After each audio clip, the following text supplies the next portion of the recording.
Hello, everybody. Welcome to the art stream. Sorry we're starting a little late today. I was trying to eat right before stream, so my bad.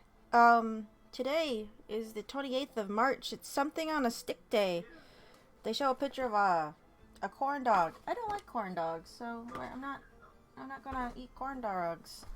But yeah, art stream time. Also, let me do one thing. I thought this might be fun. Paste this.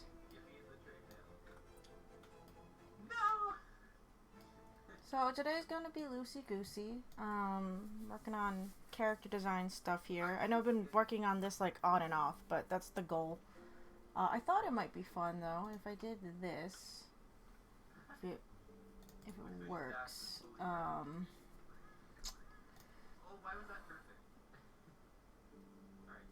I don't know why this doesn't like to work like right away.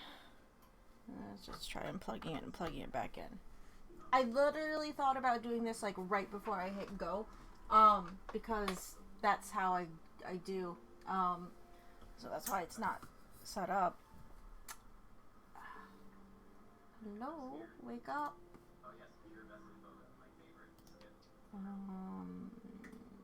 Please?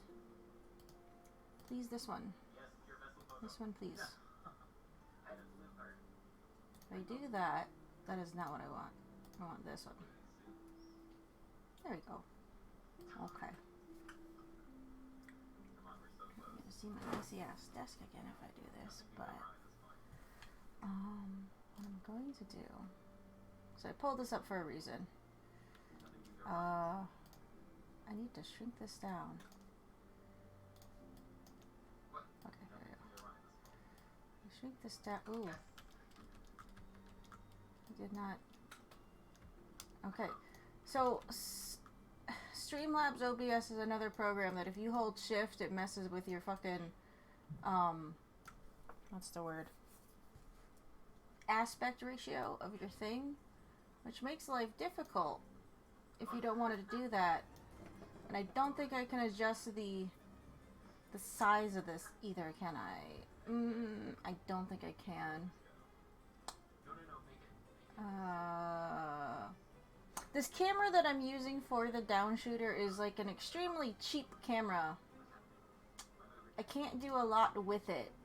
I got it just to do what I'm doing with it, but it's like that means I can't zoom in on it. I should have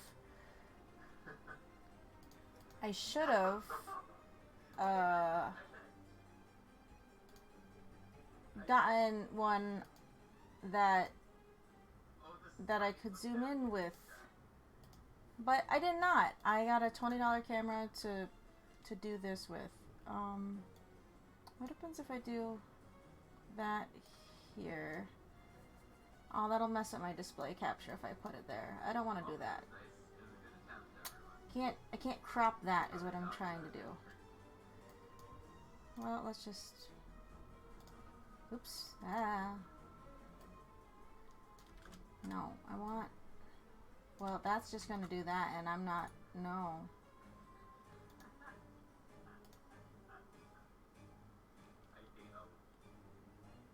Is there a way to... No, that's a display capture. What I want is, Sorry, this is not what I was going to do at the beginning, obviously. I just, like I said, I was like, I want to do a thing. We are apparently. Slowed it down to 0.00000. What's a scene? Add an existing scene. Oh, I don't want that. I want this. So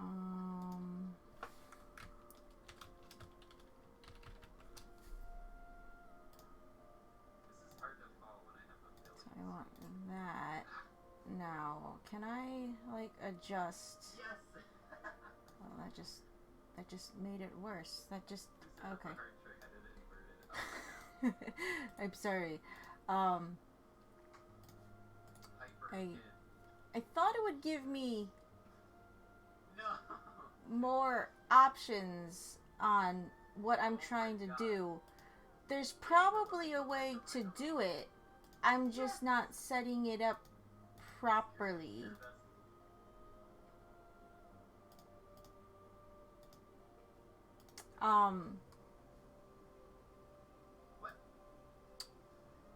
So I can't get it to do the thing I want it to do, which is extremely annoying, because I feel like back in the day when I worked on, what was it? It was, like livestream.com or something. This is like, back in 2010? You could do a thing where I could crop it better. Why can't I just want to crop it. Filters? I don't think... No.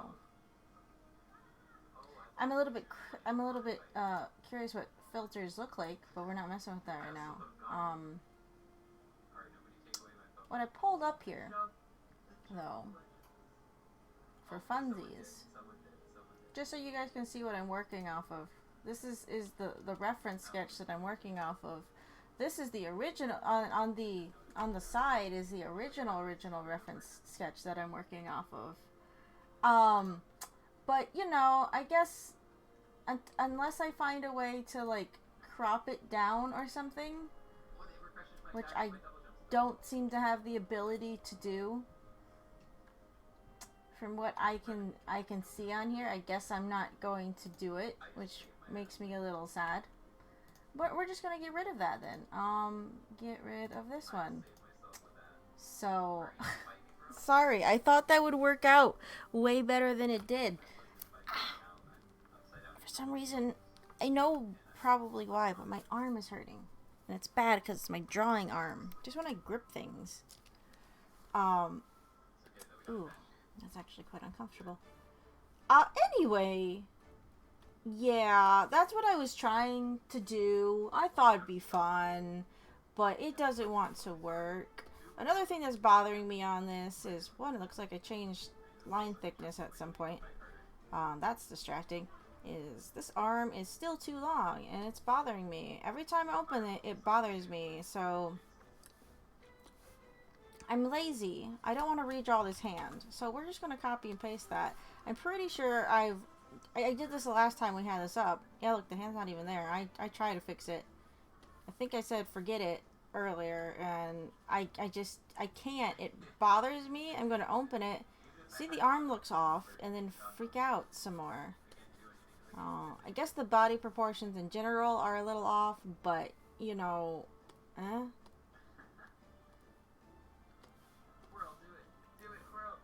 but no, so yesterday, right, my sister and I went to a rage room.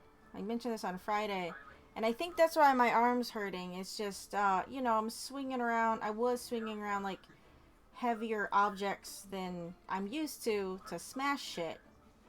And I think my arm's just not, you know, used to it, a little bit. So, I think that's why my arm is hurting. I'm noticing that the left arm is maybe a little sore. The right arm, though, I'm noticing more so than the left, because I do more with my right hand, because I'm right-handed. So, it's just... It's a little uncomfortable right now. I think I tried to fix it by making his arm or his legs longer. That might fix it. That might fix it better. I think part of it is upper legs are really short, and that's bothering me. Yeah, let's make those longer. That means I have to change some layers underneath of it, but why are there two? Oh, I made duplicates because I was trying to fix this thing. Alright, gotcha, me, I think. Yeah. Where it's hurting on my arm is like right here. This part. Which is, like I said, a little concerning. I got like some... I have one of those like tiny little squeeze balls for hand exercises, but I don't rightly know where it is. I bet you my cat took off with it and was using it as a toy because who cares if it's my thing? It's a round object that rolls around when he plays with it. So of course he's going to steal my fucking toy. My squeeze ball. So I don't know, I might just have to ice it or something later.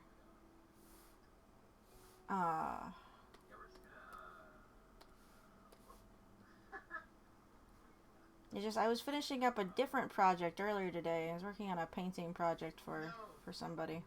For a friend, for a family member. And it's like, then it wasn't bothering me as much as just painting, but it's like, grabbing stuff is a little bit of a concern.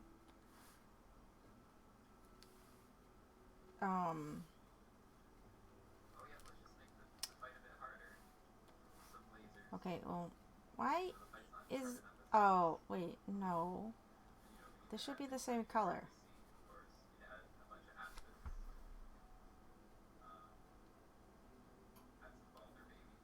Ah. See why? I found out why. This is the problem if you mess with the opacity of different layers and you don't fucking pay attention, which is what I do all the time. Like, why is this color not the same color? It doesn't really matter for the sketch, it just bothers me a little bit. Okay.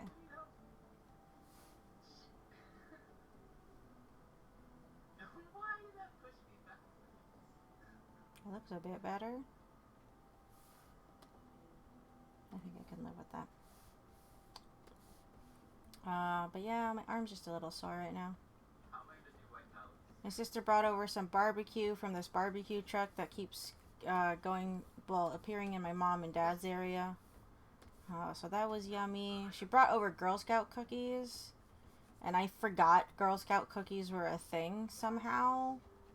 I don't think I got any last year. Did they even do Girl Scout cookies last year? Like, did they do, like, pop-up shop? Like, I don't know if pop-up shop. Like, Girl Scout cookie booths. I don't think I remember seeing... I didn't go out all that much last year. Last year was the beginning of, like, pandemic lockdown shit, so I don't remember. But she brought over cookies. Then we did the thing, and then we started working on another project. She asked me to help her make a fleece Baby Yoda robe for her friend. Around Christmas, we bought the fabric for it when it was on sale. She's like, oh, you don't have to worry about it, like, right now. I don't need it until, like, later. So, it's the fabric, this giant bag of fleece has just been sitting behind my couch for the last X number of months. And she's like, can we work on that tomorrow? I was like, yeah, I don't see why not. We didn't get as much done with it. After we got back from the rage room, I needed a nap. And then we started watching TV. Because that new Falcon and the Winter Soldier show is out on Disney Plus now. And I only seen the first episode. So we needed to watch the second episode. No. My sister and I were watching, like, WandaVision together, so she wanted me to get in on this show too. What line thickness was I using? 8? 9? 7? Let's go with 7. That's a good number. 7's always a good number. If I can get this line, that'd be great.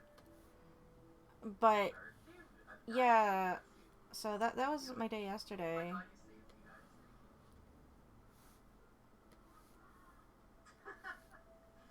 I was working on that painting project. It was nice to get that done finally. I did the lines up for it, and it just sat on my easel for fucking ever, and I just didn't touch it. It's like, I'll do it later. It's fine. I'm gonna sit here and play Hollow Knight again, or I'm gonna go listen to an audiobook and play The Sims. You know, things that aren't what I probably should be doing. Because it's more fun to do those other things. So, you know, general kind of procrastination on stuff. But how are you, Twaz? I am sorry I did not say hi to you. I'm rambling about my arm being in minor pain.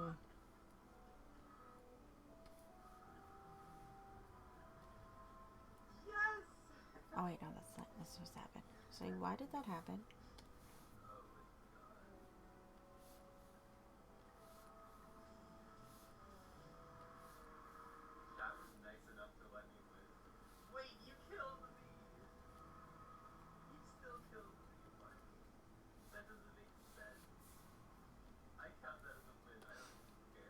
Woke up today thinking it was Monday, so yeah, my week got thrown off a little bit today too, or this weekend too.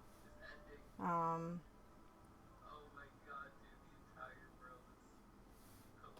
and it's always annoying when that happens. It's like, oh no, I got class tomorrow or something. It's like, no, I don't. I don't have class tomorrow. I don't have class until, well, yesterday I thought I had class tomorrow. I have class tomorrow today.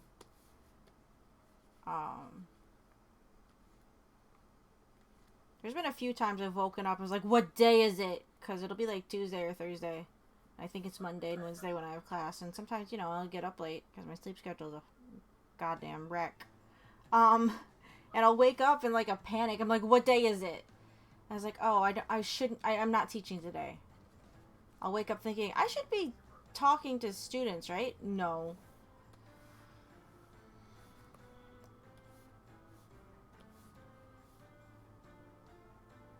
The next coming weeks are going to be fun because we're in the final stretch. They just started their final assignment for the semester. So it's going to be interesting to see what they get done. They're pitching ideas for their finals. Then we get to do storyboards. And then go from there. Sometime tonight. I should have done this earlier. I need to do a bit of grading, actually. Grading still isn't easy. Every time I sit down to grade, I get pretty anxious just because, well, I mean, I want my students to do well, and when they don't turn things in, I have to mark them down for it. It hurts me a little bit. It's like, guys, please do your work.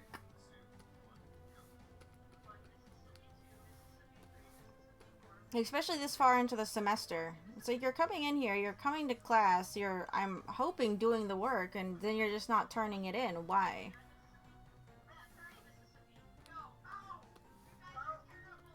I mean, it just, I don't know.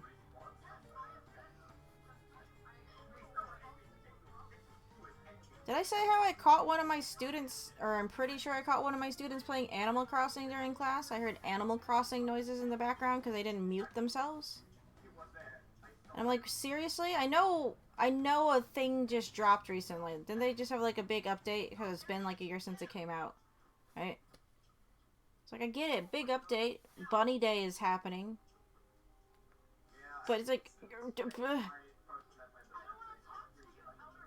during my class?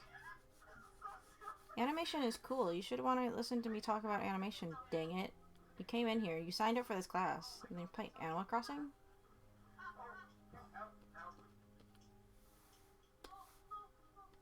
I wish I could spend class time playing Animal Crossing.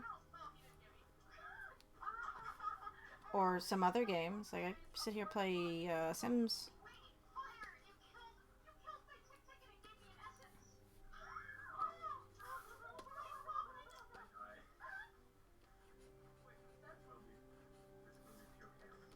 There's talks that by the fall we should be back in person. And I was like, you know, I kind of want it at this point. So they're not playing Sims. I'm trying to talk to them. Okay, so now we got to readjust the colors for everything because I changed it. It looks a bit better. I can live with these proportions a little more than what I had them. But that, again, means all the layers above this I have to now fix because I didn't check my proportions at the beginning. Because I'm a dingus dingus and I do this. Oh well, that's fine. I feel bad it's taking so long for me to get this done. Again, it's because I made it more complicated for myself than I needed to. But, that's how I roll. I still think it will look nice at the end. And I want things to look nice when I do them.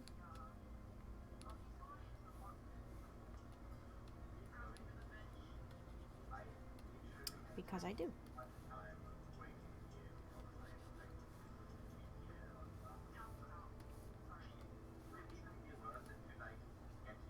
I keep forgetting who I told that I caught my student playing fucking Animal Crossing though. It just makes me a little livid because it's like, okay, I still magical. Oh no! Oh no! Oh fuck. I knew that was gonna happen. I did. Well, that's fine. Hey Brian, how's it going?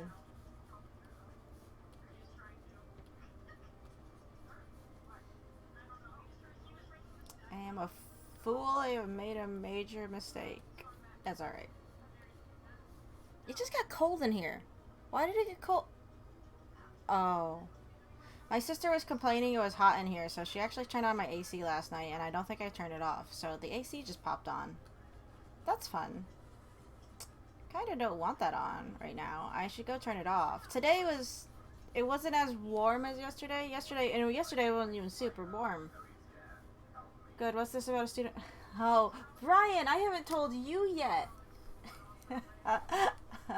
Okay, sorry if you guys have already heard the story, but I'm going to tell it again because I think it's both infuriating and funny at the same time. It's infuriatingly funny or something.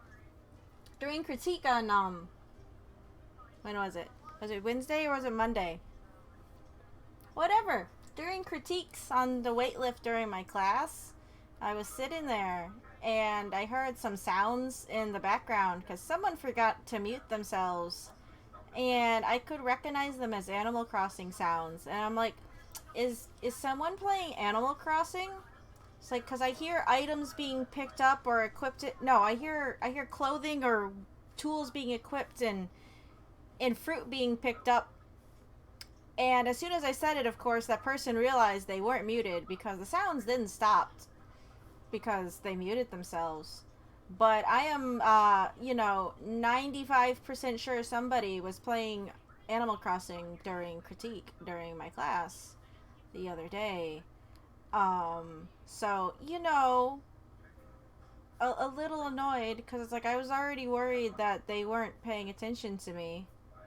And they weren't. They were playing Animal Crossing. They already had their critique done, too. So I guess that emboldened them to play Animal Crossing while I was critiquing someone else's work. And, they were playing Animal Crossing during class. Because I think I've played enough Animal Crossing. Granted, it's been a while since I've played Animal Crossing, but I think I've played enough Animal Crossing to know the sounds of Animal Crossing and to call them out when I hear them. Without seeing gameplay, I'm pretty sure I can tell when someone is playing Animal Crossing during my class. Yeah. This person didn't have a webcam on, but it's like still at the same time, one, they weren't good about it because they didn't double check to see if they were muted or not. And two, well, they were still doing it anyway. So yeah, no, that happened last week. And only half my students turned in their stuff that I gave them all weekend to do. So, typical stuff. I don't want to, like, constantly go on about this. I know I bring it up a lot, especially to people I talk to on a regular basis. I complain about class, but it just doesn't get better. It hasn't gotten better. I want to believe my students will do better, both in turning in their work and paying attention to me, and then they just don't. It's infuriating. And the Animal Crossing thing it makes me kind of laugh What I should have done is I shouldn't have said anything, and I should have been like, so-and-so, the person I suspected of playing Animal Crossing, like, what do you think of this animation? Because they're obviously not paying the most attention. That would have really been really funny if they muted themselves thinking they were already muted and then they weren't saying anything. It's like, you're not saying anything, you just muted yourself.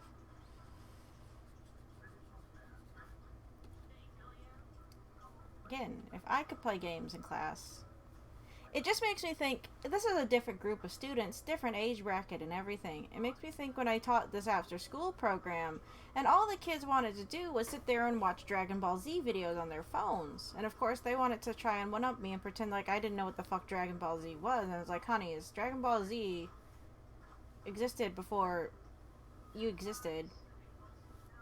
I think I know a little bit more about it than you might. And it's like I told them, I was like, I would love to sit here for an hour and talk about anime. Not necessarily with them, mind you. They were like middle schoolers. But it's like, that's not why we're in here. Can we focus on why we're in here? So, that's what happened. And of course, I can't help but worry. It's like, does that mean when I let them out of the meeting and I was like, okay, you guys are free to go for today, go do work. Do they actually go do their work, or do they just go off and play Animal Crossing or Mario Kart or Hades or Hollow Knight? I would still be mad if they were playing Hollow Knight on their Switch. Even if I would be like, okay, cool, Hollow Knight, I would still be pretty livid if they were playing Hollow Knight on their Switch during my class. Maybe don't do that. Don't play games during my class, please. Because even if the critique wasn't for them, right, I still think some of the stuff I was saying would have been interesting, useful to what they, to things. Good taste in games. Yeah, no, it's like, it's not like I don't get it. Animal Crossing is fun. You gotta check on shit daily or whatever. I haven't done it in months, but, if you're into it, sure, yeah, you gotta do those dailies. You gotta do that stuff. Get your Nook miles for the day. Catch them bugs. Talk to those critters. You gotta make sure that they don't want to move out of your fucking town because you've been missing for months. But, maybe, don't do it during class. Because it's like, here's the thing, like, if we were in person, it's like, sure, there'd be a student here or there doodling. With them doodling, fine. I'm not going to get mad at someone doodling during a critique in a class at an art school. Fine, whatever. But playing, I don't even think the game design teachers would be happy if someone was playing a game during a critique or a lesson in the game design class. Doodling, whatever. Taking notes, sure. I'd love it if I could see if they were taking notes. I doubt they are. But don't just sit there and play Animal Crossing. Yeah, Animal Crossing isn't the most,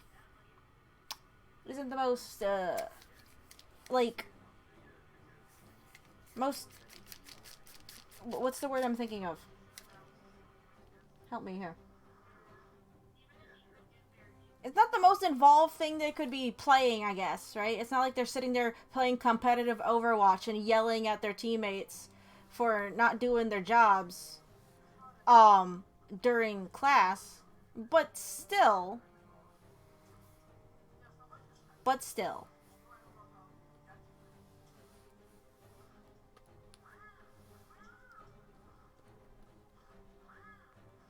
Okay, my next question is, what are you working on today? Right now I'm working on a D&D character for,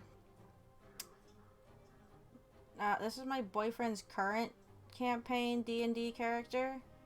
And I tried to, oh, I broke it already.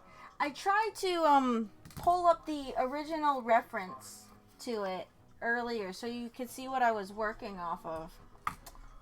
I guess we'll take a look-see real quick. So if I turn this on, right, here's a sketchbook. This is what I'm working with. And I'm doing it really complicated in that I'm like, oh, I'm just going to do every layer separately, or at least, you know, separate things on layers so I make sure where things are properly, because it's kind of a mess on the sketch. Um, this is his version. And, you know, he's like, can you redraw it? So that's what this is. Um, so it's this. I realized when I pulled it up, I think when I looked at it like a few weeks ago, it's like I noticed like some of the proportions are off or they were bothering me. So I was like trying to fix that. And because I fixed that, that means I have to fix all the other layers that I've already worked on, because I'm a smart person and I should have done it beforehand. But, you know, oops. And that's why I feel bad this is taking forever, because if I did it right the first time, I wouldn't have to fix everything now. Because, you know, I'm a smart cookie that did it kind of backwards. So yeah, no, that's what we're doing right now. Ah, fuck. Is trying to fix this. I think I was working on it like on my free time even, and I didn't fucking fix the goddamn proportion issues because I'm a dingus. I looked at it because I got started on the code at some point. I'm like, it's fine. Then I opened it up today. It's like, it's not fine. It's bothering me immensely. So, you know, I gotta fix the thing. Because, well, if I didn't, I would finish it and then realize, like, no, I should have fixed that, like, years ago. And then just be kicking myself. You know how it goes, right, Brian? I guess anyone might, you guys might know how that is, right?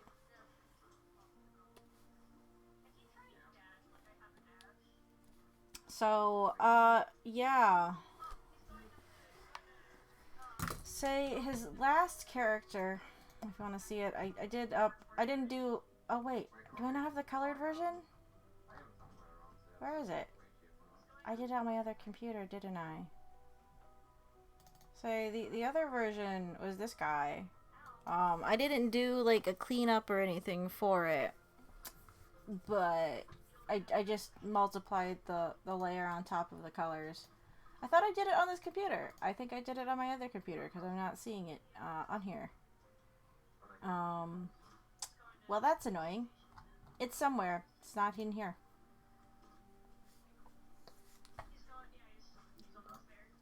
Okay, we're just gonna close that. My other computer isn't even on, so I can't even just drop it to myself in Discord or something and show you guys. But maybe later. I'll get it later. So yeah, no, that's what we're working on. Might do some animation. As you saw, I don't think you were here last week, Brian, right? But as you saw, I do have a down shooter here, right? I did a little bit of it, but if I get, I don't know, if I need a change in focus, I do have the light table here. We did a little bit of that animating thing on the paper instead of on the computer. So it's like that's why it says maybe animation. I could do that, or I could work digitally. There's a lot of options for things I could do on Sundays now. Cuz there are. It's just this weekend I've been taking some time to finish up some like projects that I've had sitting around and just not finding the time for as much as I should because I keep playing fucking Hollow Knight. So it's like we should work on this. No, by a family dinner in a few. Oh, that's no problem. 3 months for a character. I mean, hey, that's fair. You want to make sure everything is in order. I'm so glad I didn't shade any of this stuff yet, because if I had, I would have been really upset, because then I would have had to redo everything. Okay, so I need to, I need to pull at least this. That is not even the layer that I need to pull from. Cool.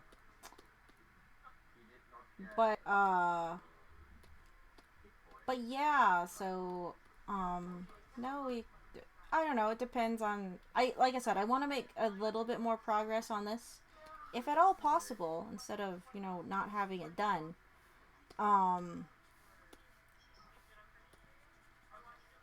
So that's what my focus is right this second.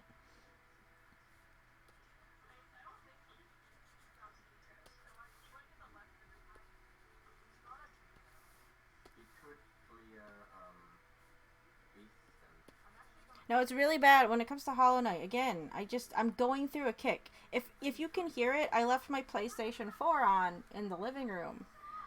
And it might be like Speedrunner versus 3 Hunters Hollow Knight run thing. It was on for noise because that's just what I listen to right now. Is Hollow Knight stuff. And when I was working on the other project that I was working on today. Here, I'll go get it if you guys want to see it. I'm kind of happy with how it came out, so I'm gonna gloat a little bit. I don't know.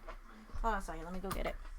If I don't knock down everything first, please stop knocking everything down. Feet. Hold on a minute.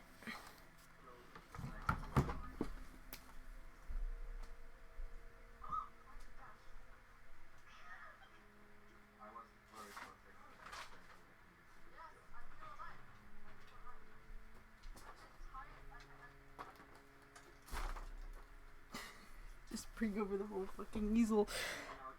Headphones. So, one of my cousins, like my third cousin, asked me last year. She said there was no rush on it, and it's really bad when people say that because then I take too much time. But she asked me, she had this comic clipping. It was one of the Lockhorn comics, if you're familiar with the Lockhorns. It's a couple, Leroy and Loretta, and it's just, they're one panel comics. They're like basic marital couple squabbles or something. It's been around for like ever, right? And they had this really old clipping.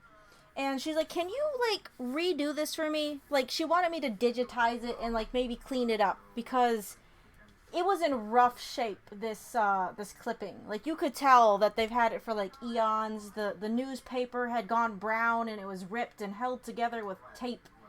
And they were very fond of the clipping. So they asked me if I could clean it up, maybe blow it up so they can print it off, and that way, in case the original completely disintegrates and falls apart and stops existing on this planet as we know it, they had a copy of it. And I was like, yeah, I can do that. That shouldn't take too long, right? Because it shouldn't. Well, I scanned it in, and I was messing with it to kind of clean it up in Photoshop so I could see some of the areas a little bit better. It was a mess of a picture. Hold on, I'm trying to see if I can find a photo of the original. Alright. So here is a photo of the original clipping that they had. She had it in like an envelope. She's like, you can take it home if you want. It's like, well, I can. My sister took a picture of it. She's like, we'll just take a picture of it, so we don't lose it or it gets wrecked. But they wanted this cleaned up and hopefully not held together by tape and not teeny tiny. It's from a newspaper. But when I went to go blow it up on the computer, I was like, what might make this look nicer than just blowing it up on the computer and like redrawing the lines and then printing it out on paper and putting it in the frame, as if it was on a piece of canvas and it was painted and it looked really nice. So, that's what this is. The thing on the bottom is the blown up version that I printed off, and then you rub some charcoal on the back and then you can draw it, trace over the printout with pen, and then the charcoal gets transferred onto the canvas. Then I outlined it with another pen so I didn't lose the lines when I painted it. But yeah, so now it got a nice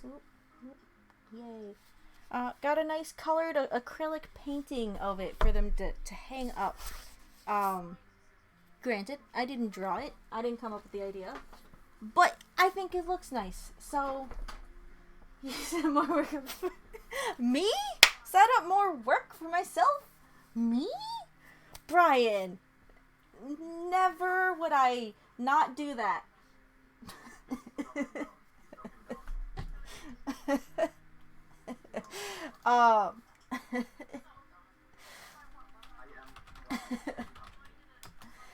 I just thought it would look nicer. Then they have, you know, like colored comic panels. And I was like, okay, I'll try and replicate. I didn't replicate like the panels like one for one. Like normally the backgrounds for the Lockhorn comics, they go from like a yellow to a blue gradient, and it's like I'm not painting that. It's just gonna turn out green, and it's not gonna look good. And if I just do solid colors for the ground and the wall, it'll be fine. But yeah, no, I didn't lie. I said I would never not do that. I used double negative.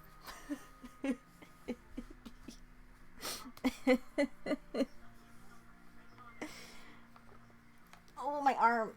Fuck.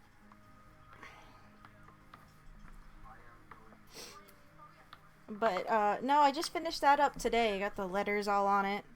So that was nice.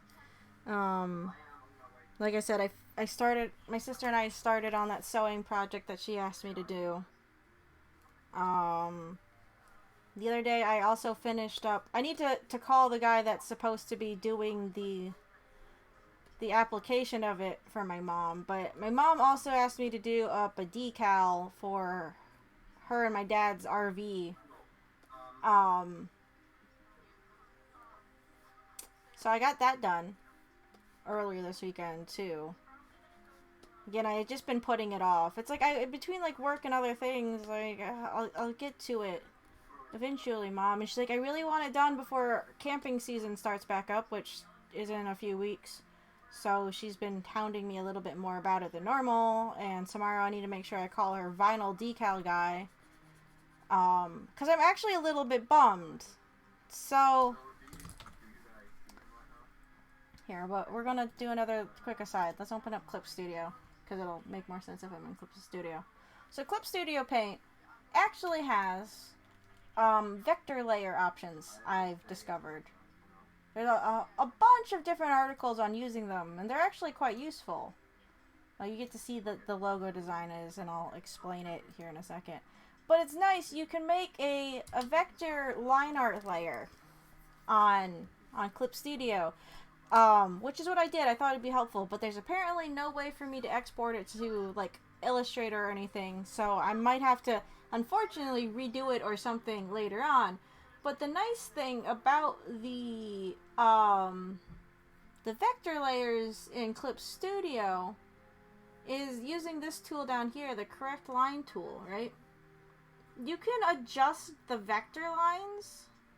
Like, if I want to adjust this width, so it's right now it's at 10.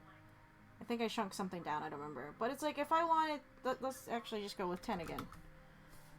So if I want, these are at like 20 or something, you know, I can just, oops, well, not like that. So I can just go in and it like adjusts the line width for me, which is nice.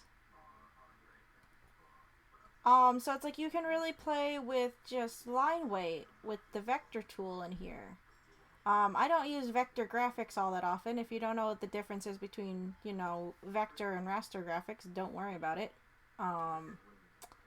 Because you don't need to worry about it. But, you know, it's nice. And I thought, oh, it'd make it nice and clean, but like I said, I can't export it out, which is a little annoying. So I was like, if I want it just back up to 20. I can narrow it, I guess, thicken it.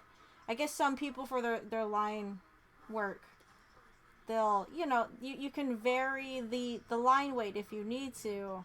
I don't normally mess with it because I don't. I think you can also, like, where is it? Is it redraw? You can change, like, the effect on it, even. I don't remember how to do it, but apparently you can. Anyway, I'll explain the logo, the design. This is just a big family in-joke, so if you don't get it, it's fine.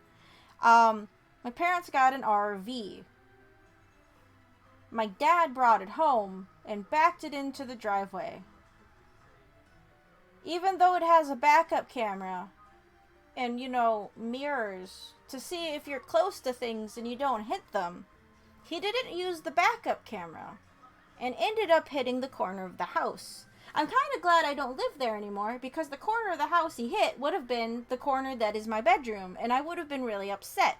It doesn't affect the inside of the house. The outside of the house kind of looks like crap, but if I was sleeping that day or something, or I don't know, working, and I just heard a giant crunch when I was inside the house, I'd probably be outside watching him back it in, but still, I don't think I would have been happy.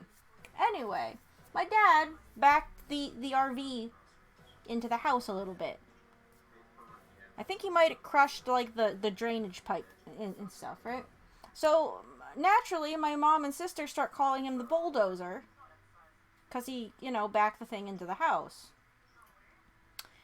Now, my dad's uncle's kids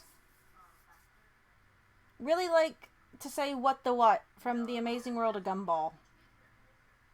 So my mom thought it would be really funny. Now my mom and dad say it all the time. They say what the what. They're like, my mom's like, what's that even from? It's like, it's from this TV show. She's like, oh, okay. And she asked me, she's like, can you make up a thing that says what the what and has a bulldozer on it? I was like, yeah, sure. And that's what this is. I was like, I might as well put Gumball on it. I guess my sister caught my mom watching Gumball. I can't say my parents are fans of The Amazing World of Gumball. I like The Amazing World of Gumball. But I don't know about my parents. They're my parents. But that's what this is. She wants to get this put on the back of the RV, because it's funny to her and my dad. It's their RV. They can do whatever the heck they want with it. So that's what this is. It's I know it's probably not funny to anyone else. Like I said, it's a giant family in joke, but that's what it is. The lemon on it, by the way. I don't know if you guys are around at any point when I explained the lemon story. I guess it was last year. My mom, when she was down in Texas last, decided to get a tattoo on her leg.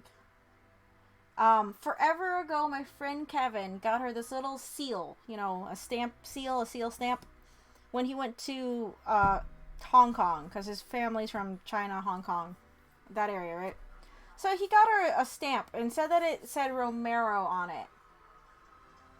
Obviously it doesn't, because it doesn't translate well. So if anything, they got a very close approximation in terms of sound to what it may be.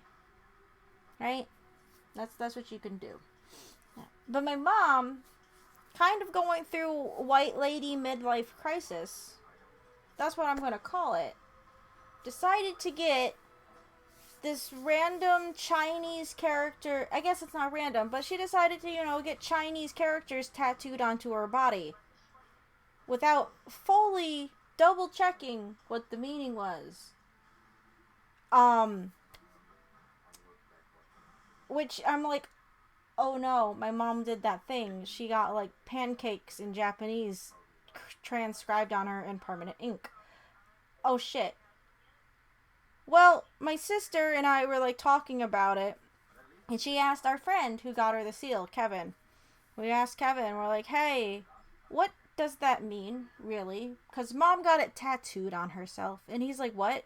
She did? And he told us that it meant lemons. That it meant lemon. And we're like, oh no. And then my sister and I had a debate on whether or not we should tell my mom. I was like, Allie's like, we need to tell her. I was like, I don't know if we should. She's so happy about it. And then we were worried, like, she'll go to, like, I don't know, a nail salon or something. Or she'll go somewhere and she'll start talking about it. It's like, oh, I got this on my leg. It says Romero on it, even though it might mean lemons. And, like, if a Chinese person or anyone that knows Chinese sees it, they're going to be like, that does not say what you think it says. It says this. And we were freaking out. We told her. We ended up telling her. We're like, Mom, apparently what you got tattooed on your leg means lemons. Yes, lemons. But this isn't the end of the story. The story is it keeps going somehow.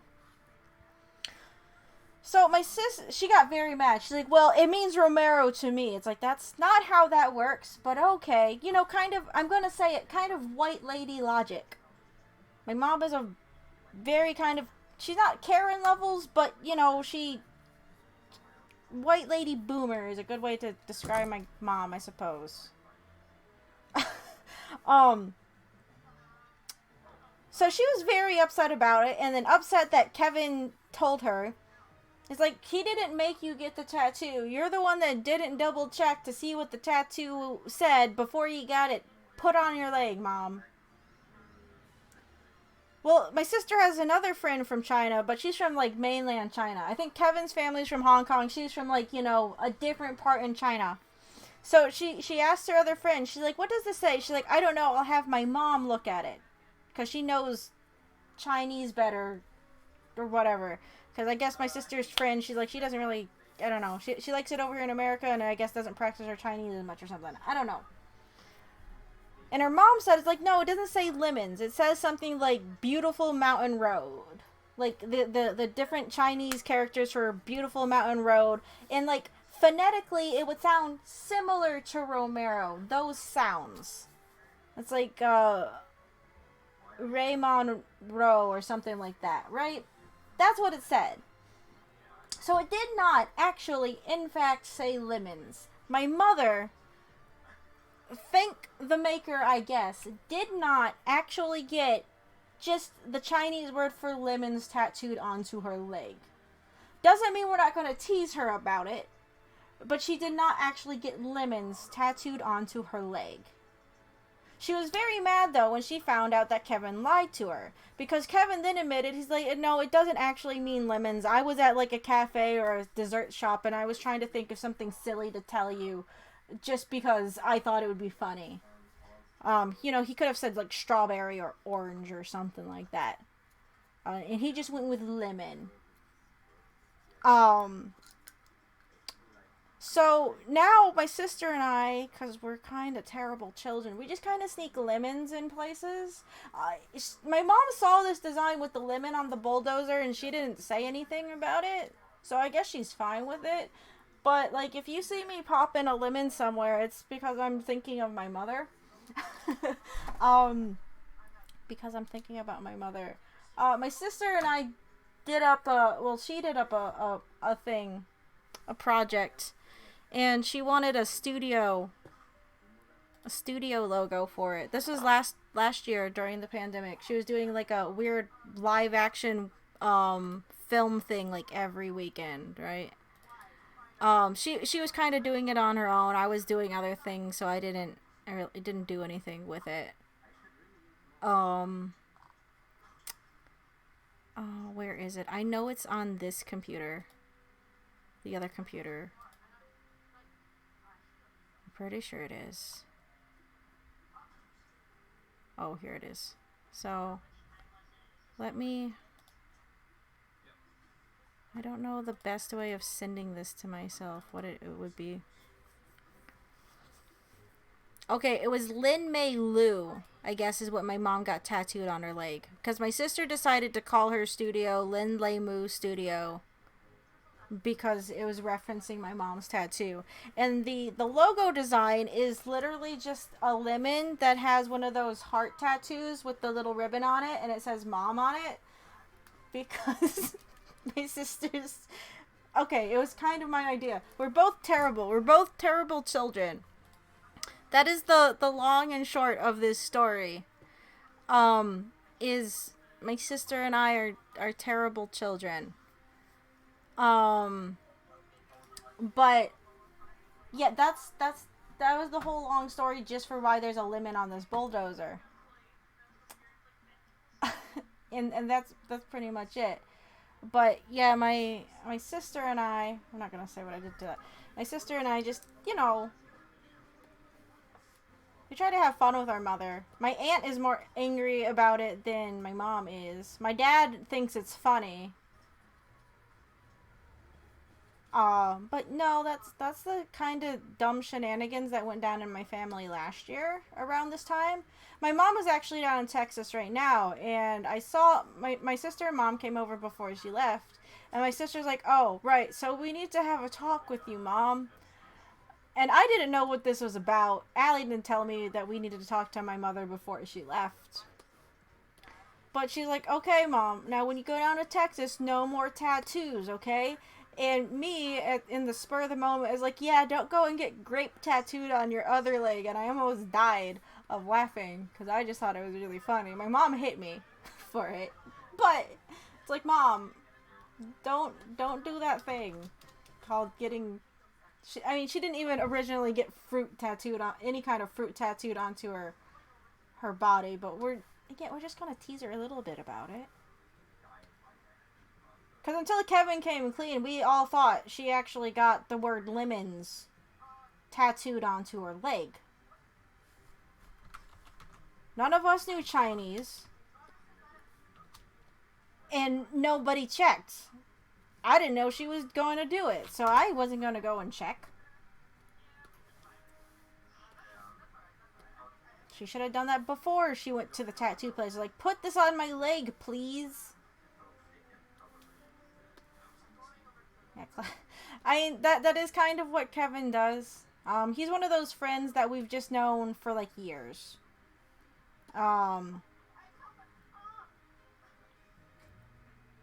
Him and his brother used to hang out at our house a lot. His parents actually owned a Chinese restaurant in town.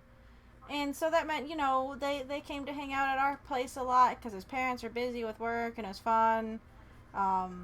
And people thought we were like all related, and my mom used to joke that she would go out on errands with her 4 Asian kids and she didn't look like she was related to any of us because she didn't.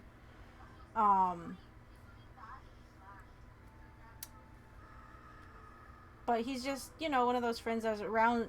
You know, he felt comfortable enough to, like, kind of joke with my mom. And my aunt didn't get it. Like, she got so angry at my friend for like, pulling this, like, little joke. It's like he felt comfortable enough to do it because he's been around so long. Like, he had kind of a beat on, like, what our family humor is like. But I guess, you know, my aunt is outside of that. She wasn't around all the time when Kevin was there. He's just one of those friends that we had.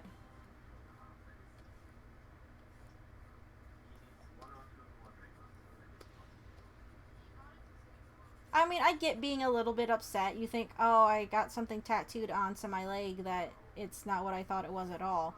But again, I feel like I would have double checked to make sure that what I was getting tattooed on my leg was what was said.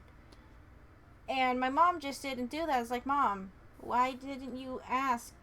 You should have asked Kevin first. He could have still lied, sure. But it's like, we know someone else that knows Chinese who could have told you. Could have double checked it with you. Like, what? I mean, I get it. She was doing it kind of like a spur of the moment sort of thing. Maybe wanted to surprise us. But it's like, I don't know, double check. You got resources. We live in a day and age where you can just Google, like, dang near anything. Why didn't you double check first, Mom?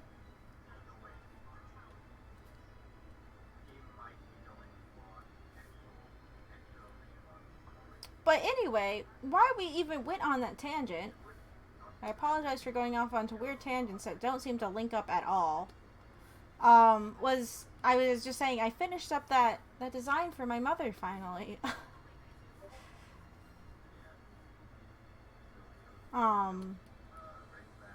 So tomorrow, hopefully, if I can find time before class, I need to call her decal guy and be like, hey, so I need to know if this will work for you, or if I need to sit down and redo this whole design in fucking Illustrator. Which, if I have to do an Illustrator, I'm going to be really disappointed because I don't remember how to work Illustrator, and I frankly don't like working in Illustrator.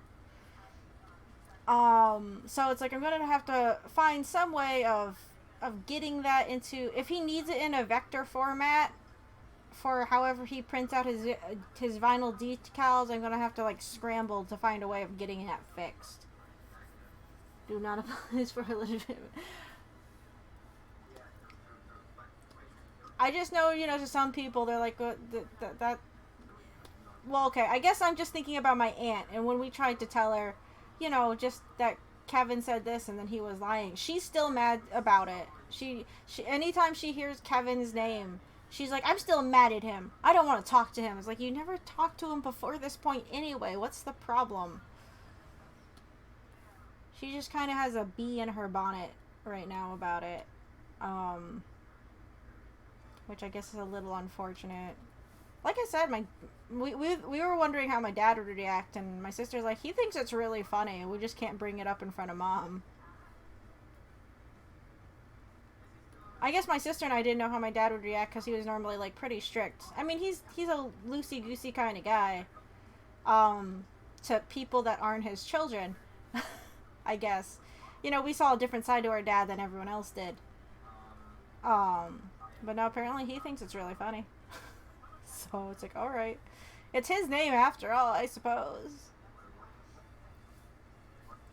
But again, in my mom's little world, her leg says something completely different than what it says.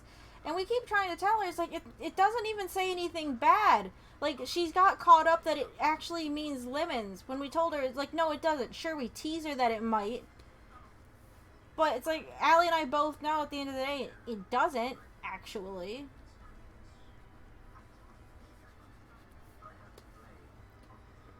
But, you know, I don't know, parents, I suppose.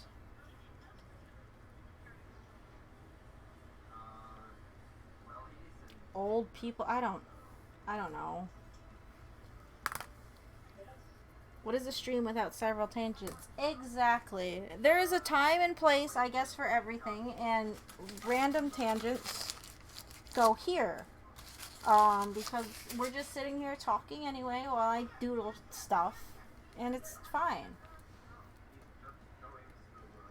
I was gonna say I smell something. I know what it is. So I should probably take care of it. I was warming up ribs that my sister brought, and they're still in the oven.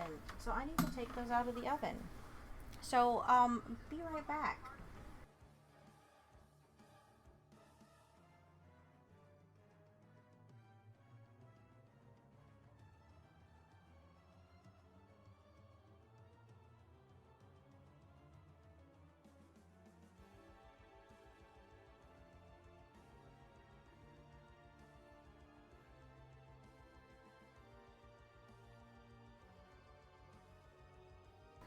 Okay, I'm back. Got my ribs out of the oven. I'll eat them later. I tried to get the cat to have him come say hi, but he just wasn't having it, so sorry. Oh, there are so many fucking cables!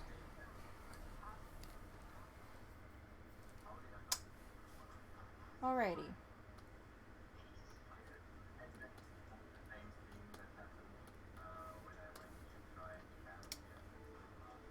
But yeah, I don't know.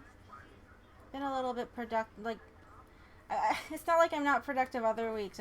I've been a little bit more productive with my side projects. It's been kind of nice.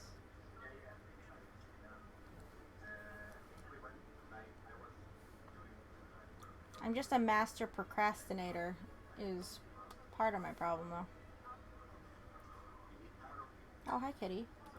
What are you doing? I would bring him up here to say hi, but he's not gonna like it. He had to deal with my sister being here, and I mean, not that he hates her. It's just, you know, she likes to pick him up. I like to pick him up.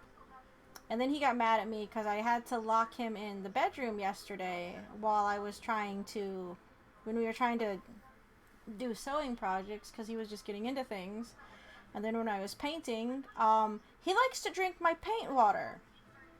So if I'm doing any kind of painting, because he's a butthole and likes to drink my paint water, which obviously I don't want him to do when it's dirty paint water, I have to lock him in the bedroom so he's not getting into shit the whole time I'm trying to paint. And of course that means he gets a little, you know, annoyed with me because I've locked him in the room for a few hours to do stuff. He did it today. I was finishing up the letters on that acrylic painting, and I turned away for like not even a second and fucking drinking out of my paint water. It's like, can you not? It's like, I really rather you not do that. Not good for you. And this isn't even a case of like an artist accidentally drinking their paint water. It's a cat doing it on purpose. Like, no! Get out of there! God damn it! You know, cat.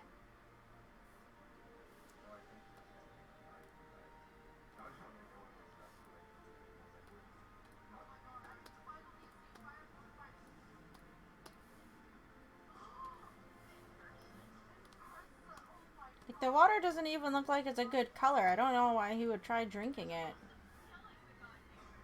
Are cats colorblind? They're colorblind to an extent, right?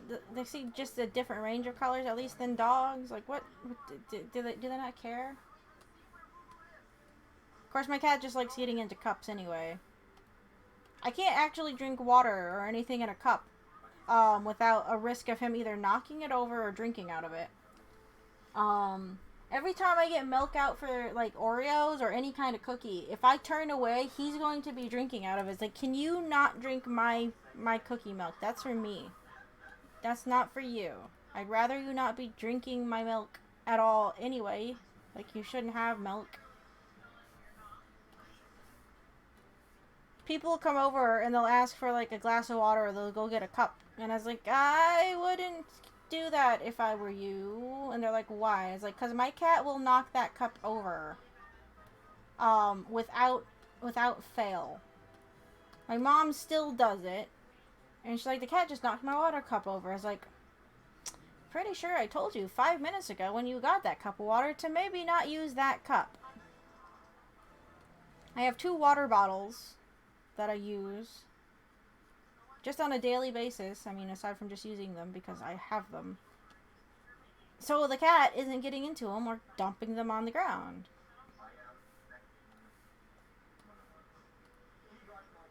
You know, cat problems. I guess dogs can do it too, but I don't have a dog. I have a cat who just gets into shit. Meaning he gets into my milk and my water. He doesn't do it with hot drinks, thankfully. He'll still come sniffing around it, but he doesn't drink out of it or try to knock it over.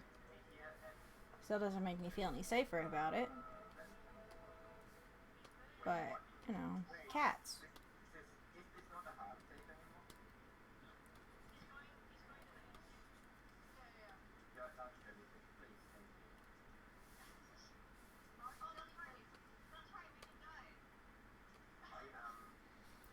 I can't believe we're already at the end of March, though. I was making some doctor's appointments. They're like, oh yeah, so you want it for April? I'm like, April? It's like, holy fuck. Yeah, I guess. April.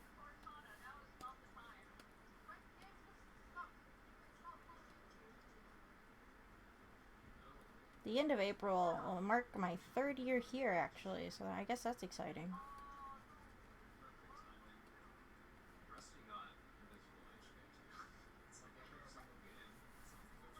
I had to put in a maintenance call because, annoyingly, so they replaced the windows in my building a few months ago. During the winter, it was really bad.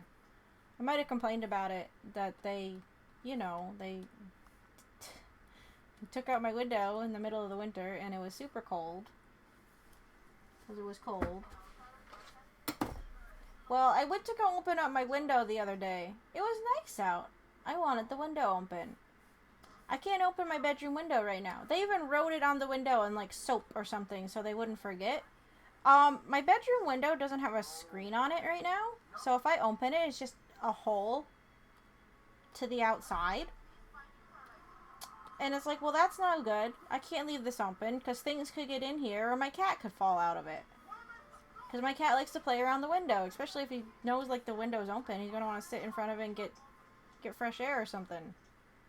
He loves it when I have the screen door open for the balcony, right? I was like, hi, office, can I have my screen for my window, please?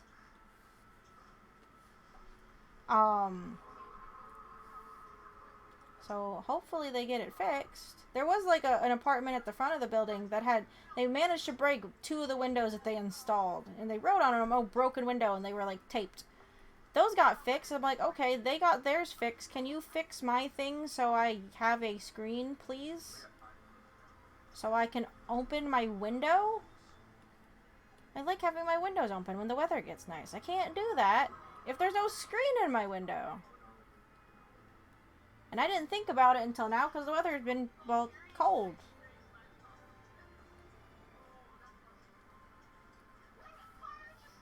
So hopefully they get around to fixing it soon. I feel bad because the lift they were using to do the windows and stuff isn't even on property anymore that I know of. So either they're going to have to call that back in just to fix my fucking screen, or they're going to have to go in through my bedroom and somehow do it that way. I was like, well, that's annoying. Am I going to have to move my bed again?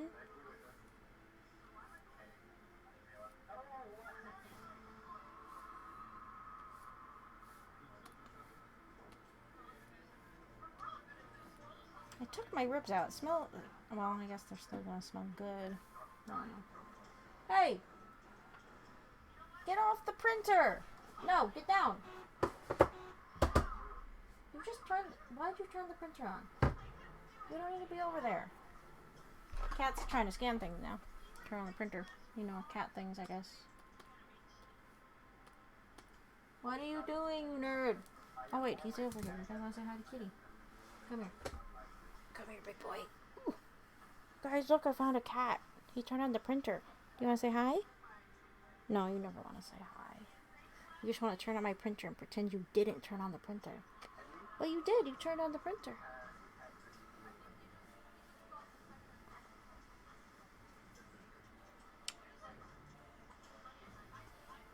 Okay, down you go.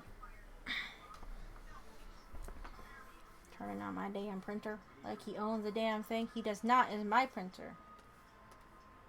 Does anyone else's cat, when you print things, really like staring and listening and watching the printer?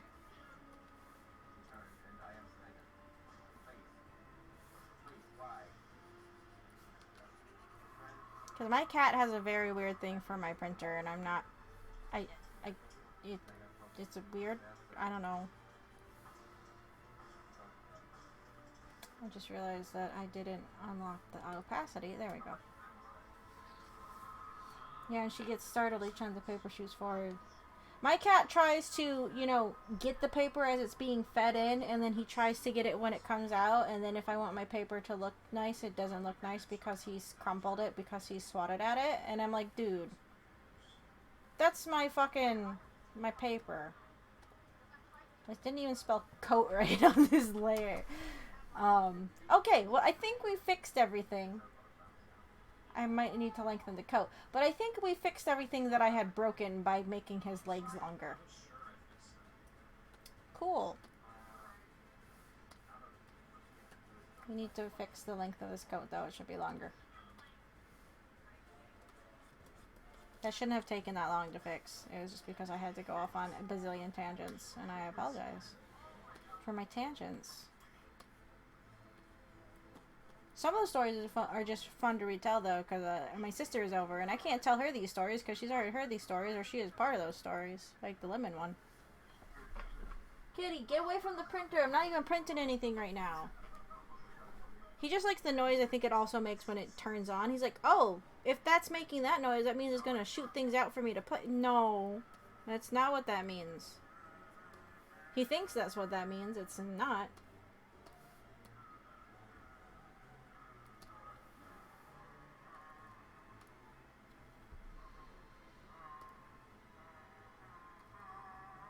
Oh, I got these doubles. Why do I have these doubles here? That's the sketch.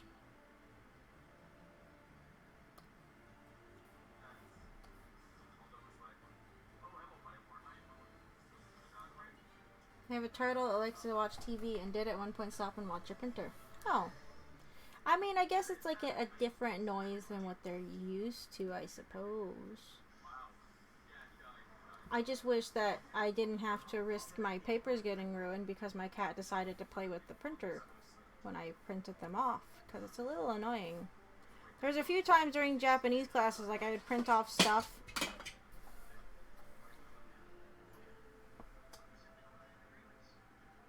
Really? No, don't look around like you didn't do it.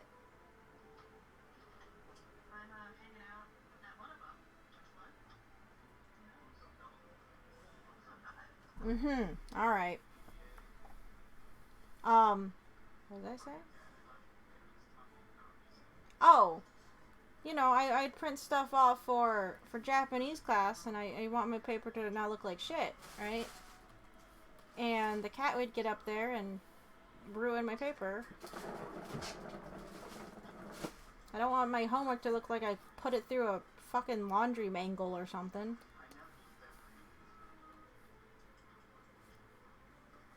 Part of the presentation, damn it.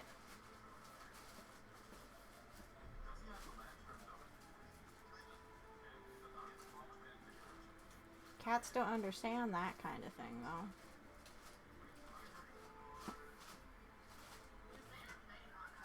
Very soon here, we're going to have to find something else to listen to. know this playlist is getting very close to the end.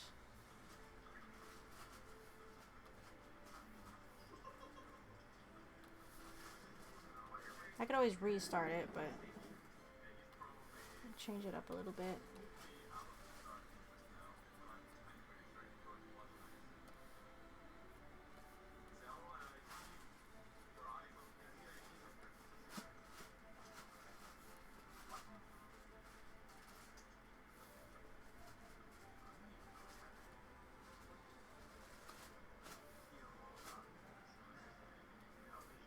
What's it like having a turtle? I think they're cool. Just don't know if I'd have one as a pet.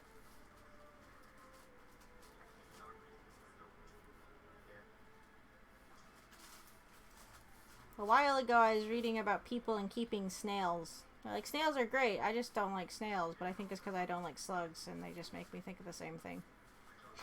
I just really don't like slugs. I have no good reason for it, I just don't like slugs. A nightmare? Oh. Well, that's not good. Why's that? It's just like all their heating needs or whatever. A snail is just a slug with a house. Yeah, that's kind of how I feel about a snail. Cartoons and shit can make snails look really cute, but that doesn't mean I'm gonna want to keep one. Just because I don't know, they're gooey and slimy and gross, and I don't like them. That's not nice to say about the snails, but that's just what they look like, and I don't, yeah.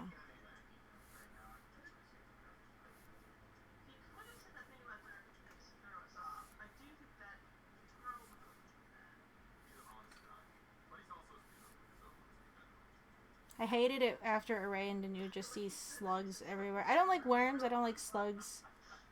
I don't have a problem with bugs, I just, those aren't even technically bugs. They're slugs. They're gross. I think it's because I don't like, you know when you learn about leeches in school, like, oh yeah, they used them for like medical. It's like, no, those are gross. Why would they do that? No.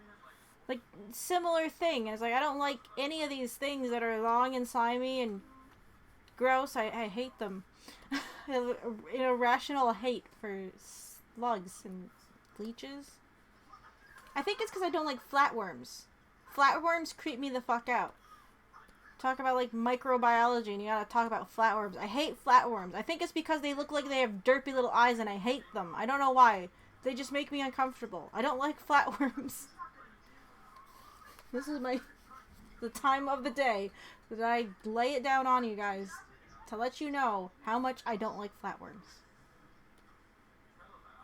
If someone else likes flatworms, fine. I just don't like flatworms. They're weird. I don't like them at all. They make me uncomfortable. They're strange.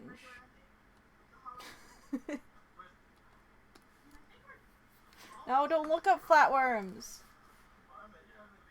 Like the ones that are just like beige and have little eyeballs. I hate them. Thinking about them gives me the heebie-jeebies. Gives me the... I don't like them. I don't want to think about flatworms. This shouldn't be a thing I should be worried about. There are other things going on in the world that my irrational dislike for flatworms shouldn't be the thing that's making me uncomfortable right now.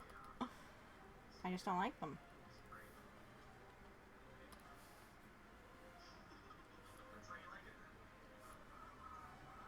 Just don't like them.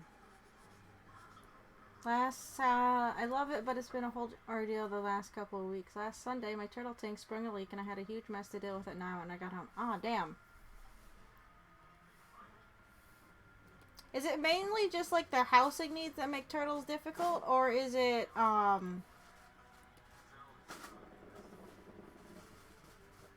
like, is caring for them also a challenge?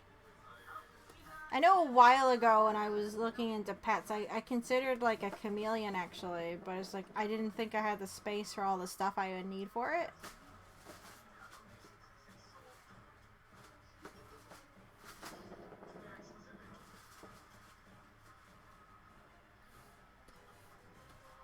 I think at that time I was also still living at my parents'. Like, I don't have the space. I definitely didn't have the space there for the tank and everything.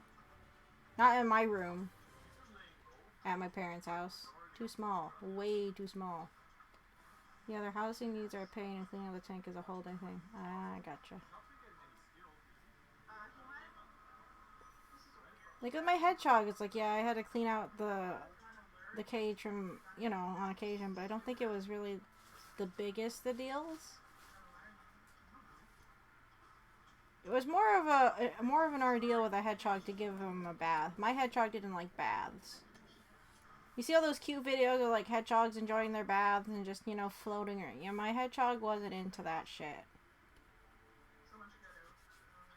He was not fond of it.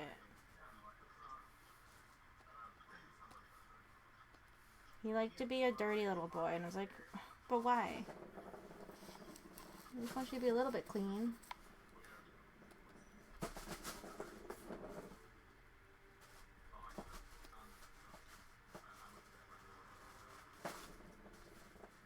Aren't turtles one of those animals they warn you of, like, not getting because they can live, like, forever or whatever?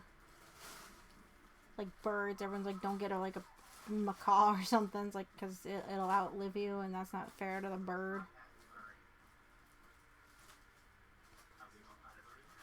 My sister keeps mentioning something about wanting to get a chinchilla.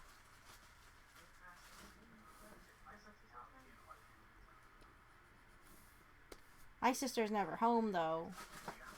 Like, she used to go on a lot about wanting to get another dog. And I was like, Allie, you travel so much. You're hardly home. Mom's going to end up taking care of that dog. And it's not going to be fair to the dog. You can't just go and get a dog when you want to travel as much as you do. Don't chinchillas need a lot of exercise? I think so. I know they have, like, very specific, like, heating needs or something. Or cooling needs. They can get a rock that you put in, like, the fridge or something. That you put in their cage. I looked into chinchillas at one point too, actually. I was like, ooh. There's like a rock that you put in their enclosure, and it's supposed to help keep them... I don't remember if it's warm or cold. Right at the top of my head right now, I can't remember. I think chinchillas... I know guinea pigs are very social. I feel like chinchillas are also like that way. It's one of those you definitely need to pay attention to them. I was like, Allie, you can't just... No, you can't just get these things if you're not going to be home.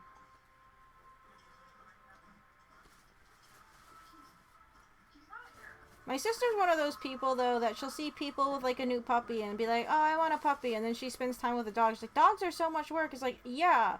Or, like, her friends, you know, they have kids. She's like, I want a baby. It's like, I don't think you want a baby right now. Like, no. She gets, like, weird baby fever or something on occasion. It's like, Allie, where are you? You don't even have the time for that right this second. You still live with our parents, for crying out loud.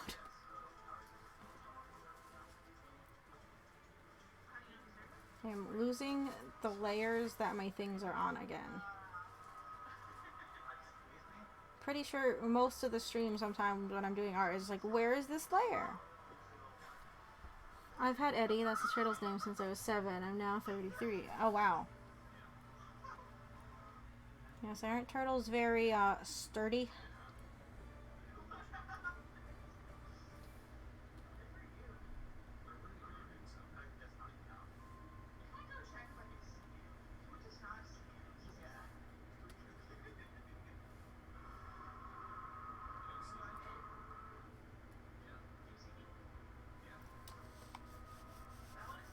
Sturdy is a good word to use, I think.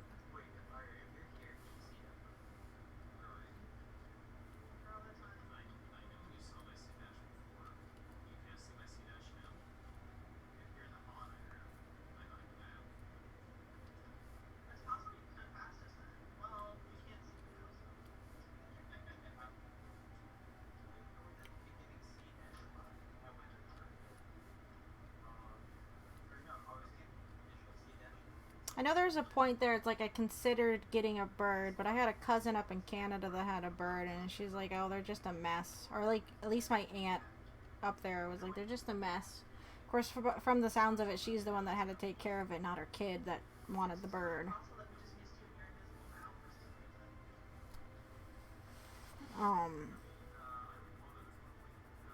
I don't know, birds are neat, but yeah, I know a few people that had birds, like, man, but their cages can be a pain in the ass to, like, keep clean, it seems.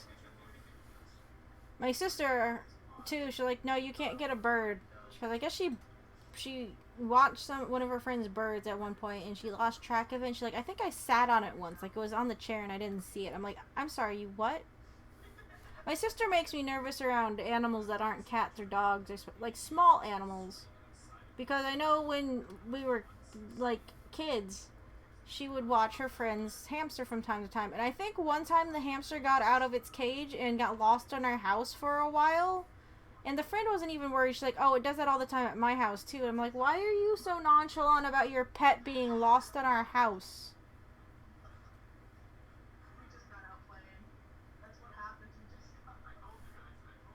So, like, that was a thing that happened.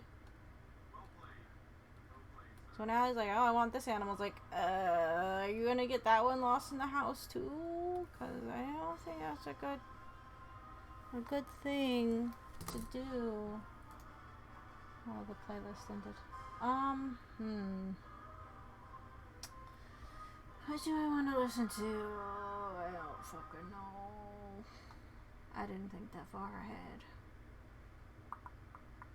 I said I need to change it soon, and then I wasn't paying attention to how long. I guess we'll just go back to the good old fallback.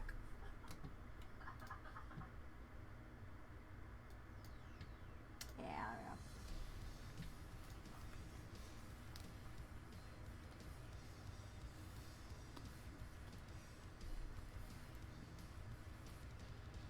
This also does not fit the theme. Well, Hollow Knight fit the theme better than what this does compared to what we're working on.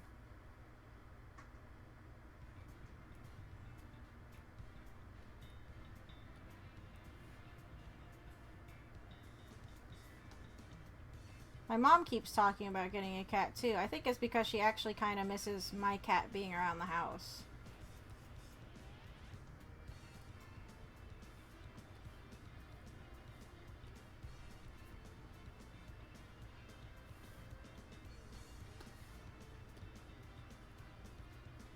I mean, Pawpaw never lived at my parents' place. That was my last cat. But, you know, still had a cat when I was there.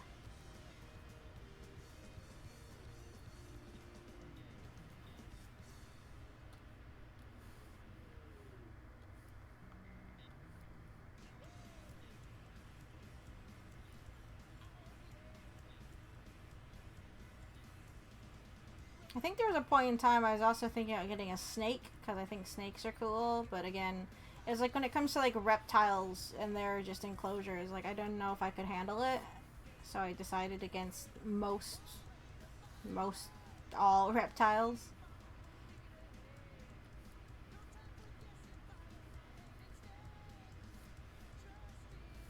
I thought about a dog at one point too, it's just... Well, back before, like, pandemic and I kept going out of town, it's like, that's not going to be fair to the dog either. The cat's a little bit more self-sufficient.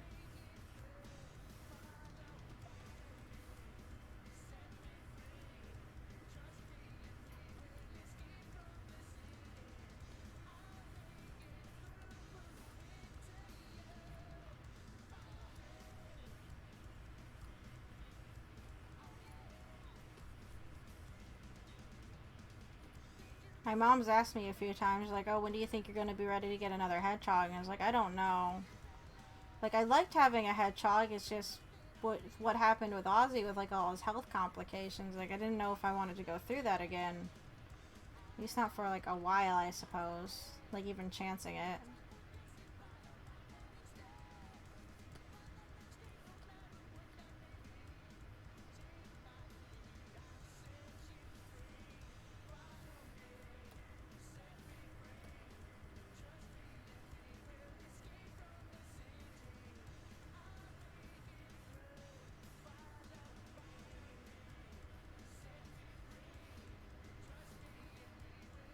Oh, I love giant cuffs on coats.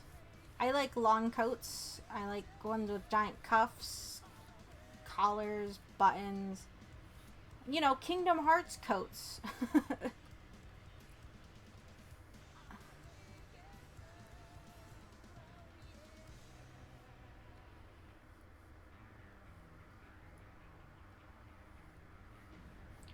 You could never go wrong with a coat with some good cuffs on it. I need some nice roomy cuffs.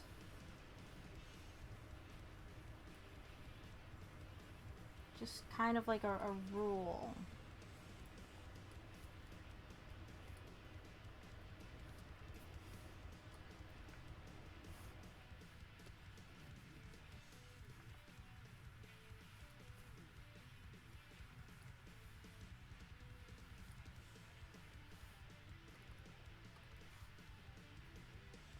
I'm a sucker for things with like coattails. I like it in like musicals and stuff when they do dance numbers and everyone's wearing just like long flowing coats. I was like, oh, give me that. I think there's like a number in Wicked that just has everybody in long ass green coats. I think it was one of the Emerald City songs. And I was like, I want more of this everywhere because they're just in long coats with trailing tails. It's lovely.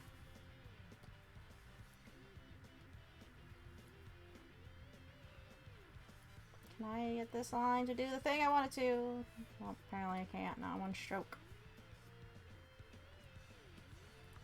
See, if I was using Psi and I was just doing this on a vector, I could just move the points around and make it better, but I'm not going to do that. Fuck it. I don't hate vector line work, it's just... I've just always worked in... I like...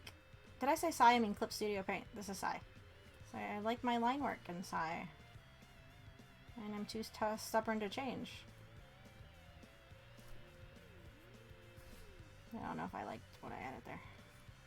No. Nah. A little bit. A little bit.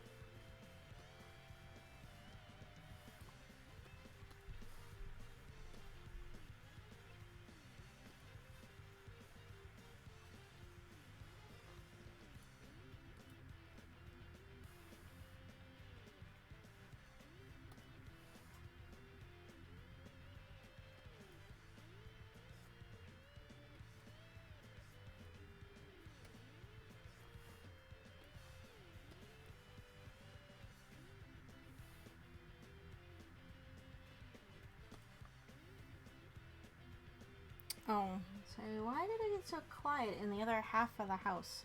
Or room is because the thing that was playing on my PlayStation paused.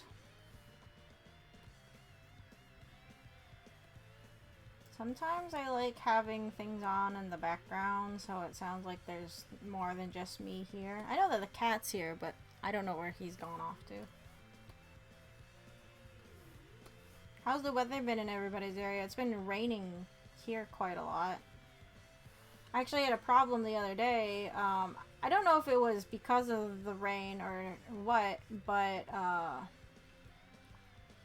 internet got knocked out for a few hours, which is a little annoying. Apparently, I don't know if there's a way to set it offline. You cannot play The Sims 4 on EA's Origin if you're offline at all, because you need to be online for that stuff, apparently. Not that I was trying to play Sims 4, I just noticed that I couldn't at that point. It's like, at least on Steam you can set things to offline mode.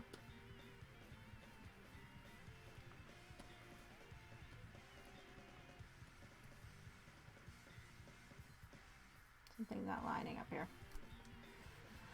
I hate when games are online only. Yeah, and it doesn't make sense for like, so, okay, if it's Overwatch, then fine. I'm not going to get mad Overwatch isn't going to work offline, but if it's The Sims 4, like,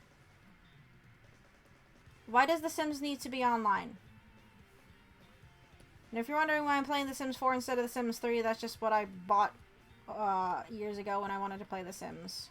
I think I have a disc copy of The Sims 3 around, but yeah, I got The Sims 4. I like the designs, like the aesthetic of The Sims 4 quite a lot.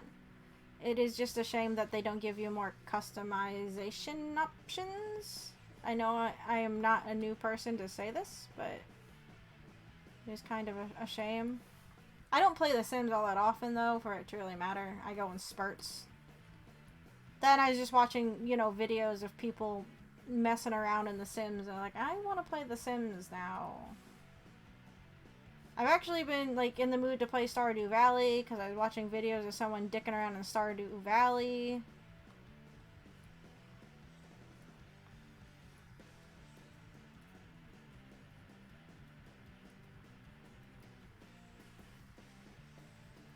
So I still have... This one cuff doesn't... I feel like I messed up this whole cuff. We're just gonna redraw this whole cuff. Get out of here.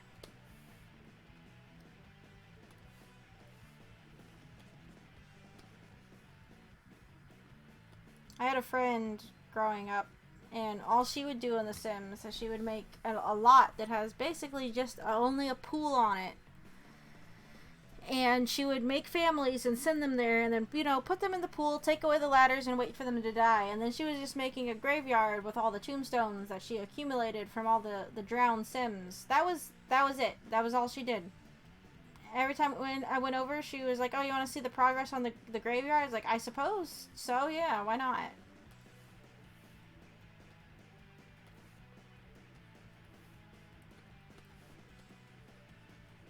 I had another friend, I remember, like, he downloaded mods to where you could actually watch the TVs or understand the TVs. It wasn't in Sim language.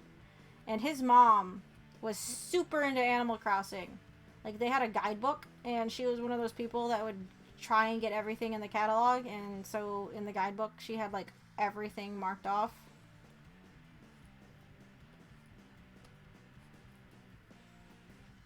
I think those are the only types of games she played, was The Sims and Animal Crossing. Which, you know, hey, fine. That's fair.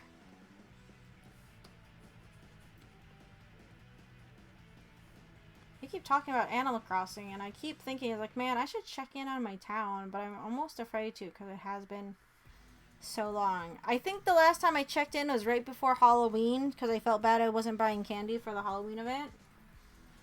And I just didn't feel like dealing with it. So it's been a while. I was just kind of... I feel bad. It's like I've already hit the point with being bored with Animal Crossing. It's like I know they're still rolling out stuff, but I don't know.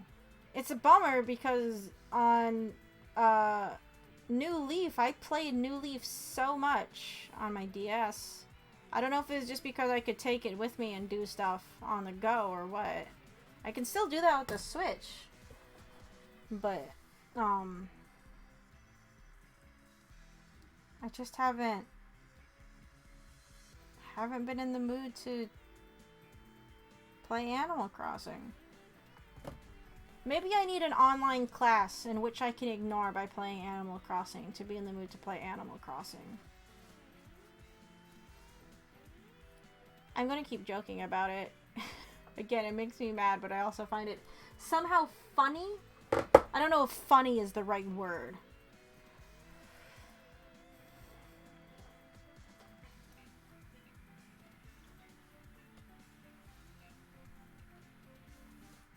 See, if it was an in-person class, again, if it was in person and they managed to sit there and play Animal Crossing and I didn't notice, then okay, I couldn't even be mad. That's impressive. But the fact that it's like, oh, really? The most cliched thing to do during an online Zoom class is to play a game? Alright.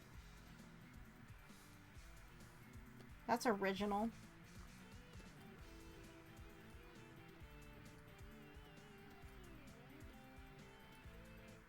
Hello. Hey, Fluffy boy. What's up? What's up? You wanna draw too?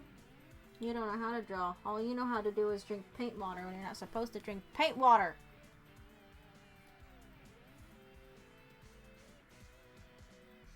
What are you doing? No, you can't play on my phone either. I wonder. Do they still have those games for cats on the Play Store or anything like that?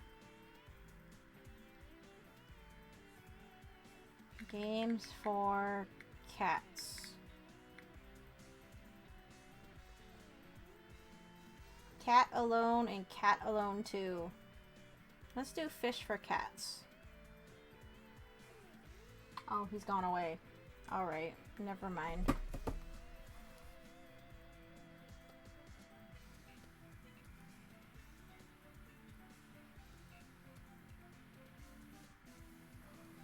Is legitimately going to see if he would play with it, but he's left.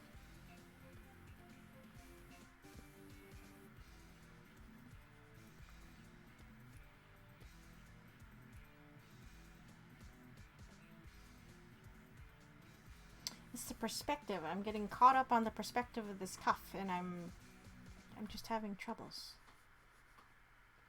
I'm going to have to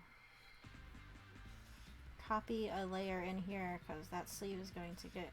See, the problem with doing it the way I do is when certain pieces of clothing are on, like the sleeve here, it's not going to get compressed into the jacket. I had that issue with the pants and the boots, meaning I need to get another layer in here just so it's not clipping through. I can't just have the layer on underneath.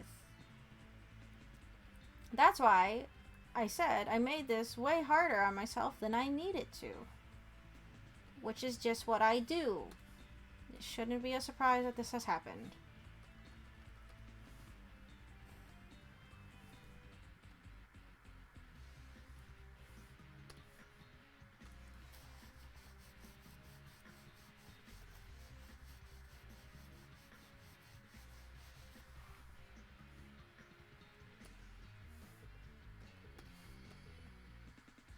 The sleeve needs to be roomier up here.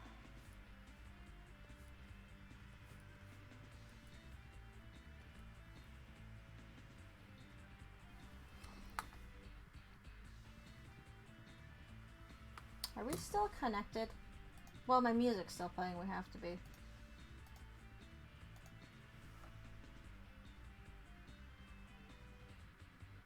Okay, I guess it's just with my PS4 acting up.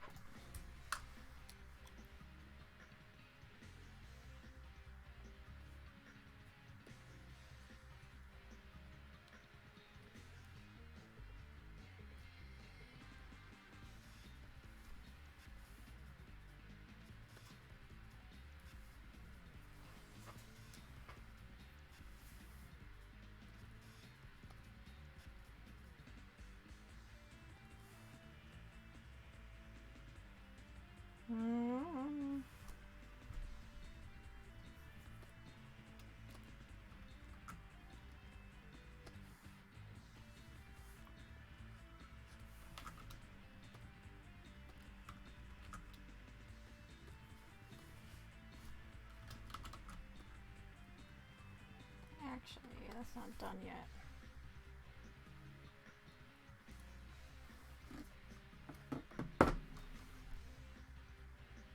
On the sketch, I was very inconsistent on where I put hems at. The thing is, like, I don't know if I want these seams, the hems here, to even be separate color or the same color as the coat. Sometimes doing, you know, colored hems on the collars and everything are nice, but sometimes they're just too much. They might be too much here. So it's like, I don't know if I want to connect these lines or not.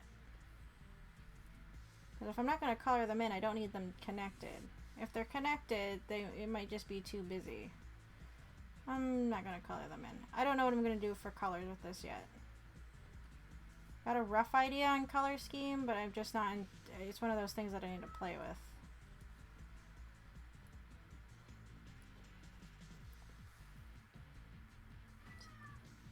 But even this one doesn't need to be all the way finished if that's the case. I'll just break these up a little bit. Kitty, why are you yelling at me?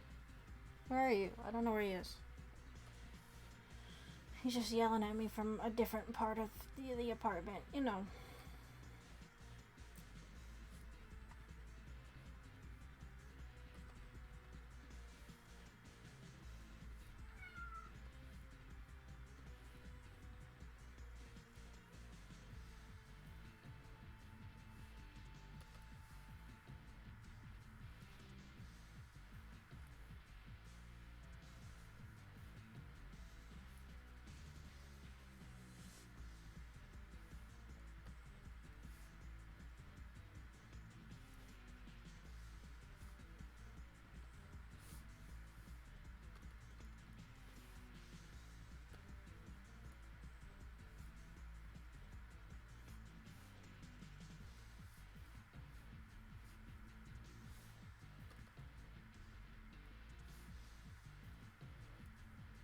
Another question is, like, is the inside of the coat going to be a different color than the outside of the coat? Like, how do I want to do this? I don't know yet. We will find out when we get there.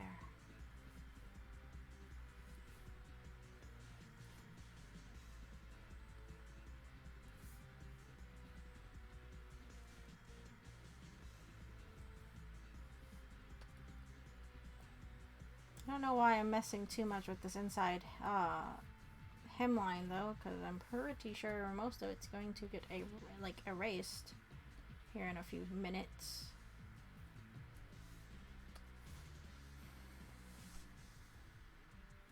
Okay, so let's make a copy of that.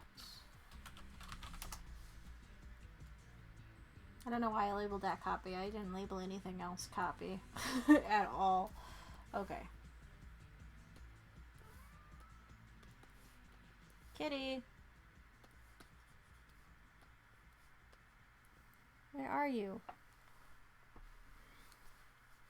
He's not below me. I hear him meowing. He's too far away to be below me. I don't know what he's up to.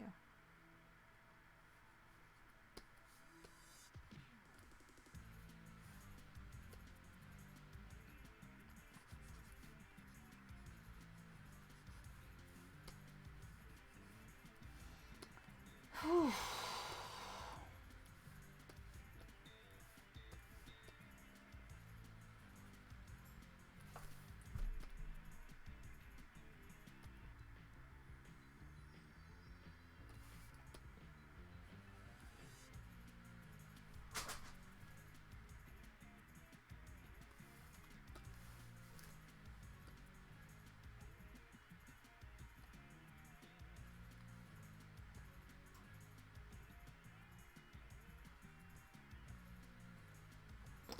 Yeah, it's just the cat playing with the blinds this time. This time. Could be something else next time. Don't know. He's a cat.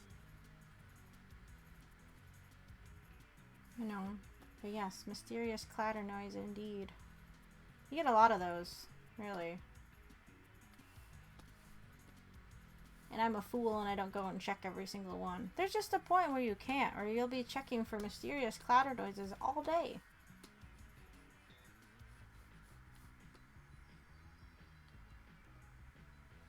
It's not really something you want to do all the time.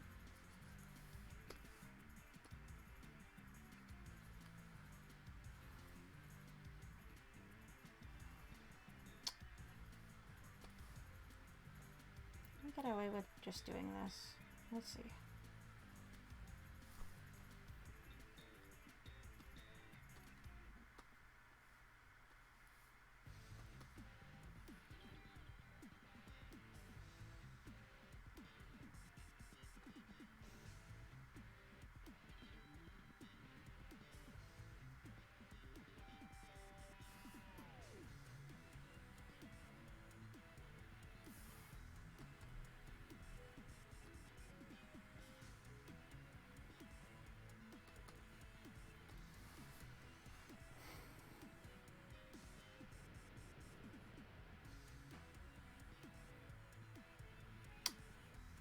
I'm a fool, maybe.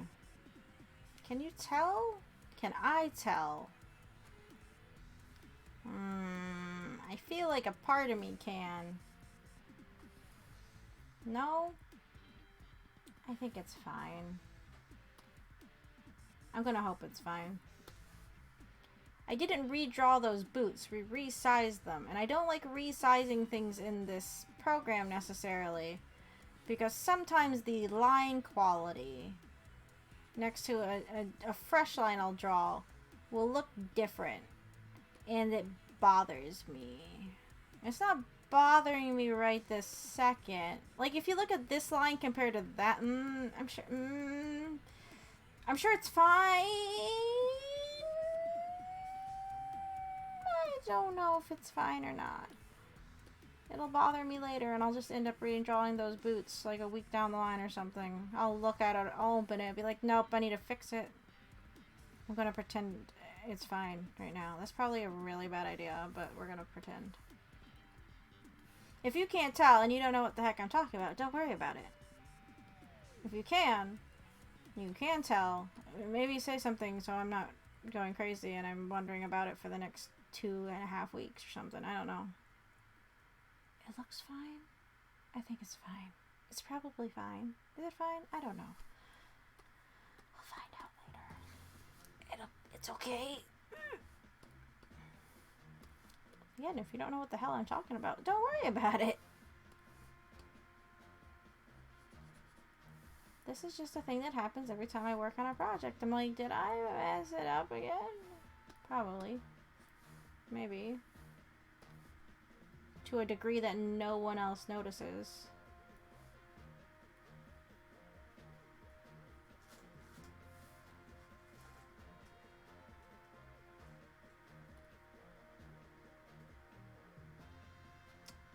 I just put...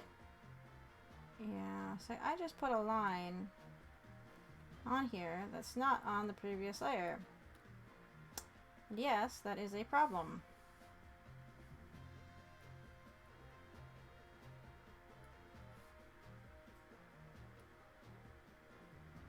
Again, if you don't get it, it is okay. Don't worry about it. The person that needs to worry about it is me.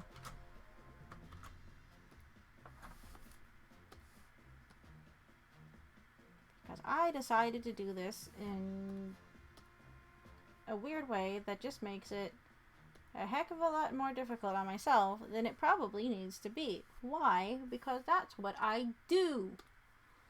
Damn it. That's a mess right there. Oh boy. Okay.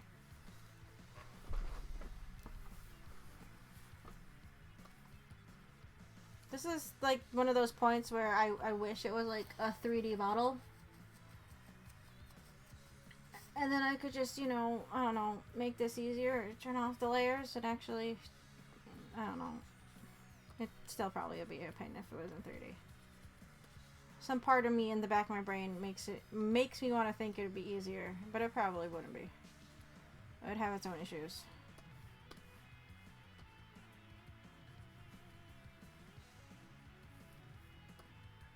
Well, now I'm looking at those boots. I thought about it. Now it's starting to bother me. I'm just going to pretend it doesn't. It's fine.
You know what I should have done? Not what I just did. This is why we made the copy. So I can just copy back in. And what we should do, really, is this. Should be on a separate layer. Why? For a very good reason. Ah, fuck. Come back here. Okay.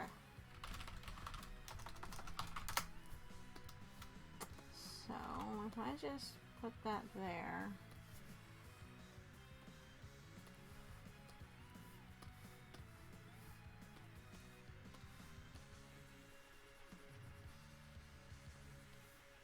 Really, I skipped a bunch of layers before I jumped to the coat layer because I just wanted to draw the coat. Again, if you saw the sketch, there's a lot of stuff going on this character in terms of just equipment, and that's why I wanted to break it up, because I thought it would make it easier than a different way. Right? It's a great coat. Look at this coat. The coat itself should be the character. Just a sentient coat. It'd be like Doctor Strange's cape. Except it's a coat.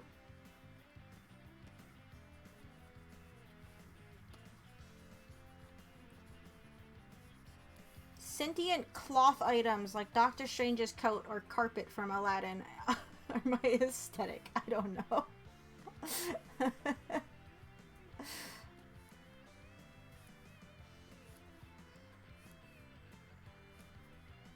Okay. I'm gonna leave this layer as it is for now. But I did this for a reason. The manga adventures of coat, yeah. You know how they have like that time I got reincarnated as a slime? Where's that time I got reincarnated as a sentient coat? You know, like Sinkets from Kill la Kill. He's just a living piece of clothing. I want my clothing to talk, apparently. There's a light there, I'm punching.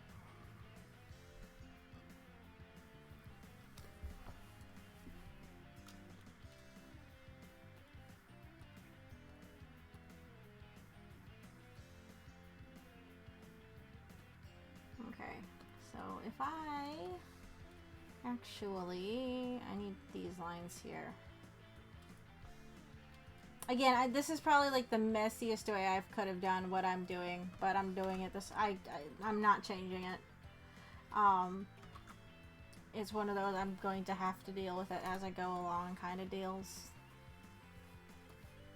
The longer this goes on, the more I realized I've made a big mistake on how I went about this.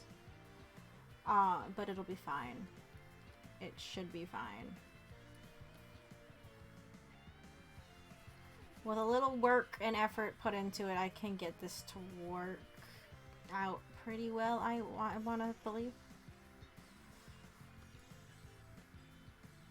I just might be whining about it a bit later on. Or right now, even. But, you know.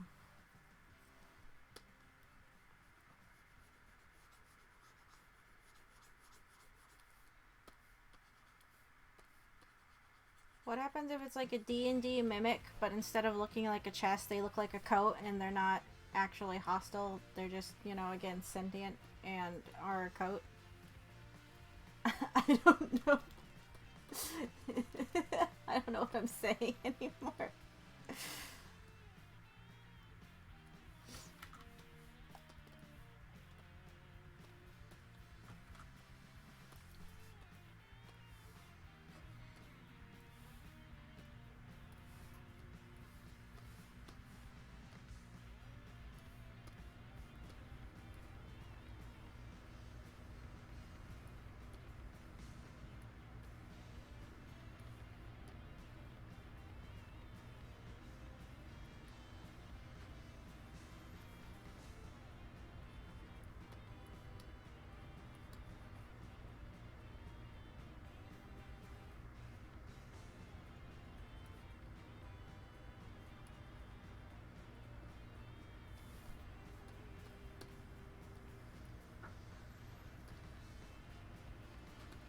Okay, so we need to make another copy of copy.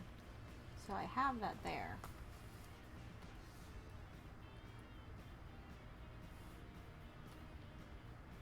But I kind of need that in case I mess this up again.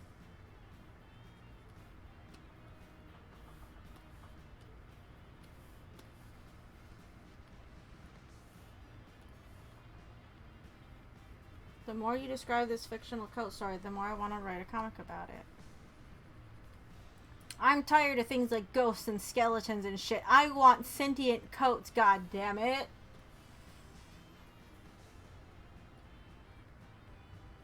Talking food, bah. Talking toys, double bah. But talking clothes, well, now you have my attention. I don't know. Okay, let's see if this works the way I want it to. If not, I'm going to be a little sad. It should, but I'm not sure. I'm not sure if this is gonna work. It looks like it's gonna work. Okay. Yeah, it looks like it's gonna work. Just no sentient pants. That's my nightmare from childhood. That's fine. We can draw the line at pants. Coats are there. I mean, I guess pants can keep you warm, but coats are there to, you know, they're like hugs. They're like fabric hugs. That sounds really sad.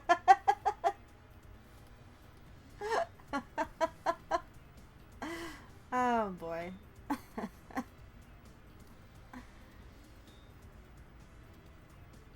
I just realized one issue with the thing I did. That sleeve is still there. Where is it? It's on this layer. It's still right there. I fixed the one problem and I completely disregarded the second one.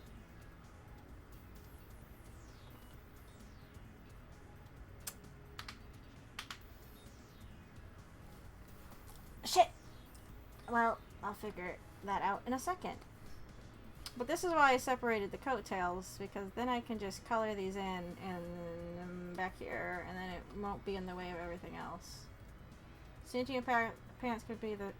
You mean the antagonist? The evil sentient pants? See, now we're just getting to kill territory. Talking about evil clothing, good clothing.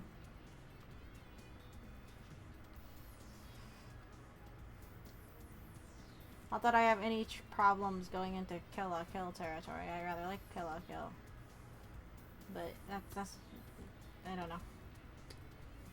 It could probably work though. Worst nightmare scenario: sentient underwear. Oh yeah. What about a sentient bra that constricts and kills people? I don't know. Evil bra. Or corset does same thing.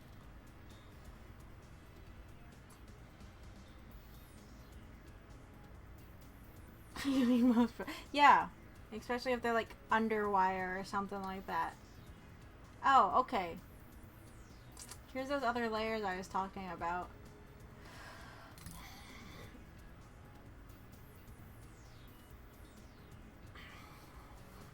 Corset and bra could be like Jesse and James from Team Rocket. They're a duo. They double team.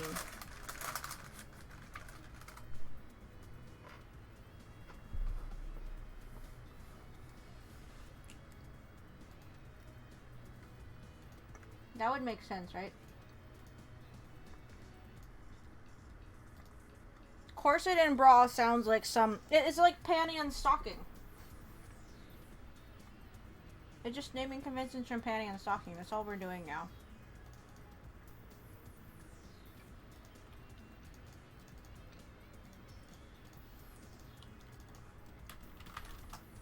Not neat.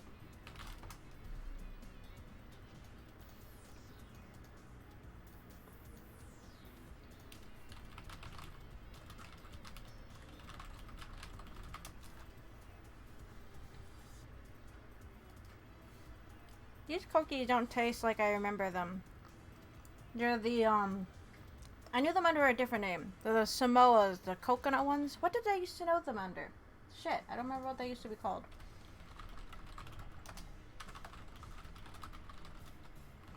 I feel like they used to be bigger. It's either that or as a kid and I thought they were bigger as cookies.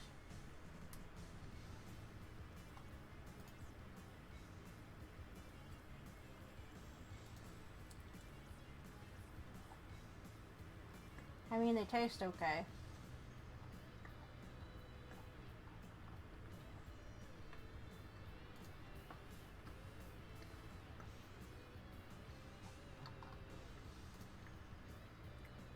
I think they were known as Caramel Delights. Yeah, they were.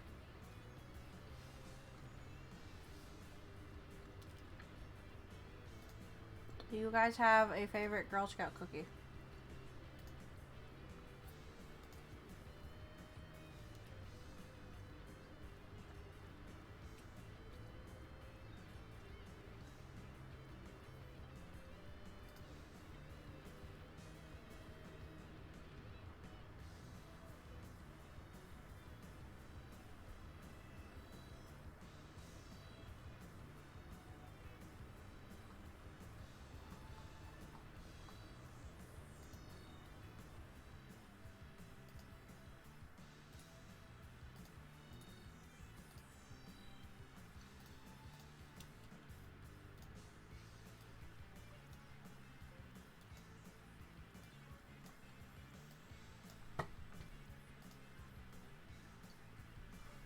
don't have nearly as many varieties in Canada, but I love the ones that are mostly they're most similar to your Thin Mints.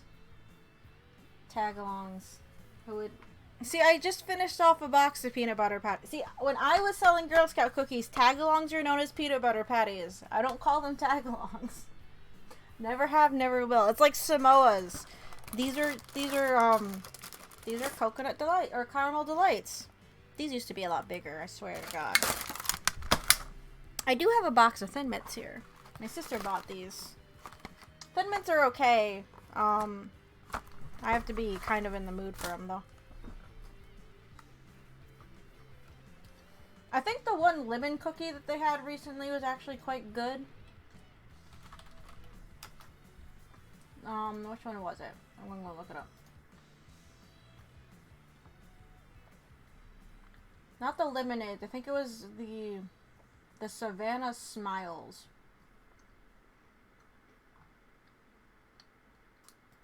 So, yeah.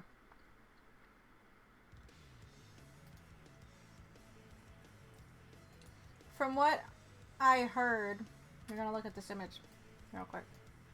They switched bakeries over the years, and that's one reason why they switched the names.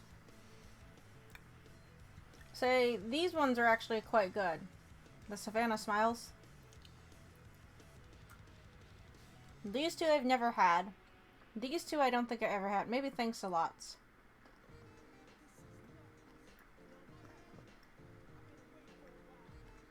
These are my two favorites.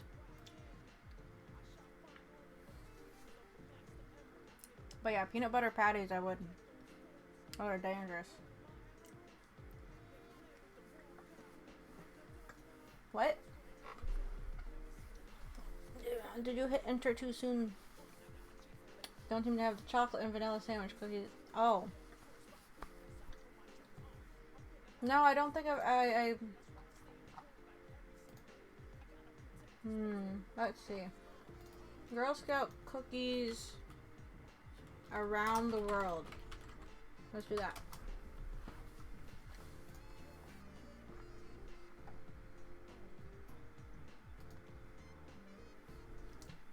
Come on, internet, you have to have an infographic.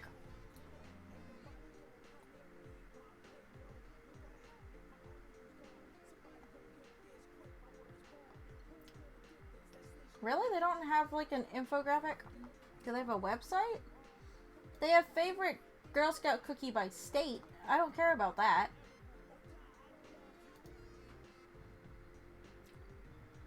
This map of Girl Scout cookie differences based on location. Now, when they say locate, do they mean states? I mean, look at this, I guess.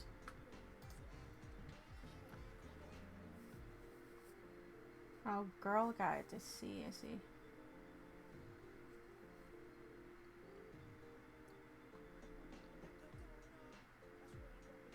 So these ones I don't recognize either.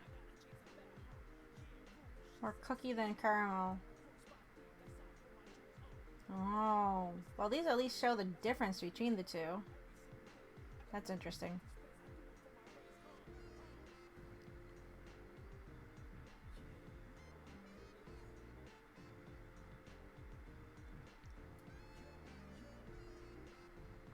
I mean, that's kind of fun. Okay, let's see. Looks like a Girl Guide cookies. Oh. Hold on for a minute, okay guys? I'll be right back. Okay, sorry about that. Phone call that I needed to... Oh, I see.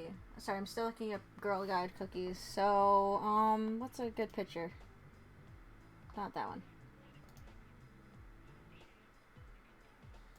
So, like these?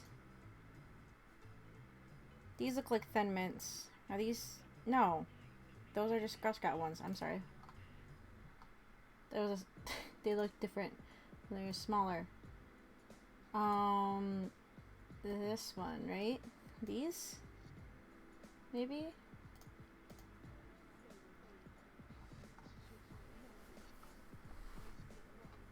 think Google's like, you're in America. We know you're in America. Why are you looking up Canadian cookies?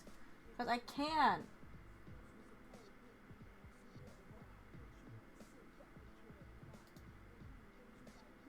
They're pretty tasty. I don't know. They look pretty good. At least in this picture, the chocolate inside the chocolate one looks yummy.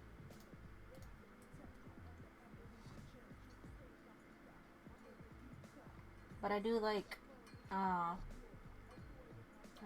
chocolate cookies. Okay, well, I'm gonna back out, stop talking about cookies for a bit, and do the thing I said I was doing.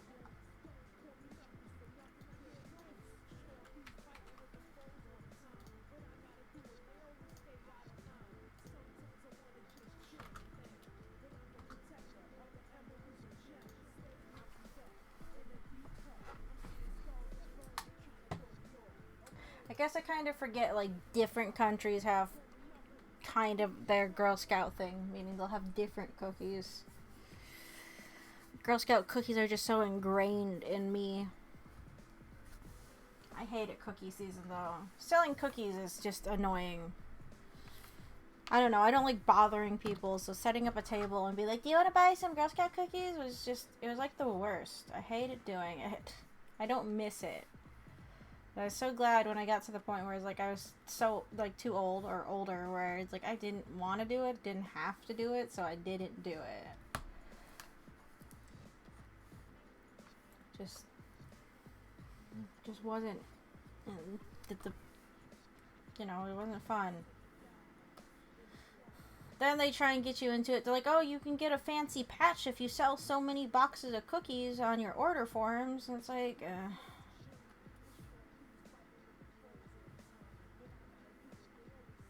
And then, of course, they're like, well, you'll be able to get money for your troop to go on to trips if you, you know, do really well. It's like I get it. They want you to really work at it, benefit your troop, shit like that. But at the same time, I don't know. When you're a kid, that's not what you're thinking about. It's like whenever you had to do, like, a fundraiser or something for school. It's like, were you really that, invested in it? Like, who was actually super invested in, like... I mean, sure, you get one or two of those kids that just happen to know enough people that they could get invested in it, right? I was like, who... I mean, my family never really did. I hated fundraiser season, actually. They're like, oh, look, if you sell this many things, you could get all these prizes. Like, and who actually ever gets all those prizes? Feels like no one ever got the thing that they would go on about for, like, ever. We were instructed to go door to door, also terrible for an anxious kid. Yeah, I think that was, like, a thing. We didn't do it as much, like, the door to door thing. It was more like, you know, hound your family members to buy cookies. Kind of dealy. It was just like the physical selling. It's like you know, you're a troop leader, go around and ask a bank or a store. It's like, oh, can we set up out here, sell Girl Scout cookies? And then you just have to be like a fucking nuisance. Like, I don't care if I'm a kid. I don't want to be a nuisance to people, asking them if they want cookies. Because that's just what it felt like to me.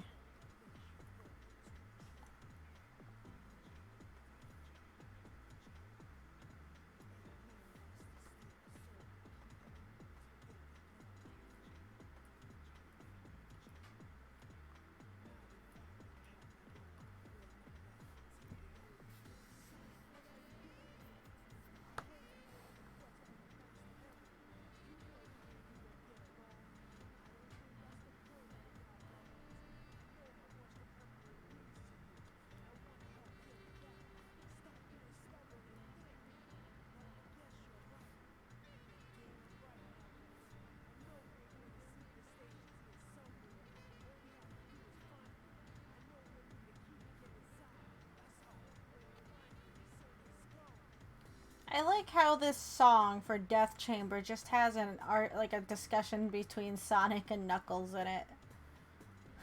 And it's just being Sonic going, "Hey Knuckles, can you stop trying to fucking kill me for like 2 seconds?" So I get it. It's important to you.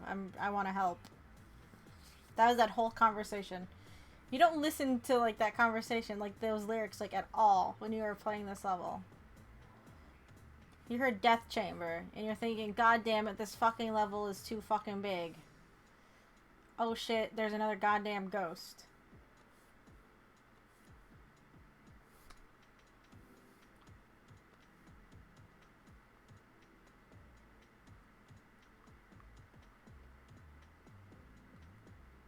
At least that's what I think when I play this level.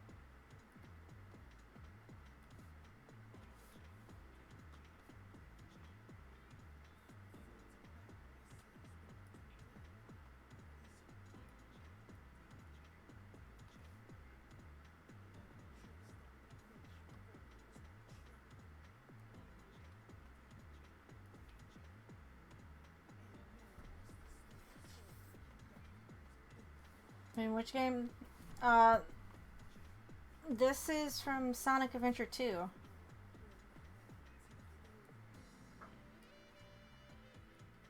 This is when they've broken into the pyramid and they're looking for the key to get into the, I'm pretty sure like the rocket ship hangar, because they end up stealing a rocket, like a space shuttle from Eggman's secret pyramid base. But to get into it, they have to, you know, find the key to open the damn door, because the door is locked.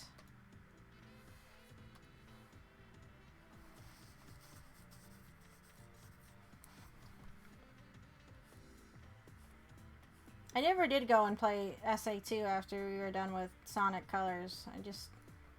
I was too tired.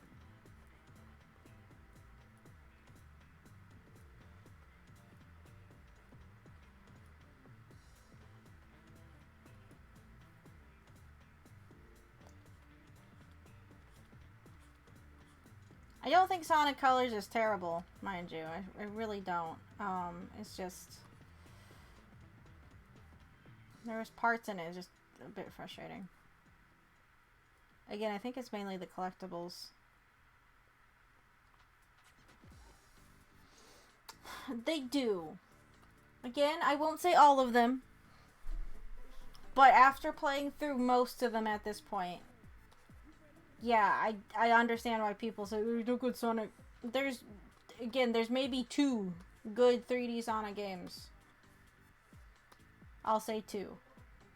Really, I would just stay with 1. Can I just... This is it. This is the design. Just this. Done. I finished it. No, I'm kidding.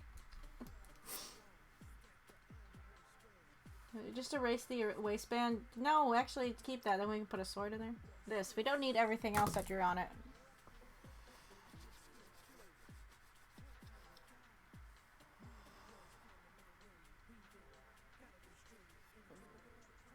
All of them need to be done in small doses.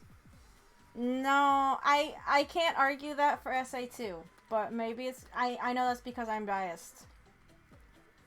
SA2 is my favorite. And I can't not say that.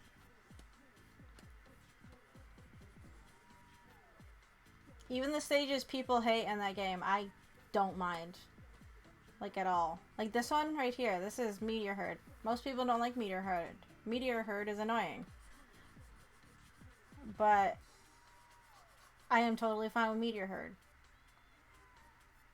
It's like Nick Cage movies. I don't know. I'll watch National Treasure over and over and over again.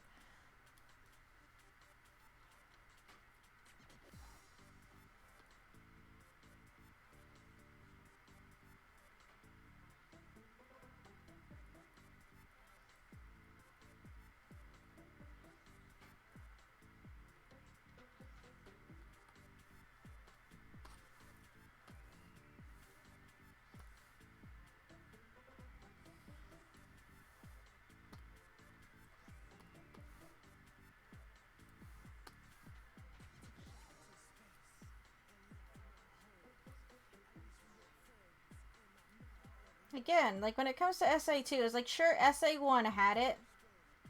And I'm gonna say it, it's the Chow Garden. Like, you can break up some of the annoyance and monotony of SA2 with the Chow Garden.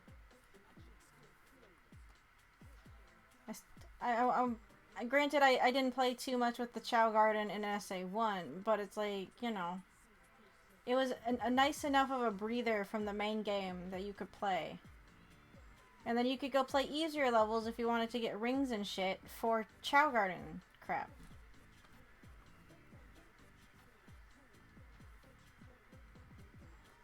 Again, I know I'm biased because SA2 is that game that I've just played to death and then some, and I will still play it to death and then some. But it's like, I can't say the same for like Sonic Colors or Sonic Unleashed, because like the secondary stuff that they let you do in those games, it just isn't really good. I don't think I don't find them fun or interesting. All those other games, they lack like a light, gentle side game you can play, like a Chow Garden. The only secondary stuff that they give you, I think one of the games might have given you like emulators, ROMs for like some of the old 2D games, and like that's fine. But those usually, I think it was like Sonic and the Black Knight, right? Something like that. But usually with those, you have to collect so many of their annoying red emblems to even unlock them, or their annoying secondary collectibles. The emblems in SA2 would unlock things. Granted, certain Chow items I think were tied to emblems, but you could still have enough fun with the basic Chow Garden stuff that it wasn't a big deal if you didn't do hard mode on Crazy Gadget or something. The multiplayer was fun enough, I thought.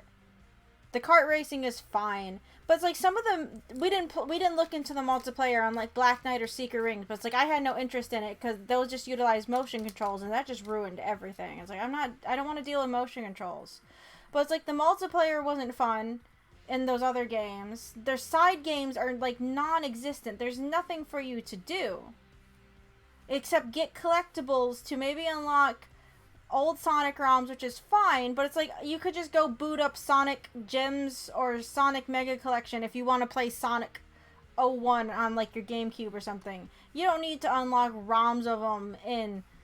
Okay, this is on the Wii.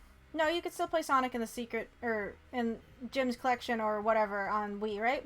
Like, okay, you're sitting there and you're playing on the Wii. It's like, oh boy, I want to play Sonic the Hedgehog 1.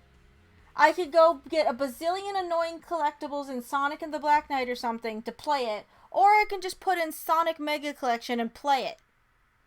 You're not going to do Black Knight. The reward for doing that in Black Knight is non-existent because you could just go get a different game and have all the old Sonic games right there and play them. Like, having them as an incentive for their shitty collectibles in most of the Sonic Wii games is stupid. They're just full out bad.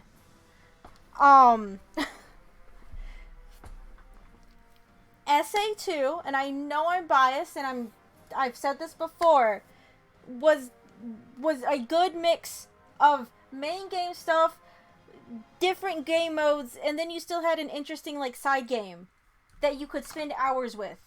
There are no side games in like the Wii games except like multiplayer games that all utilize more or less motion controls that no one wants to deal with because none of them are fun.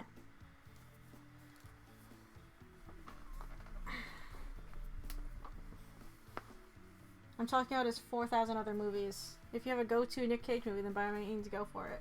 But binge watch a huge amount of his movies will cause mental distress. Well, yeah, you binge play any SA or Sonic 3D game, you'll have huge mental distress. We played Sonic and the Secret Rings was like my breaking point.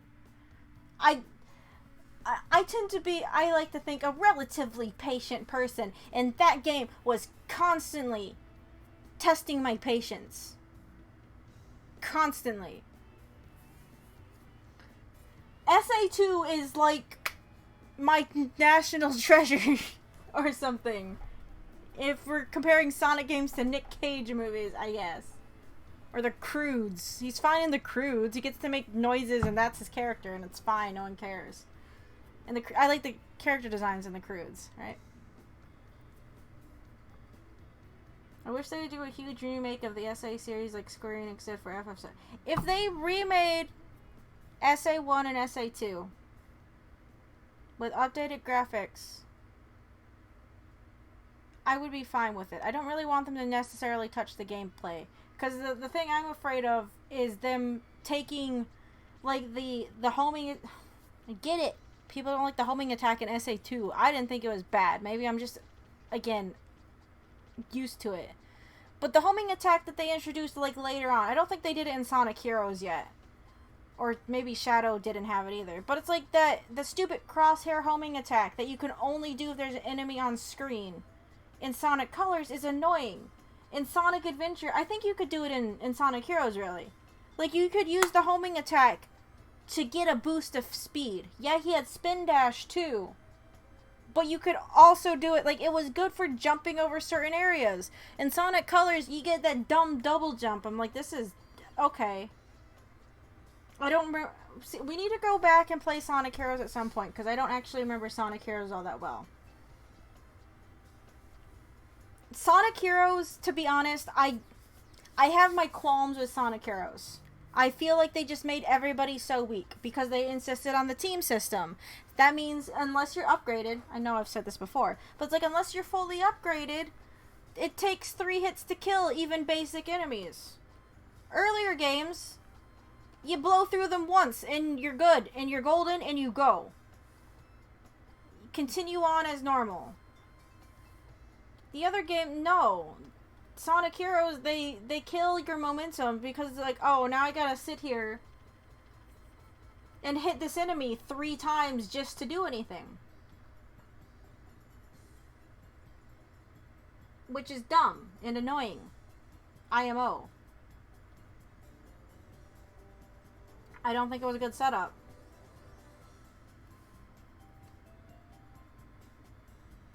Anytime that they've, like, nerfed, I'm gonna say nerfed, like, the homing attack, it slows you down. It's like, okay, now I gotta stand here and kill this enemy way longer than I'm expecting to. It's just bad. Shadow might have had that problem, too, at one point. And then they introduced guns. I'm not even mad about the guns and the vehicles in Shadow the Hedgehog. They're funny. It's memey. Who cares? The gameplay was bleh, but it was still, you could still go fast in Shadow the Hedgehog. You get his chaos control thing or whatever, and you just zoom through most of the stage. You're gonna get a shit ass grade. I'm pretty sure they had grades. I don't know.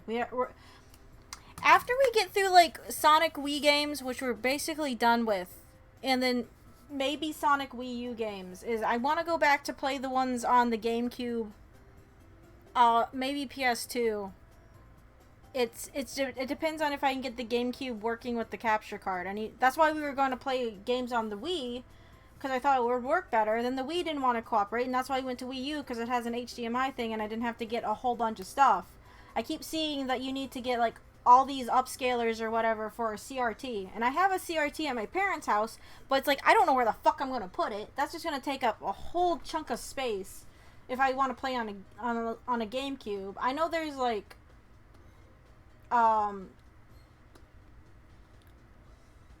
like upscalers you can get just for the GameCube, but you always see everyone's like, oh, it's not as good if you just did this and you just routed it through a CRT, blah blah blah blah blah. It's like, I just want to play Sonic Heroes.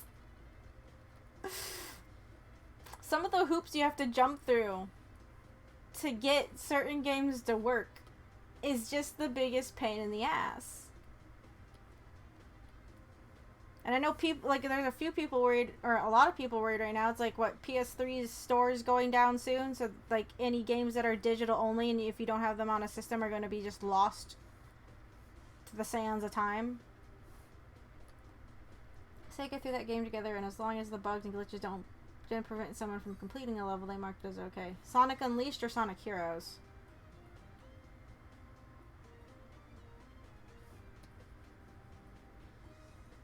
See, Sonic Heroes is the other thing, is because I spent so much time... I was excited for Sonic Heroes. Mind you, right? That... I was excited for Sonic Heroes, because new Sonic game was like, it had Shadow in it, I was ecstatic. But I had played nothing but Sonic Adventure and Sonic Adventure 2 really up until that point. And that was like what I was used to. And again, they... What else did you do in Sonic Heroes? You played the main 4 stories, and then last story, you did secret levels. Did they have kart? I think they had kart racing. But they didn't have, like, any kind of... Did they have side games in that game? Did they do any secondary shit in that game? If they were treating Team Chaotix as secondary gameplay when it was actually required, then that's dumb. Because Chaotix levels pissed me off because I don't want to fucking find hermit crabs for 15 minutes. Granted, that could just be because I'm bad at finding hermit crabs.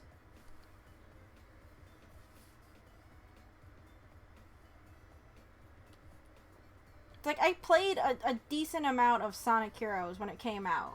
A part of me enjoyed it, sure. But then, like, eventually I was like, I don't think I like this game much anymore.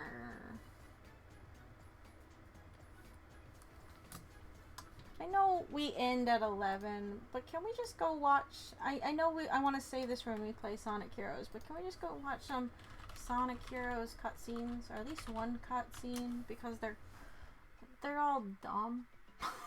They're all dumb. Sonic Heroes, the movie, all cutscenes. Someone did the thing.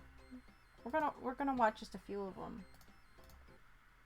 They'll make me laugh because they're annoying. Except we have to listen to nasally tales, and I don't like nasally tales. I remember when, like, the trailer for this came out, and it's like, oh, hot damn. Looking at it now, it does not look good. Like that run he was doing. Oh, look, they're pretending they're Sonic CD. Oh, that jump was terrible. Okay, I lied. It doesn't look... It looks bad. I was excited for this when I was in high school. Or middle school, whichever it was. This is the shit. Everything looks so greasy and clay. I don't, like... Again, I want to play through Sonic Heroes and suffer with this in that game, but I just... Sometimes I need to go back and rewatch it and be like, no. I don't know. Some of the animations in this opening video are just terrible. See, that's the one thing at least I can maybe say for, like, at least Sonic Unleashed and Sonic Colors. Maybe Sonic... Like, the rendered cutscenes that they do in the Sonic Wii games at least look really good. Like, the animation seems solid, and the rendering is good, and the lighting is good. Especially that opening one for Sonic Unleashed. And then you get to really shitty in-game cutscenes that we don't talk about. But, like, the opening cutscene on the title screen looks really good. I remember watching that and being, you know, quite impressed. Then I watched this... I get it, that came out way after Sonic Heroes. And if we go back and look at SA2's cutscenes, they're not much better. But and I get it. That's all nostalgia talking. I'm like, oh, SA2 is great. But I would still... Like, if they bumped up the visual quality... Oh, that'd just be lovely. Like, I feel like I don't want them to change the voice acting. Because part of the charm of SA2 is the voice acting. If they did what they did... Not that we should talk about the Silent Hill HD collection, because nobody liked it. But it's like Silent Hill 2 had both, like, the redid voice tracks and then the original. They couldn't do that for SA3 for whatever reason. I've been watching videos on it, so this is the only reason why I kind of know. But it's like, if they did that, that'd be fine, I guess. I don't know. I get it. That's a lot of, like, nostalgia talking. It's like, if you really wanted to, just go back and play. It's like, fine, I fucking will. But it's just like, I don't know. There's some charm in it. I know I've seen a few, like, fan-made, like, recreations of, like, certain Sonic Adventure 2 scenes. Like, the entire Faker scene is great. But that was, I'm pretty sure, using, like, the original audio. And that's part of the thing that, like, lends itself to it. But yeah, look, just this opening scene for Sonic Heroes. It's just... It was epic. I mean, that's gameplay, I'm pretty sure. It looks... No, it's not. It looks like it's gameplay because it's all jittery.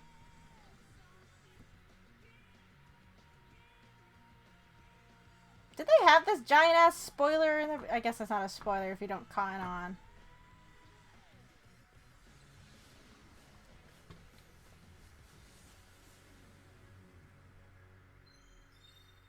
Oh, Sonic Heroes.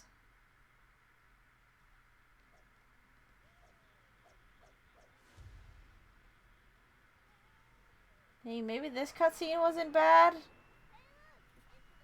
Never mind, Tails is in it. Tails' voice! What happened with that decision? It makes me feel like I'm going to develop a nasal condition if I listen to him for too long is the problem. That running doesn't look good.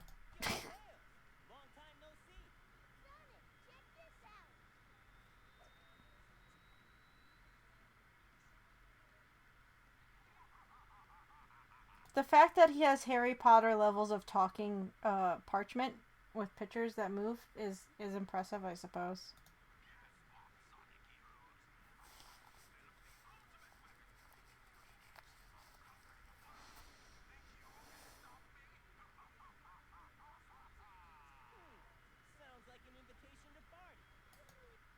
Sounds like it is. I don't know why we're doing this right now.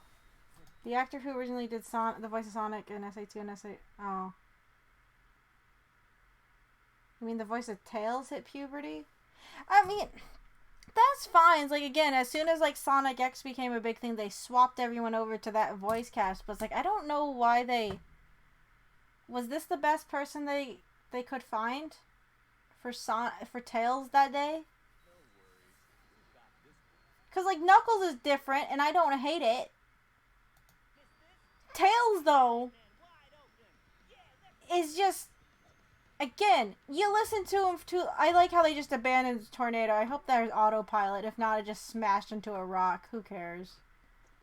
I remember I actually wasn't a fan of Rouge's design in this game. I'm so glad they changed it back. Because, again, I get it. It's nostalgia. It's like, I liked her design in SA2. This looks dumb. Her face looks dumb. This animation is so stilted. Oh, the lip syncing is just bad. This scene excited me because, again, they had Shadow, and, you know, I was under the impression, like, everyone's Shadow is dead at this point. Because Shadow the Hedgehog wasn't out yet. Then they introduced the entire androids and clones and bullshit into it. And you couldn't see it through the fucking glass, Rouge.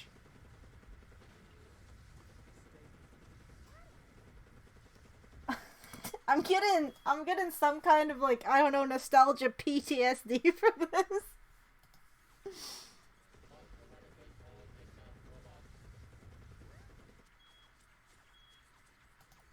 Can we talk about how terrible Omega is? That he stopped for long enough. You should have been able to point downwards.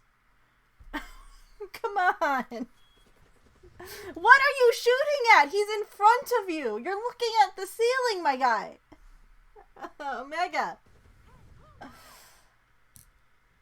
Did you know Rouge is faster than Shadow and can get in front of him before he reaches the robot? Even I get he's not running, but he's jumping, but he should still be faster than that, right? I don't know.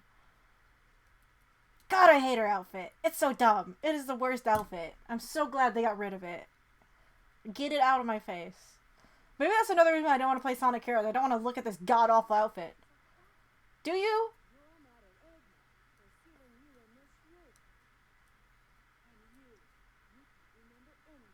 I like how with the fade in and out, it implies that time passed. And she sat there and played counselor with these two. And had them tell her their stories. Like, alright, so... tell me about your childhood.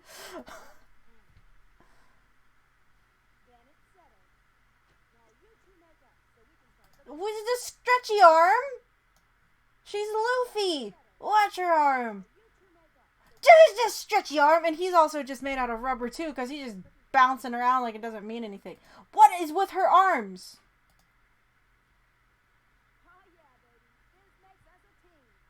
They didn't agree to that. Apparently no doesn't mean anything in this universe. We're gonna watch the team intros and then I'm gonna stop. It's just gonna make me angry. What was that sound effect for Cream flying? Why is that the sound effect?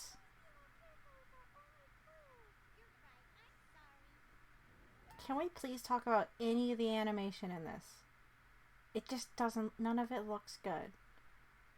Again, get it, SA2, I'm biased, but I still feel... Yeah, I might even say some of the stuff in SA1 looked better, and I have lots of issues with the stuff in SA1. Bye, Cream.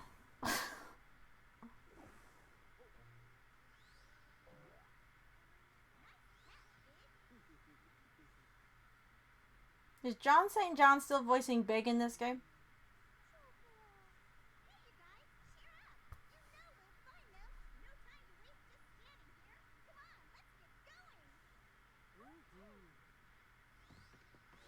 Something about this is just pain.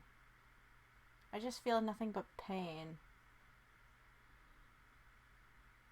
I like how his theme song, he's listening to it. They actually made a theme song for themselves that he has on a CD. Because that's why it's muted. These other characters can't hear that. He's bobbing his head to his own theme song for stuff that hasn't happened yet. No! If it was on a... No, even on a boombox, it doesn't make sense. All the other teams have their theme songs. It's diegetic. Which one is diegetic? Ones that you can hear or ones that you can't hear? I'm not sure. I don't remember my musical terms. But, like, it's bad. It's inconsistent and annoying.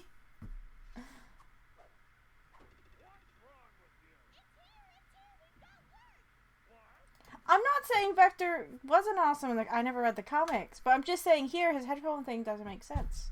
I liked Espio, but he's a purple chameleon. I know later on he's voiced by Matt Mercer. I don't know who he's voiced by in this game. Sonic Forces, I'm pretty sure he's voiced by Matt Mercer. And then Silver is voiced by Quentin Flynn, who voices, like, Raiden in Metal Gear Solid. In Iruka in Naruto. Why I know this just because.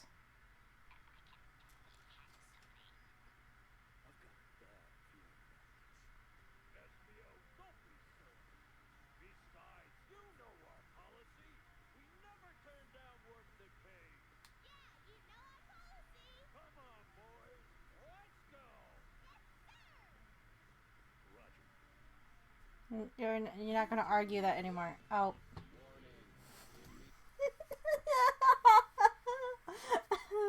Here's at least one thing we can at least say. Well, okay, maybe not Sonic Adventure. They have a slight glow up with some of their rendered cutscenes. But I feel like the cutscenes at SA2 compared to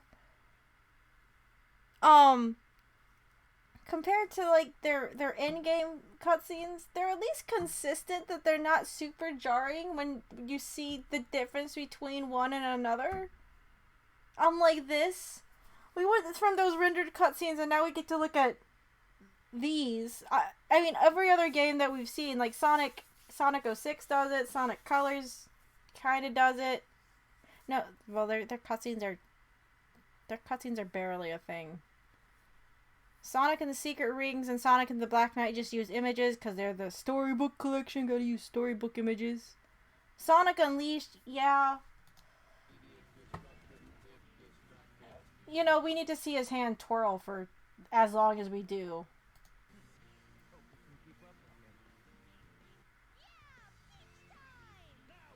Oh, but say, what was that? That zoom in is not structured for widescreen. Okay.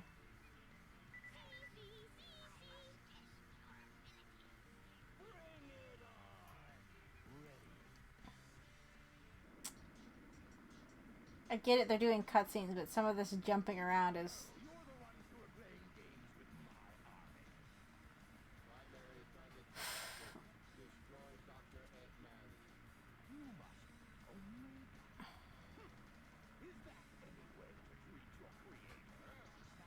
What is going on with the shading on his mustache? It's just weird.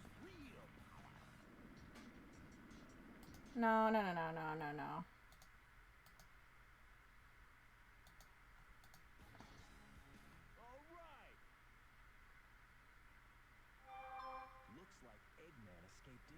They just...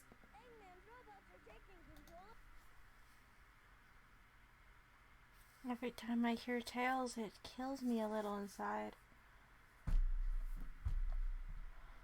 Look at the scene. This is from an officially made Sonic game. The lighting in it looks so bad. The lighting in SA2 and SA1 look miles better than this. This looks like someone made this in SFM and called it a day. If it was a fan-made thing, I wouldn't be picking on it, but this is official. This is a thing they released. This is fine. Did Knuckles just disappear there? Or did he just get bumped off screen? No, he disappeared. His model disappeared there. And show him the real power of teamwork. So, that Eggman's behind all of this. Whatever it takes, he's mine. Any objections? Amy, are you sure Mr. Sonic is here? No doubt about it. My heart is never wrong. Then it must be so. Yes! Yeah, that totally... Cream, I know you're like 6, but god damn it. I wanted to see the fight scene. I know we said I was gonna only watch it at a certain point, but we've fallen into this hole and now I'm here. Gotcha, my darling Sonic. Amy, what are you doing here? Sonic, this time there's no way I'm marrying me. Sonic, It is a game that exists. this time you're mine. I'll do my best. Amy, knock it off. There's no time to play.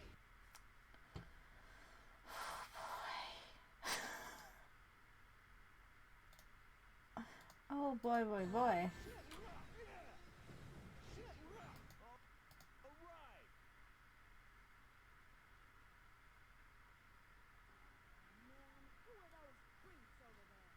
Look at Vector's little walk. He can't even walk properly. What do you think you're doing here? You're making a lot of assumptions. A lot of assumptions. Everybody in this scene is just making assumptions. If you sat down and asked nicely and actually answered properly, you wouldn't have to fight. There is no reason for this fight to happen that happens. These two are not doing anything. She's speaking for everybody. She's just doing the same thing Amy does and speaking for the whole group. The other three are just being really dumb. SBO I expect to be smarter than what he is. For some reason. You're making a hell of a lot of assumptions. I'll find Eggman's treasure first. I'll do it for you. No. Oh god. Just seeing this area gives me PTSD. Ah, the song!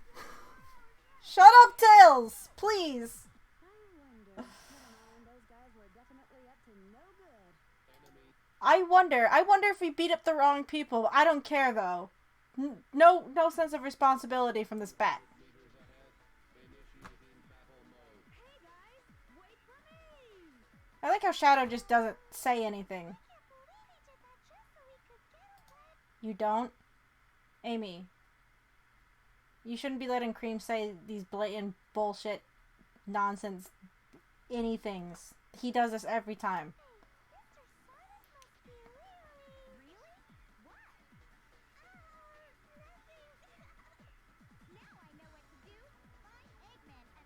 What is Cream's walk cycle here?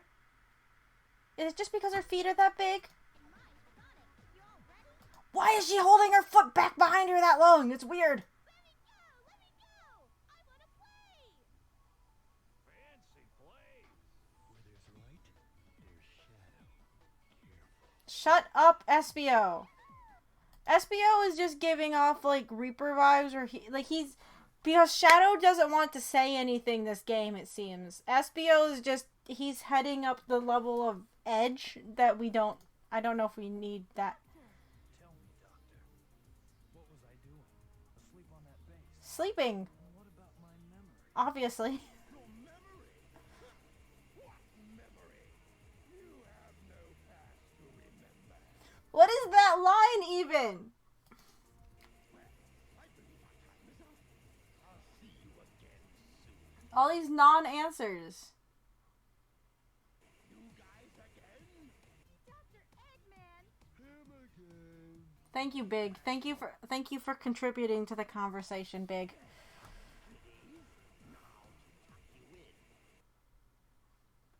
I, we fall into a hole. You've made quite a mess here. I'll accept your apologies and payment with your time. Want some? Come and get it. On guard. Did they cut that off, or is that how the game? Probably them cutting it off. Why not have some fun while you can? After all, you only have one game, and we know who's going to win. Get them.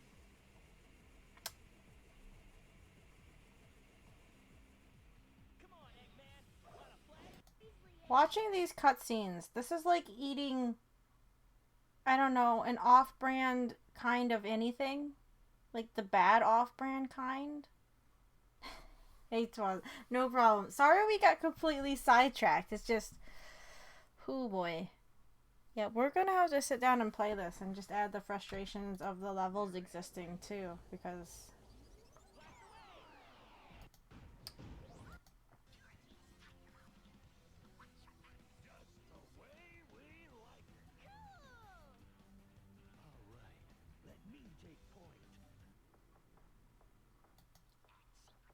so many of these lines just, they don't feel like they need these characters to contribute to the conversation, but they don't add anything. It's just so bad.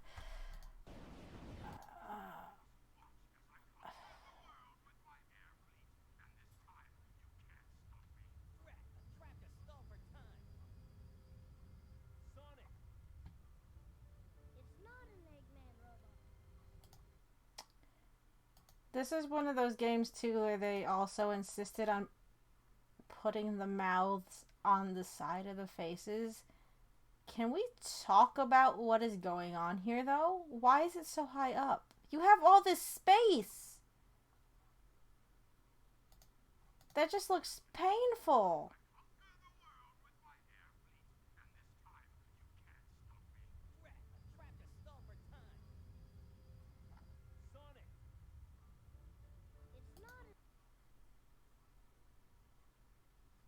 Tails, what is wrong with your face?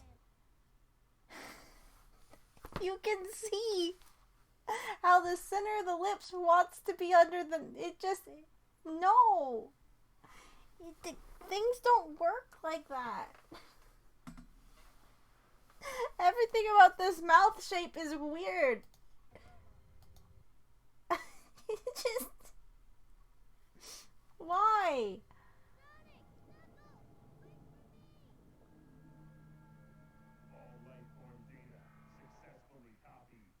Uh-huh.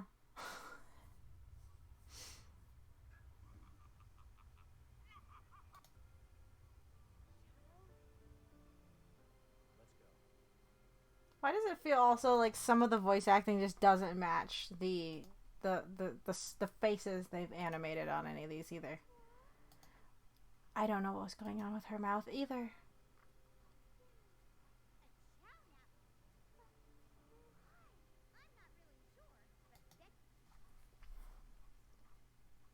I have questions.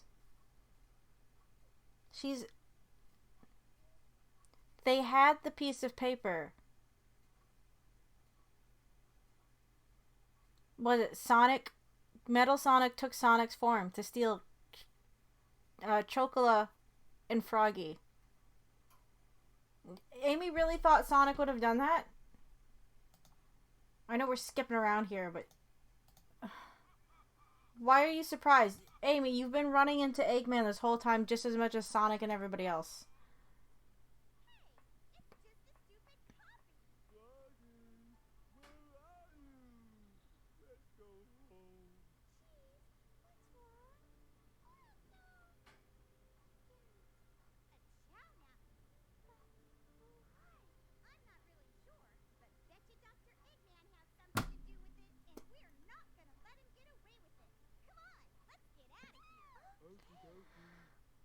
Oh, the motives just feel weak and annoying.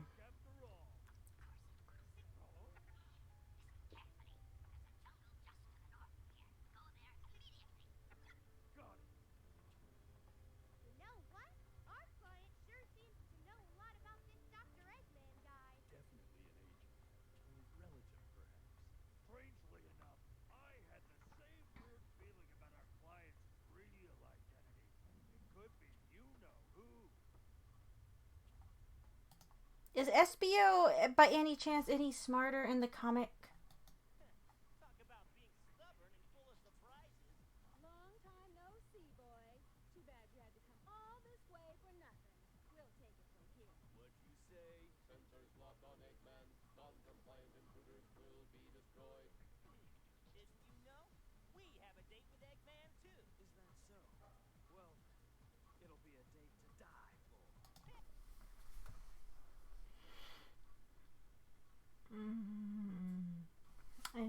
It's just so bad. Two. Is that so? Well, it'll be a date to die for. Hey, that's my line. What was with that hedgehog that looked like my twin?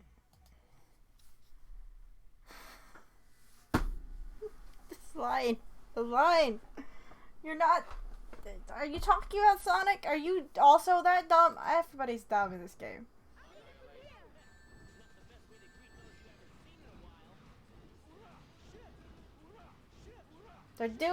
They're including these fights so you can hear these important storylines.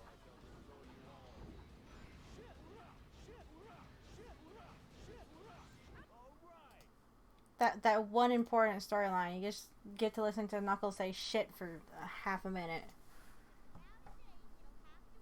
Yay! You think this is a joke, you little brat?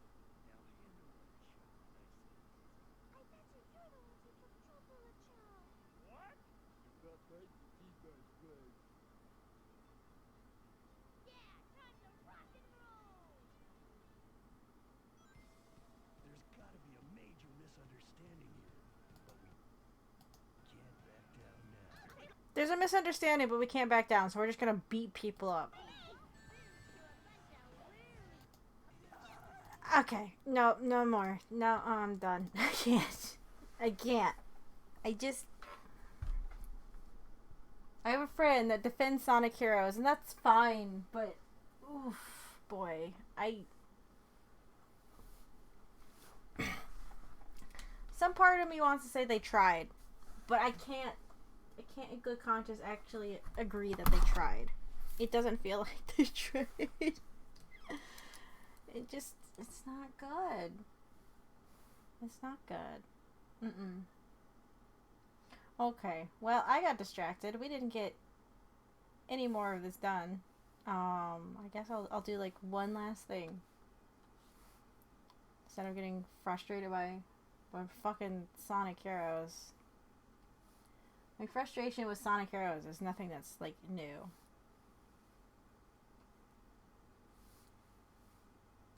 But goodness.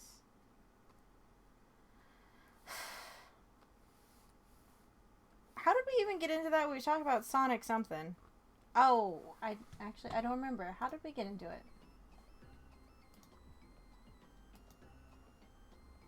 I've completely forgotten at this point.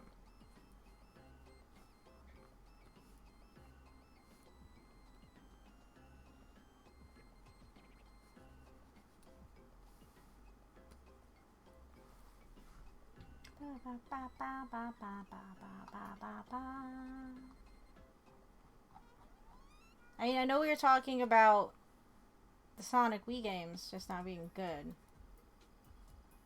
And again, if someone's only played the Sonic Wii games, I could definitely see why they don't like Sonic, like 3D Sonic games. They're not good. There's some artistic choices in there that are okay, that I would almost give a pass for. But most of it is just kind of infuriating to sit through. Which is annoying and infuriating.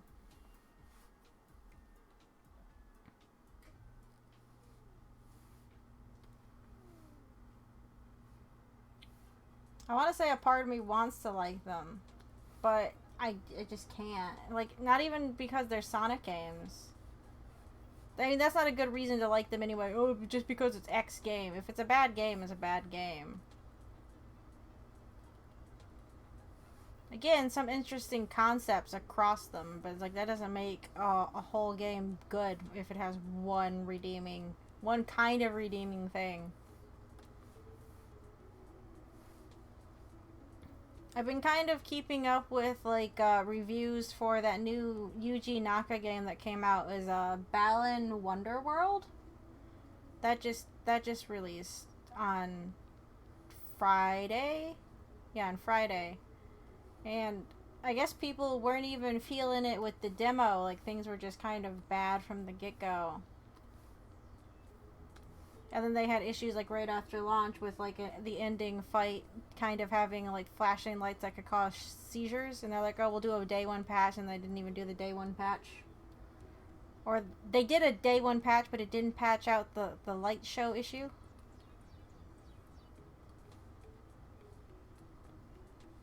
There's like one of the reviews is like there's some interesting things in here, but like the overall is like it's not great. It's like if you watch a movie, it's like, well, the graphics or the visuals look nice. Like, just because the visuals look nice doesn't mean that the thing itself is spectacular.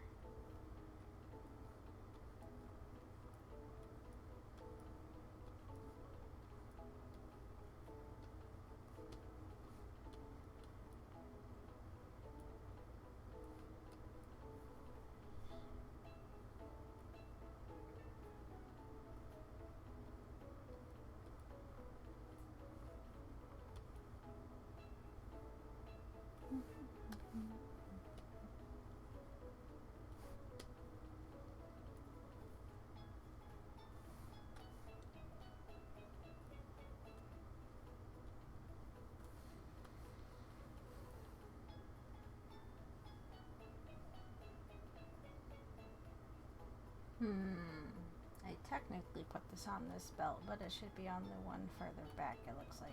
Oh well.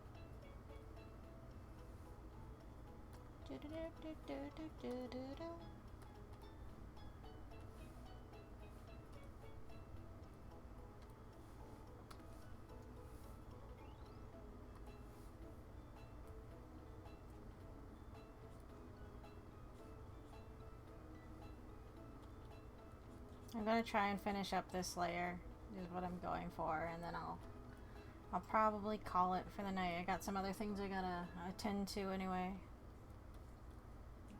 Still. I was hoping to get more of this done, but we got distracted. I mean, that happens. It's not new for art stream. I wanted it to be kind of chill anyway.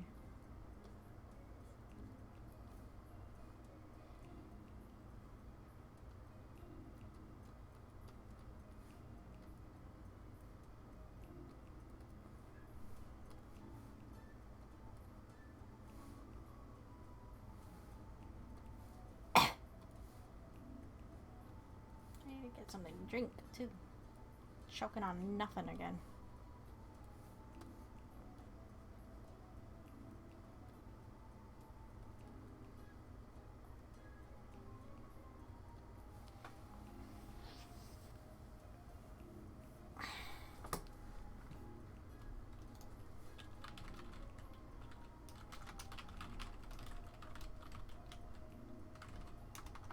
I guess I'll end around 11:30 tonight.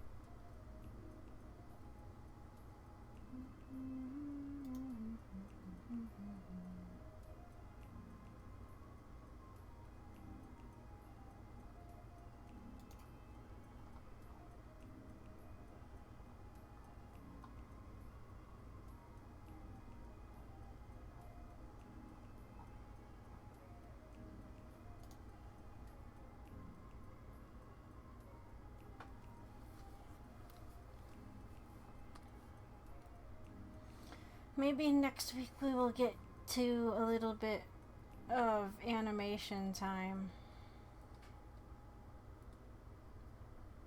What I'm kind of thinking at the moment.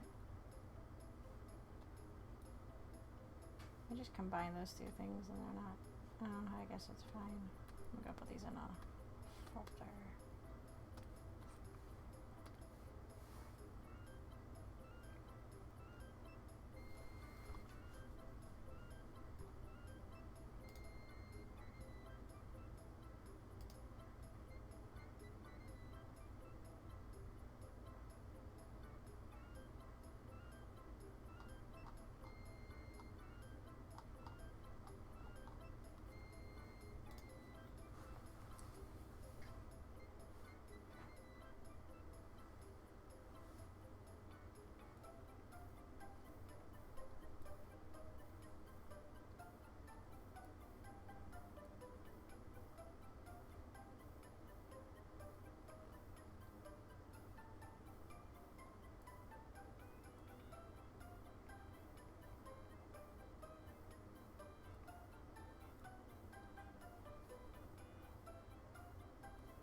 I think the sad thing when it comes to Sonic games is like how so... Oop. I did not see who that was. Oh, Daxifer, thank you.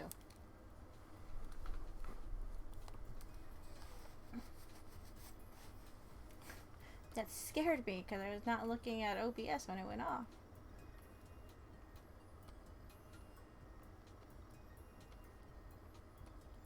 How are you doing, Daxifer? So you missed the long rant about Sonic Heroes. Not much, just finishing up a few things before I end art stream for tonight. Aww. Working on this character design. We got distracted a minute ago so I could ramble about Sonic Heroes. You know, the typical. If it's not us going off to talk about Sonic, it's probably gonna be Naruto or something dumb, isn't it? That's how this stream goes.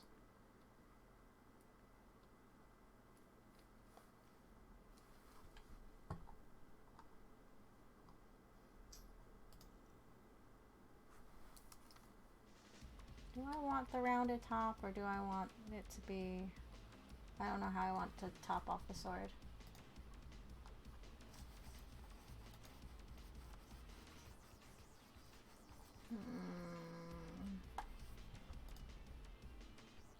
The rounded one look okay. Probably gonna put back. Yeah, Boruto's dad. You know. Yeah, that's the one.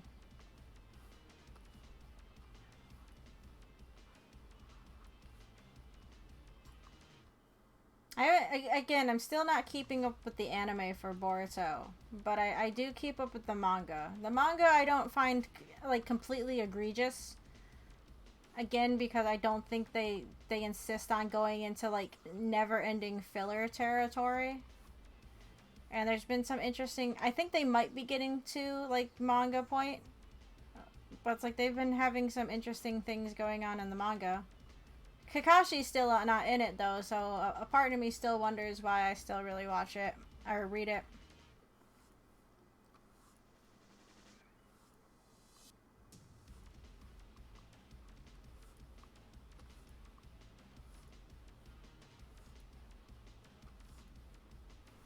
I don't know how I want to do this handle at all.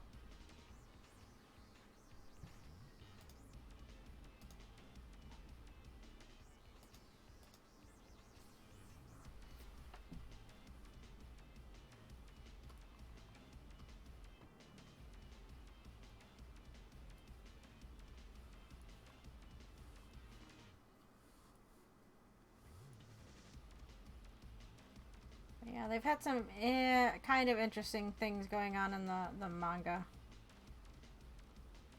I know I'm pretty sure at this point actually Kishimoto's back to writing it. Before he was just kind of supervising, but now he's stepped in to do writing. He's not drawing it, so the art's still a little off, but it's not like the worst. It could be, I suppose.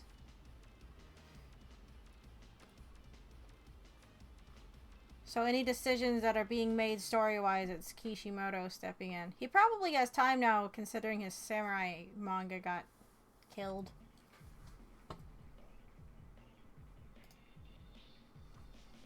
Because, yeah, I guess that's it. I hope maybe Kakashi pops up, but I'm also afraid at this point he's only gonna pop up for something bad to happen. There you go. Oh, no problem, Brian. It was nice to see you. I'll have to talk later. The students are starting their finals. Right, we're into final projects, so it should be interesting going forward. In what way, I'm not sure, but it should be... something should happen. I don't know what.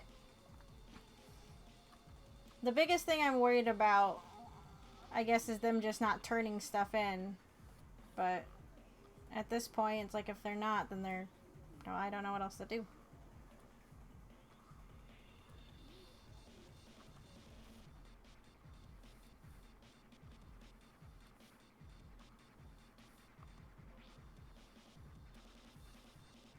Again, Kakashi's in the Boruto anime. It's just... I don't feel like sitting through all those episodes of anime just for that reason. I have no interest in what's really going on. And I only started reading the manga because I thought maybe, you know, he would be doing more stuff, and he's not. So it makes it really difficult to care. Part of me still does. Like I said, some of the stuff that they're doing in the manga isn't terrible. Like, it's going... Certain things happen in it that surprise me, I suppose. But it's still kind of a... It's like, alright. It's there.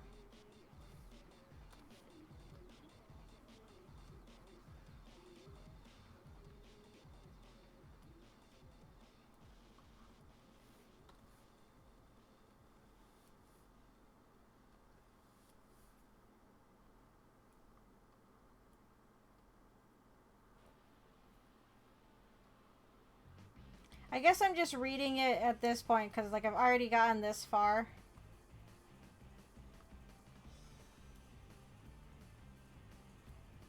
I mean, there are plenty of manga that I've started and I just haven't finished reading it because I just wasn't interested in it. But, like, this one, it's like I'm at this point and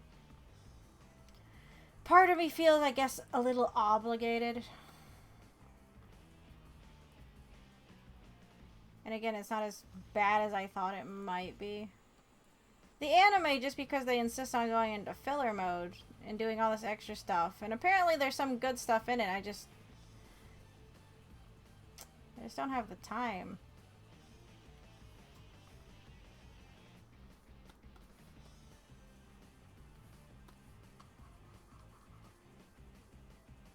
Which I guess is a little unfair of me, but, you know. I just don't have the time for it.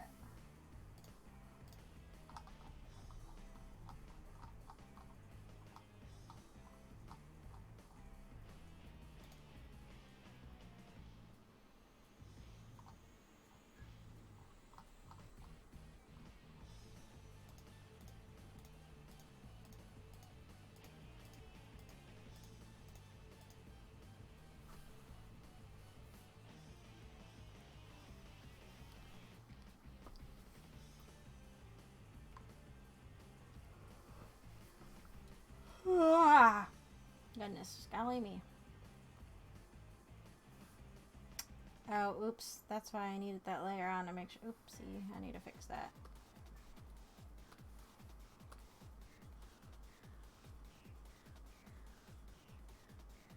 Actually, we're gonna redraw that whole thing. I was thinking the size of this looked funky.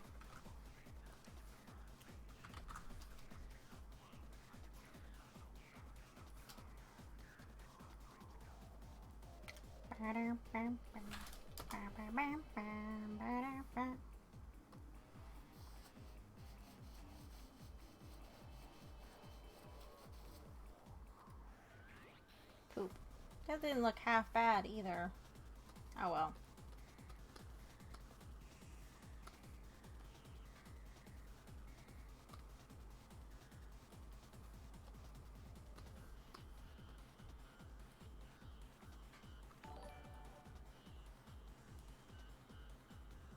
Taste Tretsu, thank you. You also lurking around? So if you just got here, you missed the Sonic Heroes discussion. Rewatching cutscenes and listening to nasal tales. Nails. I wish it was nailed on a chalkboard. Oh, okay. Yeah, you missed the Sonic Heroes discussion. Nail! I see a bird. Kick its ass.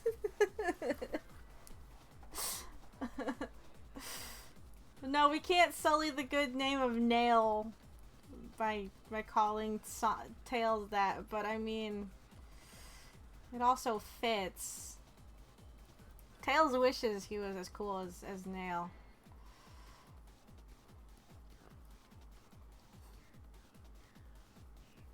Super Kamiguru. Shut up. Oh. Man, I'm gonna want to watch that.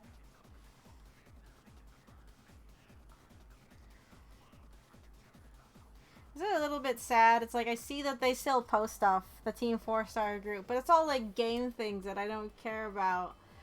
And like that's the thing, is like I just can't bring myself to care too much about the stuff that they're doing. They've put out like a few like 3D animated like DBZ shorts, you know, that they wrote themselves. And it's fun to see the characters in those I guess in those situations, but the animation on some of them, I don't know what they're doing. Like I've tried to watch them and they just don't look good. The most recent one with Cell looked okay. Hold on, I need to go get an example. I know I want to finish this up before I end tonight, but I just... Where is it? Okay, they might have other ones I just didn't see. We're probably not going to listen to the sound on it. I don't know. Oh, it was SFM? Okay. Well, it looked way better than, like this one. I don't know why the faces just look weird. Like, we don't even need the voice acting there to see. Like, why are you putting the mouth? Like, there's a time and place to do that. Yeah, but they do it everywhere in these shorts. And it's just... We're just looking at the animation right now, right? This is all this is. This is just an animation breakdown. And it's just awkward. That, and I understand why they're using, like, the cel-shaded look, but it doesn't look good. I get why. But that's not even, like, the biggest concern I have. The biggest concern I have is the way... Like, why is... Yes, your mouth, your face can move like that in a way, but not that drastically. It's like, Vegeta, is your jaw okay? Why is it over here? Bring it back.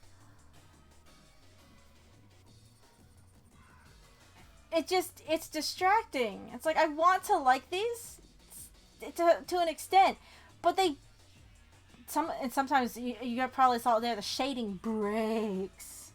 My biggest concern is that All Might sticker magnet.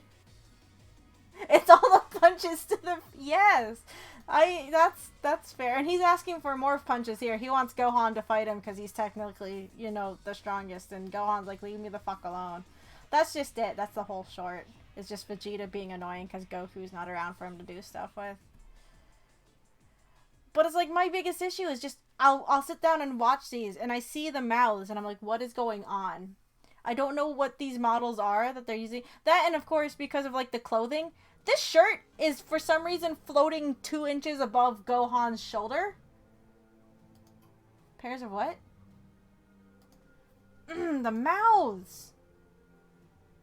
They just don't want to stay in a... Like, the clothing looks weird on these models. It feels like the clothing doesn't belong on these characters.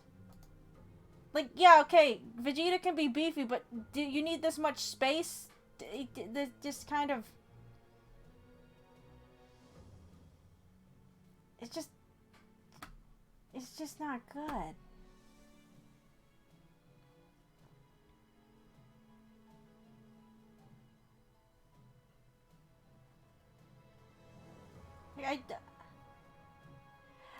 Yeah, I suppose, but I don't know.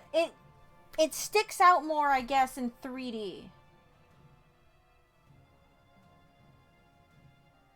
There's being like, what's the word?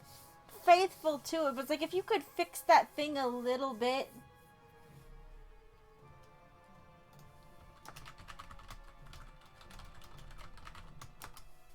Like, this is, I think that's just, like, weird, wonky modeling. Because I get it. It's like, alright. Like, if we get nitpicky, I suppose, like, okay. We have, like, what, 80s, 90s fashion? Right? So if we go and look at Vegeta here, it's like, alright, yeah, I guess we could argue it. Like, I don't know why this sleeve is so fucking big. Cause like his bicep's not even that big. It's just really distracting. You could fix that. But it's not like that throughout the board. Cause like, okay, you could have this one. That looks like that fits him.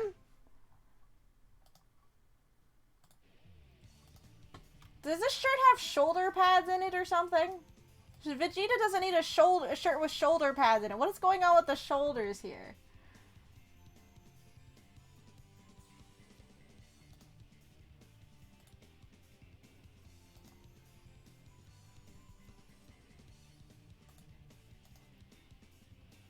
I don't know, maybe it's the collars. Like the sleeves I could maybe see. It's like the collars feel like they fit him properly a bit. Again, we're just getting to a nitpicky point here. It's just my biggest takeaway from these models is the mouths are everywhere.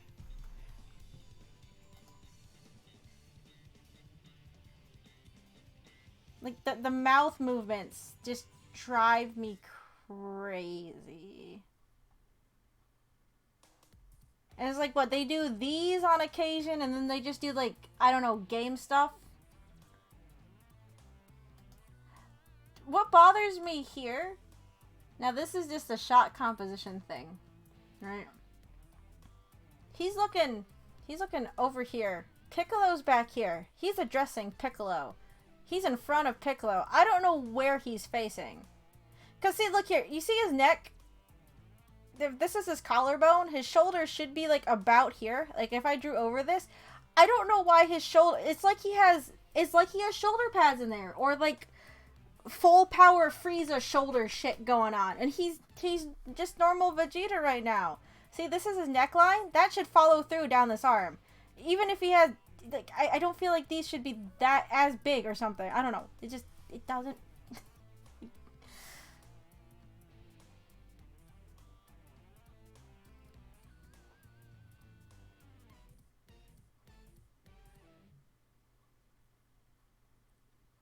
It's just some of the.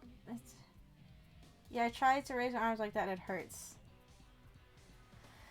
Yeah, like I kind of see what they're doing, but at the same time, Piccolo's arm also just feels disconnected here. Again, his neck, even if he has broad shoulders, I don't know if they're supposed to be that broad. That's his shoulder right there, the top of his shoulder, right? What is all this here? Why is his shoulder like... He has yaoi shoulders. Yaoi proportions. Yaoi proportions? Namekians don't even have bones. I mean, I guess that's sort of fair.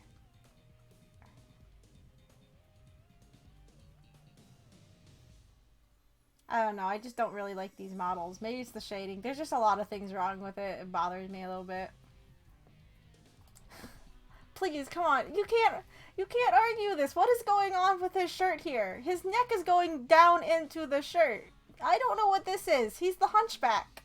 This is just hunchback Vegeta. Like, these colors are floating off of these models.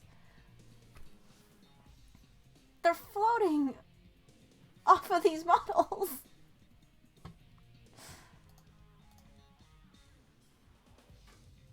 Again, Vegeta's collar can sit normally on... Okay, here we go. I don't know. Is this from one of the games? Look, okay. This is from something. Look, the shirt looks normal here! Like, if we compare just 3D models, like, they can do it. They can do it right.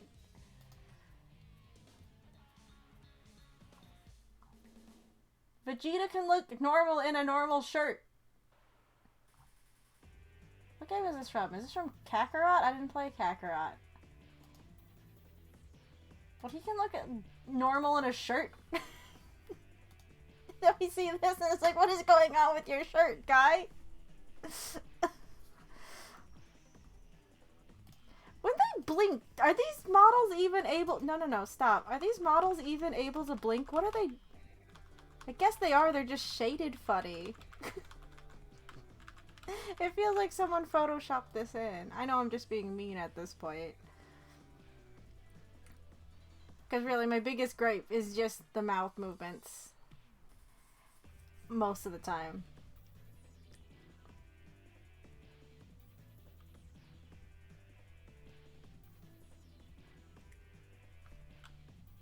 See, her shirt sits normally. Right here it looks fine.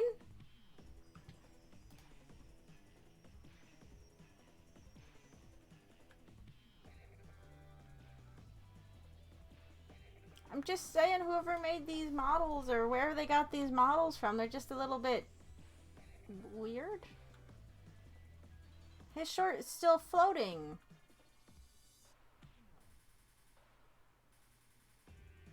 Okay, no, look, even. This is not what we're doing. You can see, like, the layers. I don't know what this, like, tan stripe is. Is that his back like, the back geometry poking through the shirt? I don't know what all these layers are, and none of them sit on top of them.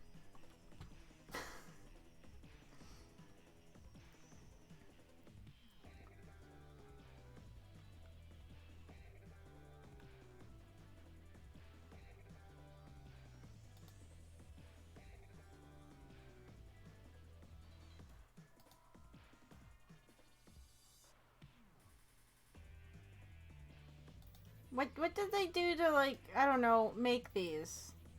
And he's not talking to Nappa's ghost, because in this universe, Nappa is off working at a studio to make movies and shit. Because he's also in the one where they're babysitting baby Trunks. He's technically alive. He couldn't have been looking at Nappa's ghost in that one with, that shot with Piccolo.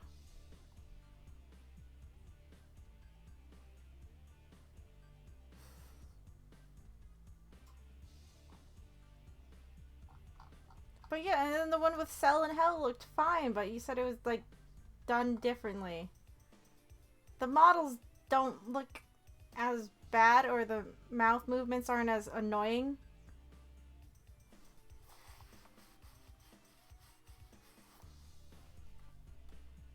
Like, it's fine.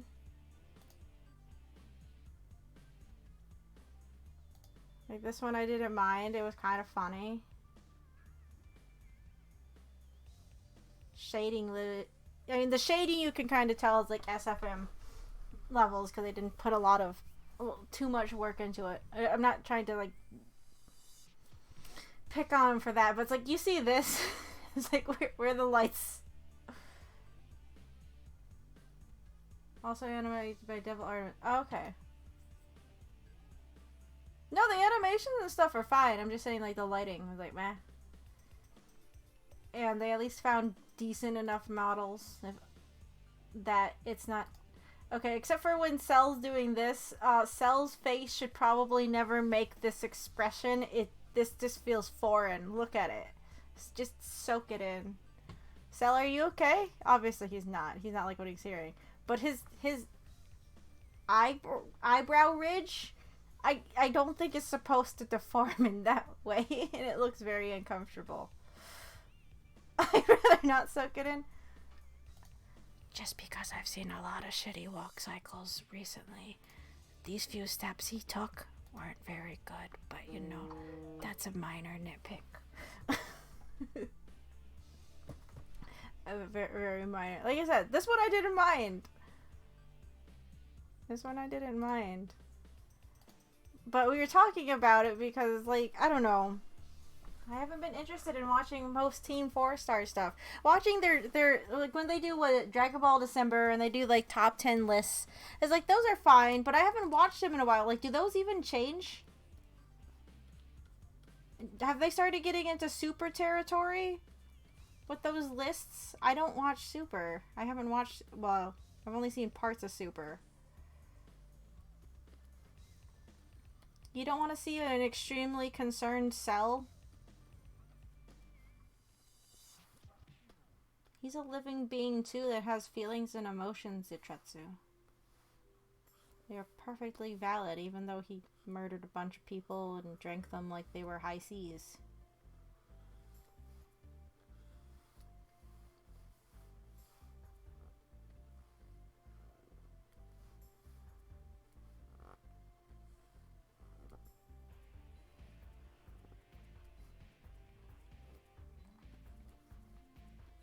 and I'm not saying people who do like SFM stuff aren't good at it. There are some really good SFM animations out there, but it's like, I don't know. It's a shame when, and I'm not saying this makes the whole thing. Again, I was just arguing. It's like, okay, just because a 3D Sonic game has like decent art direction, it doesn't make it a good game. Just because like an SFM doesn't have like the most high quality lighting doesn't mean the animation and stuff in it is bad. Like, you look at a lot of 3D animated anythings, and like the lighting on most of those shots until the lighters go in and fix it look like shit. I'm just saying, you know, it'd be nice if they could find someone to do it, to take the time and effort to actually light a scene properly and make it pop that much more. But some people can't, or, you know, maybe their computer can't handle it. And then, of course, if you play with the lighting, then that just messes up render times. And if you're trying to, like, get things out on a certain, like, time schedule, it's like, that's not going to happen if you need to sit there for, like, 30 years waiting for things to render out because you wanted to add fancy lighting to the scene.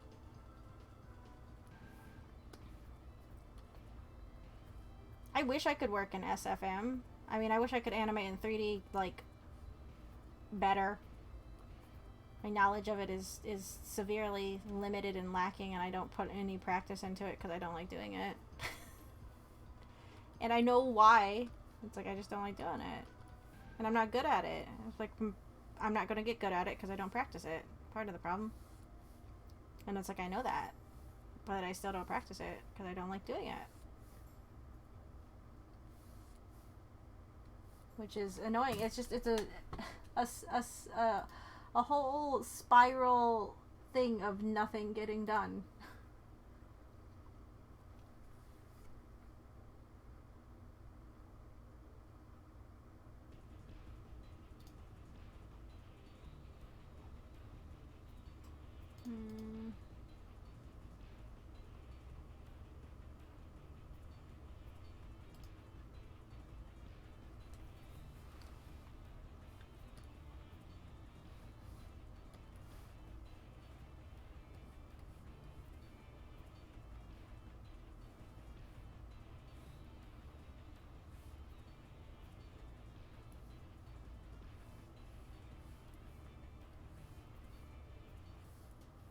I understand why, you know, Team 4 stopped doing what they did, but a part of it is a little sad.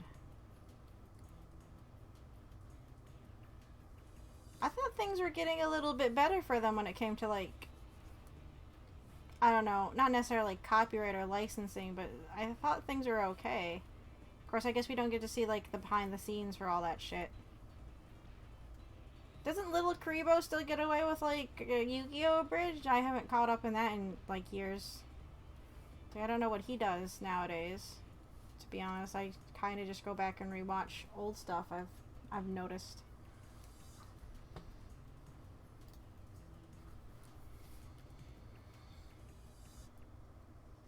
I mean, I wasn't one of their Patreon backers that was waiting for the continuation after the Cell games. And I was like, I understand why they're mad. It's like, I know Little Karibo takes breaks from, like, stress and stuff like that. I think he's still doing it, but remember he had to make a new channel twice. Oh, I see. So he was doing that he did that really short Naruto abridged series at one point too, and then it devolved into just like American Bakura Plays videos or something like that. He had Ninja Bridge still exists, but he only did like 9 episodes. I think it was 9 episodes of like the actual Naruto anime, and then he did like a 2-part special for the one movie with M. Night Shyamalan, which is the reason why I can never say M. Night's name ever again in the proper fashion, because I can't. I'm unable.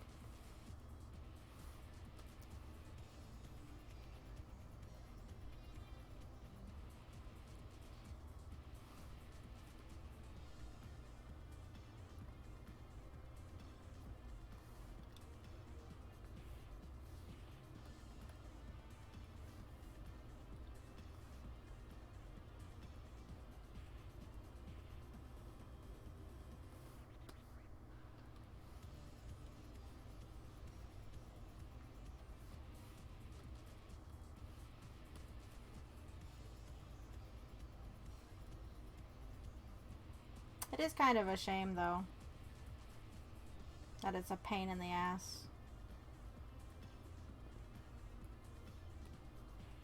I don't know, they come off fair UC enough, you'd think it wouldn't be too much of a problem. But again, I don't know the intricacies of it.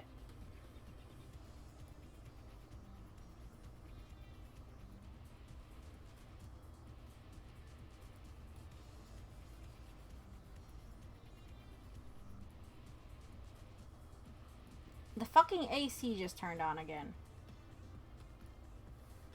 I didn't, when I had to take a break or a while ago, I didn't bother to, I told myself mentally, it's like, oh, I'll go and turn it off. Didn't.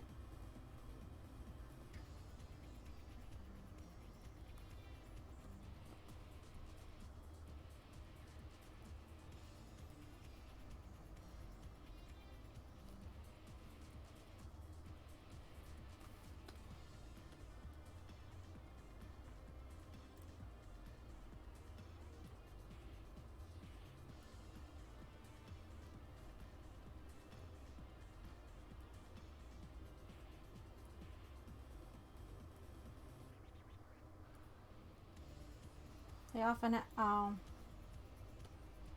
I guess, yeah, that's fair. Again, must be annoying. Still a shame, though. I'm not trying to rag on the Team 4-star guys or anything. Dragon Ball Bridge got me through, like, a really tough time there a few years ago. I remember binging that, and then I started playing, I think it was Xenoverse 1 on the PS3. And then I think it was Xenoverse 1 on the Wii U. I don't know. I was playing a lot of Xenoverse 1 around the time, then I ended up getting Xenoverse 2 later on. But I think that's just one reason why I'm sad. It's like I liked watching their stuff. I mean, I can still go back and watch the old stuff, but it's like it got me through a lot of crap. I went Saiyan. Do I have a picture of her? Here. I know I drew pictures of her. I have a short little angry long-haired Saiyan. Her name is Celery. Because of course her name is. I did the thing. I named her after a vegetable. I didn't... Hold on, I'll go with a picture of her.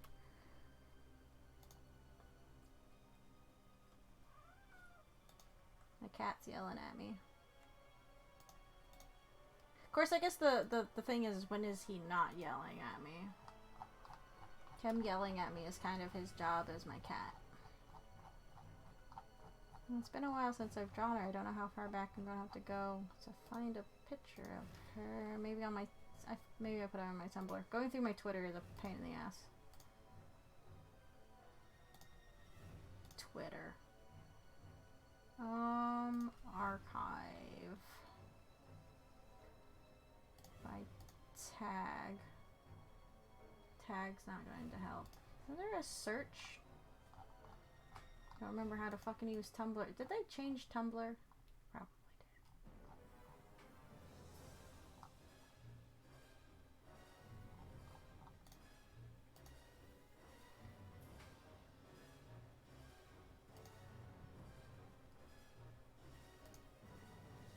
I thought you could search in your archive. Did they take that option away?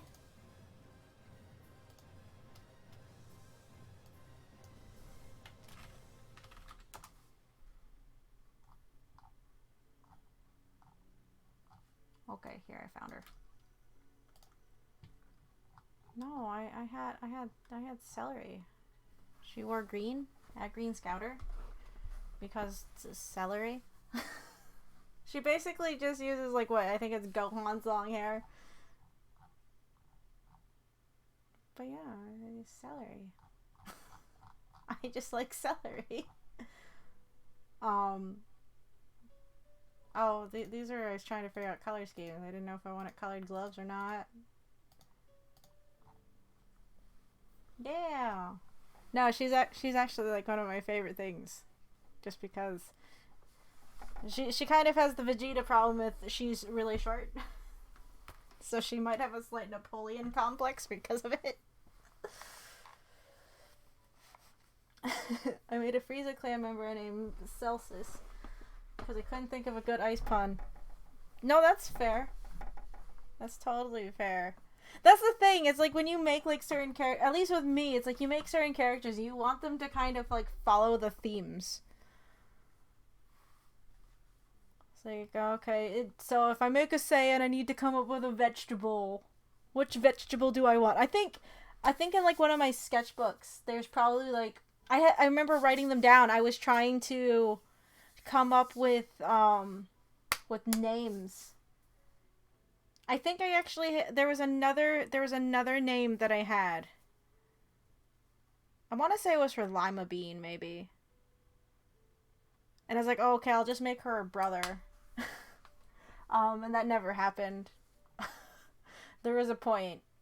Because again, I had like nothing better to do. And I was like, I'm just gonna just going to fall into Dragon Ball Z shit for now. Because that was what I was doing back in the day. Was playing Dragon Ball and being suckered into Dragon Ball for a bit. That was my escape for a while. Like I said, I'm not gonna rag on Team 4 Star too much. I'm just sad that they're not doing what I, not relied on them for, but it's like, what helped me through things. And I'm sure that's how, like, I'm guessing a lot of people feel with just how they've shifted focus on stuff.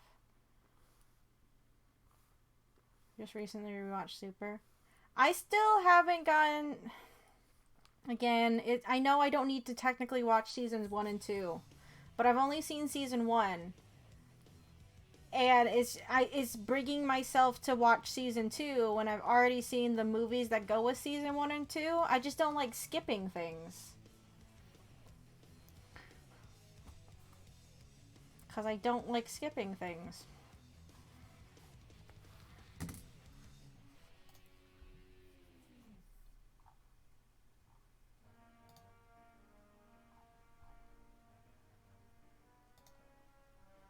I know I've been seeing articles for the manga and how they have granola and just cereal planet. The movie versions aren't the same continuity as the anime though. I know, but it's a pain when you kind of know what's going to happen, like sitting through it and everything's just slightly to the left.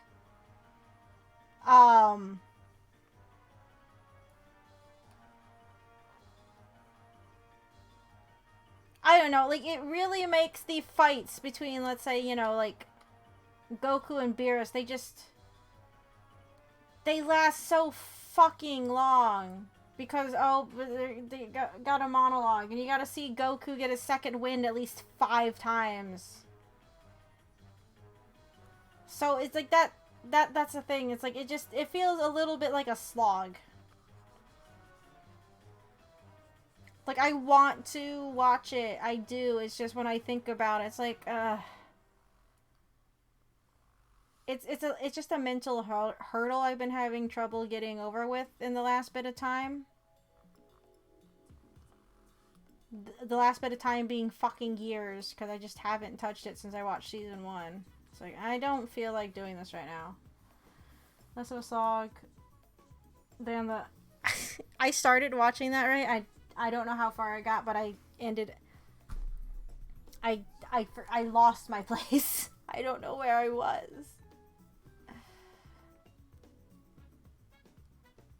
So that means I still haven't gotten into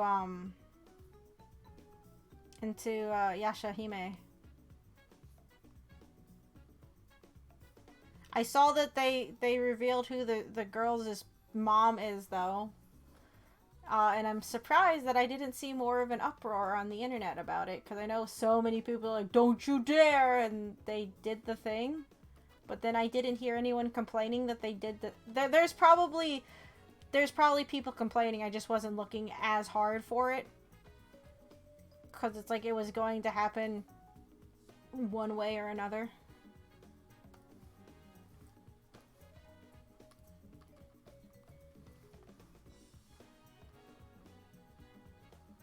But I did see it got kind of mentioned.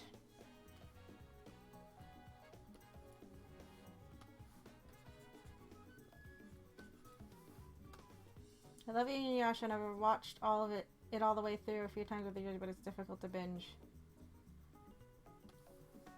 I didn't have too big of an issue binging it. It's just there was times like I got busy doing. It's like a lot of things. Like if I'm doing other things and I try and pay attention to it, even if it's the dub. And then sometimes just having to listen to them recap the last episode or the last couple episodes, like, okay, we know. I get it. It was from a different time where you weren't binging it, but when you're binging it and you have to listen to fucking Kagome tell you what the fuck's going on, it's like, Kagome, stop. Please? For like 2 minutes? Can you not say it? Can you not do that thing that you need to do because you do that thing?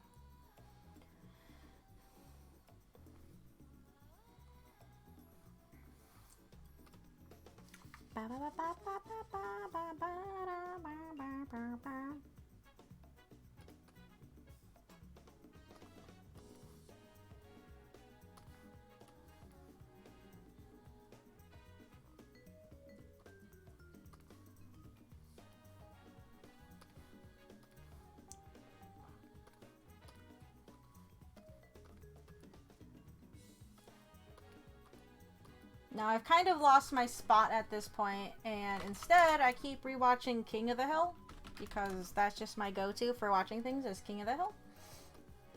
Okay. I'm probably going to color in this belt and then call it for the night, because I've already gone an hour over normally what I normally do. And I got some stuff to take care of tonight for class tomorrow still. So yay for class. King of the Hill is the best anime.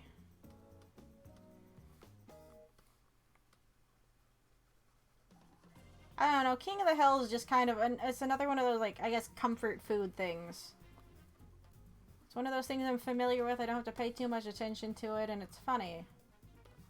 I enjoy it. I just realized the slight issue I have with this. I'm gonna have to make 2 versions of this sword. That's annoying. Oh well. I'll figure it out in a minute.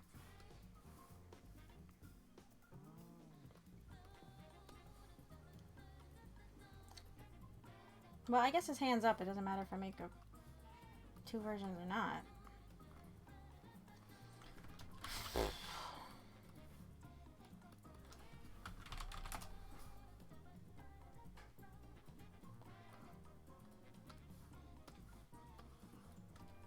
Nope, I've gotten even worse when it comes to keeping up with stuff. And I've been asked to listen to an audiobook so I could talk to the person about it.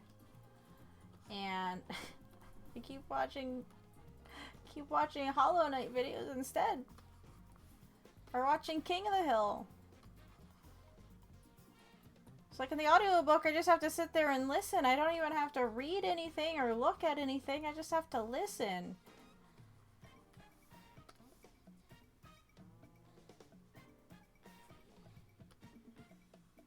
Unfortunately with Dragon Ball I also haven't been reading the manga. So it's like I don't necessarily know what's going on with cereal and granola and their Dragon Balls. I just, you know, I see articles for them on like Facebook, and I'm like, oh, what's going on here? And I don't know what they're talking about because I haven't read up to that point. Again, the only series that I've been reading recently is Attack on Titan, My Hero, and Boruto. Attack on Titan, their next chapter is their last chapter, so I can, I guess, stop thinking about it for a little bit after that point. It's intriguing to see where they are, I suppose. But I have no idea what they plan on doing after, with this ending. I think it says it comes out the 9th, April 9th. I'm catching up on One Piece right now after taking a break from it in like 2018 somewhere. Oh. I'm behind on all 3 of those series. I need to catch up on those too. I know a few people are, you know... I mean, people are always... If you read, like, the comments on Shonen Jump for My Hero, it's just, you know, constant discourse.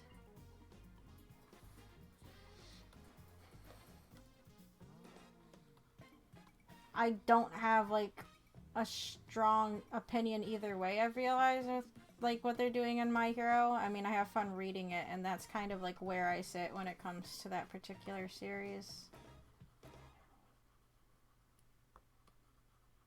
I'm past the point of having, like, serious, moral discussions about what's going on in anime, I guess.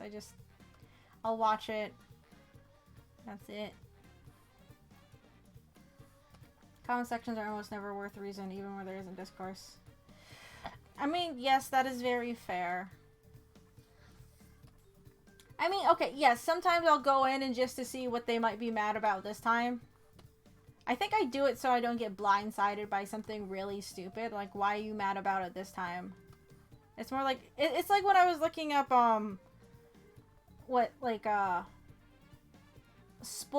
leak videos for Star Wars before Star Wars came out. It's like, okay, I need to see what the internet and everybody and their mom are going to be mad about before it happens. Just because I feel like it would make my life easier if I knew. Because it's like, if I don't, I'm going to hear about it and be like, what? Going on? Of course, when it comes to Star Wars, you don't really need to know what the fuck's going on. Who cares at this point? Like, it was a little interesting there at the beginning, but then eventually it just became really annoying. It's like, I don't feel like dealing with this anymore. There's a point where you just need to bow out of annoying Star Wars discourse, I suppose. Of course, Star Wars discourse is a whole nother thing.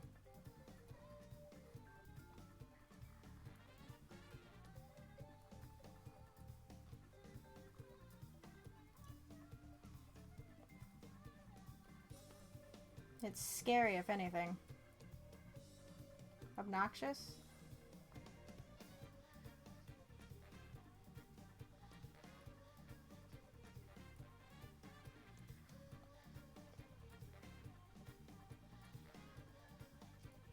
Were either of you following stuff when it came to the Snyder Cut of Justice League?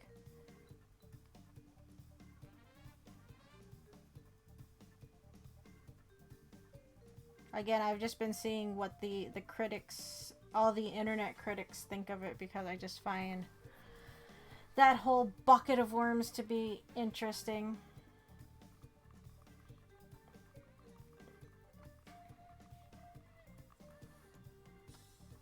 People need to learn how to agree to disagree or just leave each other alone.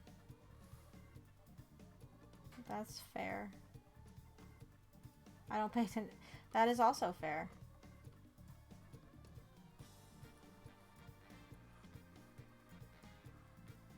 I just get more curious than I should at times. I don't know if this sword has details on it or not. I'm not sure why I'm adding them. They're not even good details. I'm just guessing what might be on here.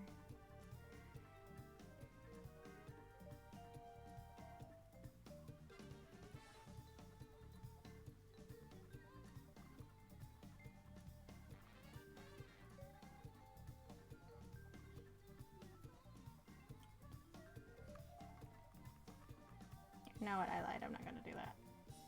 I'm lazy. Unless I can find something that's really interesting to maybe kind of attempt to copy. And I probably won't.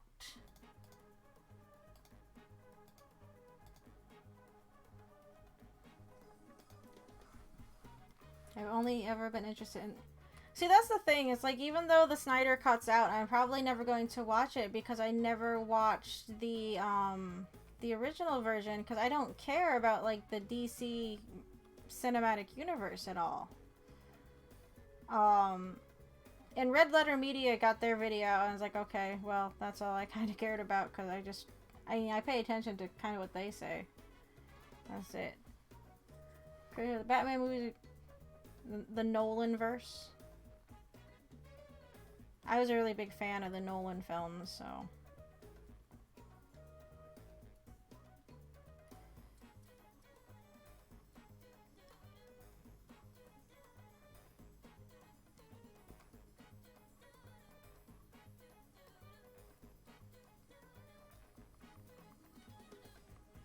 I don't like those lines on there because then it just makes me think of Dragon Ball. We'll just leave it as it is. I'm overthinking this. I said I wanted to finish this so I could stop for tonight.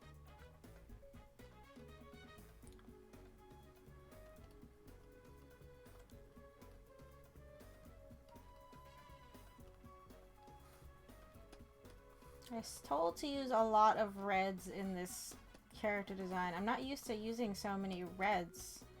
So it's like I want to go to like purples and oranges. Just to break it up a little bit. But then if I find too many purples I like, I just want to put in all the purples.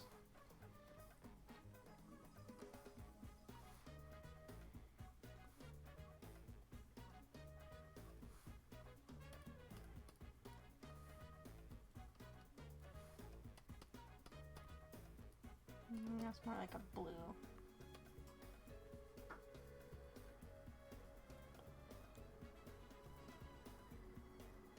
Right now, I guess admittedly I've been staying away from like certain, I'm gonna say like pop culture discourse online because it's just, I mean, I've been tired of it for a while anyway, but there's been a lot of stuff going on in like Star Wars realm. It's just, it's another thing where it's tiring to listen to any of it, and I'm just not in the mood.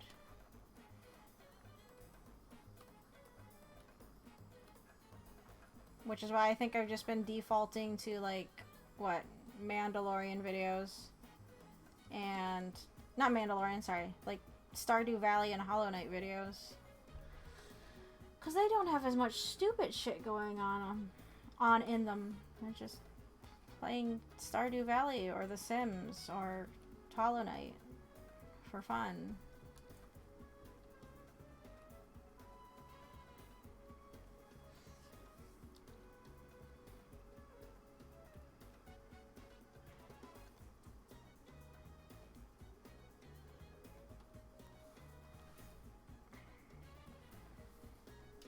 Okay.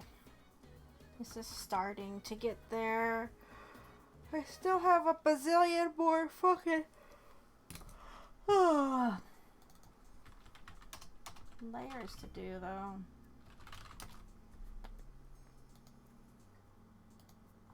Let's see. There's secondary belt. So many belts. Too many belts. I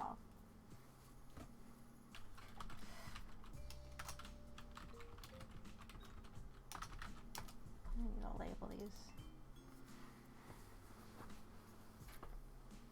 People on both sides of any discourse and any fandom in recent years have too much drama, just like politics. Yeah. I mean, there was a point forever ago. I think it was like when Tumblr started, like, you know, when I started getting kind of into Tumblr and you have like just the different things in there. Like when people got into shipping wars, like I don't care. But it's like you couldn't be part of like a fandom, it felt, without getting involved in a shipping war somehow. And it's just one of those, like, you don't want to deal with it kind of deal. And then you just don't.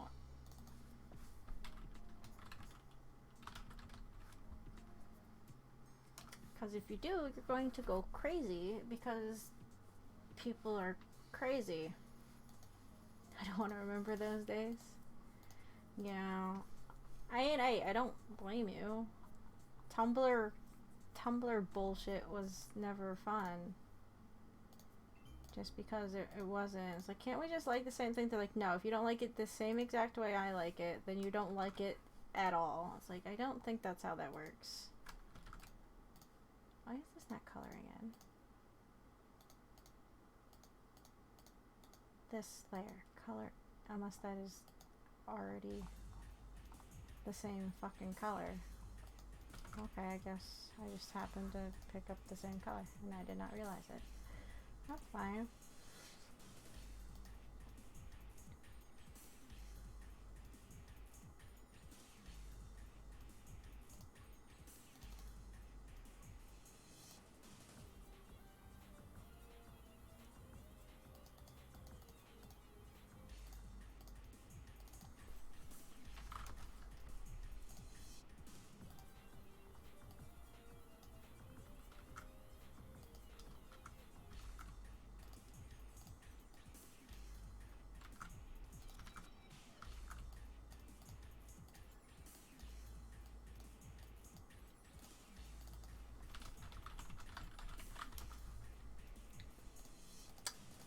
don't know why I'm doing what I'm doing, but now I'm compartmentalizing things even more than I already had been. That's going to get confusing really fast.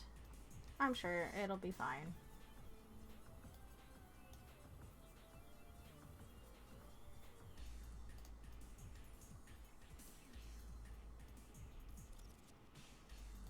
I feel like some of this I still need to break up color-wise. There's still more details I need to technically add to this, but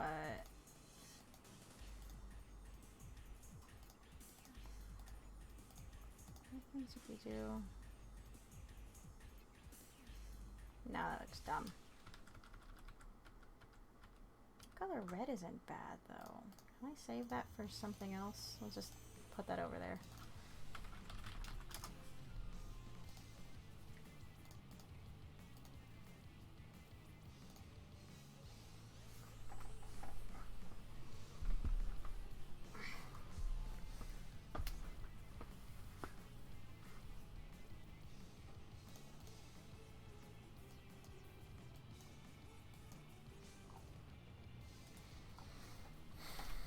Have you guys been watching any of the, I guess, Marvel shows lately? Again, my sister and I watched WandaVision, and I liked it up until the end. I was interested in it up until the end. And then she's trying to get me to watch Falcon and Winter Soldier, but a part of me just doesn't care. After, like, Infinity War and Endgame happened, it's... anything afterwards is like, I don't have the energy to, like, pay attention to anything. I still haven't seen, like, the Spider-Man afterwards. Like, Far From Home, I haven't actually watched. It's like, I don't care.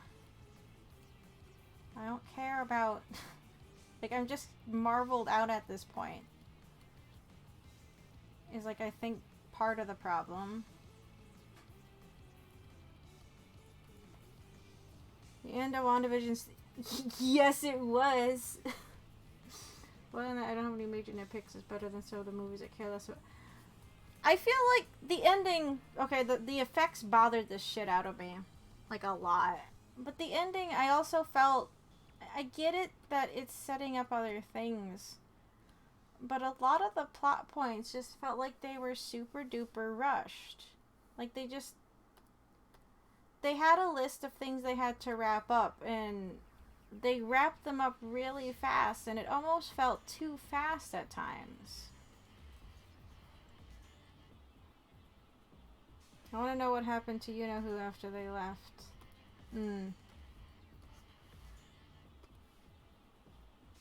I don't know, it's just some of the ways they wrapped up, like, the issues in WandaVision were just kind of, I don't know, like I said, it felt a little rushed. I'm like, oh, that's all we're gonna get here? I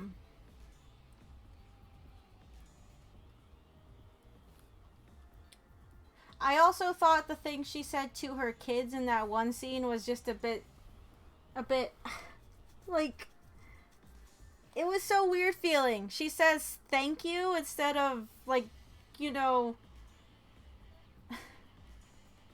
you know what I'm talking about. The way that they put their kids to bed in that one scene. It's like, that's how you're gonna do it? Why did you say that? It's like... it felt so awkward. It's like, that's the line you chose? The other thing is, like, I don't know. I get if you just wanted to ignore some of the issues, but it's like, you go on, like, Twitter or anything, and everyone's like, oh, it's so cute, so heartfelt, look at it. It's like, did you guys not watch the same episode I watched? Like, there was just, I don't know, some of the issues are just bothering me, and it's like, everyone was, like, ignoring them. I guess... I don't know. I thought it was strange that that's how they chose to do that particular scene.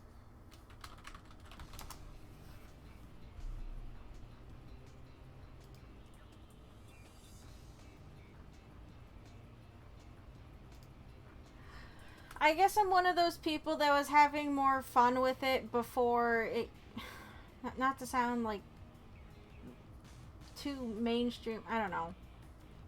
Not to, I guess, echo just the same things I've heard online, but it's like a bunch of people are like, oh, I liked it before they went back to the more, I guess, classic Marvel formula for these stories. Like, the intrigue and stuff in the first couple of episodes, it was like a lot of fun. I'm like, oh, okay, this is interesting.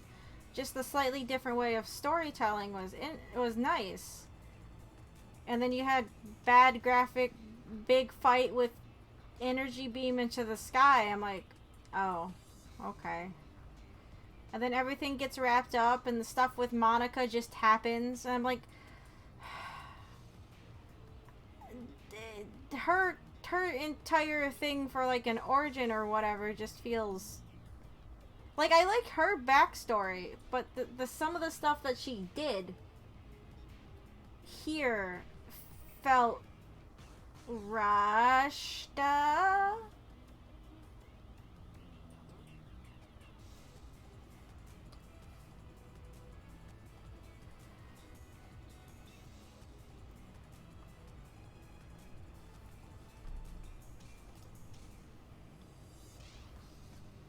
The last two episodes really suffered. I preferred the early episodes just because of how different it was. I like her character and backstory. Yeah. I see, at the beginning, I actually had a little bit of a tough time getting... Now, see, I don't mind anything with, like, old 50s shows. My sister watches a lot of I Love Lucy. Her senior year, like, project was recreating an episode of I Love Lucy.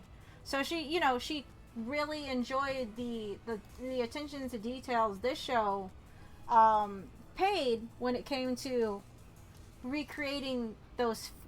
the feeling of those shows. But it's like, at the same time, it's like, I know a few people I've talked to, like, they found the beginning kind of like a slow burn and it was hard for them to get into. Like, the middle stuff, once they started introducing a bit more of the elements other than, oh, this is just strange because we're in 50s era TV, it was more interesting. I really liked the little commercials that they did throughout, and I was kind of sad when those stopped happening, because it was fun to watch them and just see what kind of, like, little subconscious or whatever clues or hints, throwbacks that they put into them. I was like, that was fun. Then it just kind of stopped happening. I was like, aww. It's like those little things, like, oh, this is cool to see, and then they just, well, we can't do that anymore, serious shit is happening, fight.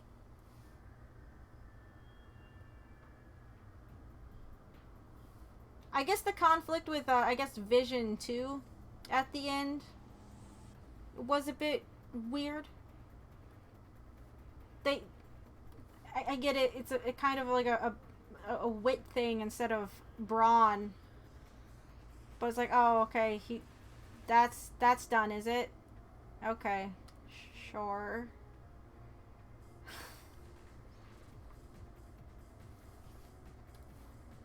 Like, don't get me wrong, it's like, I had fun with it to an extent, but then the ending just is like, oh, alrighty.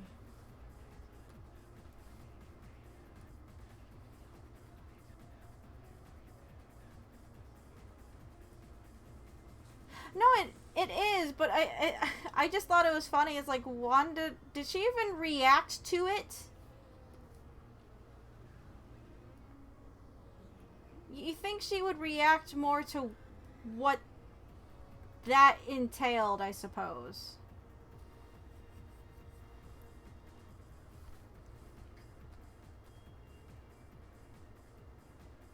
Considering the reason she did everything she did was, you know, kind of linked to it, and then she's like, okay.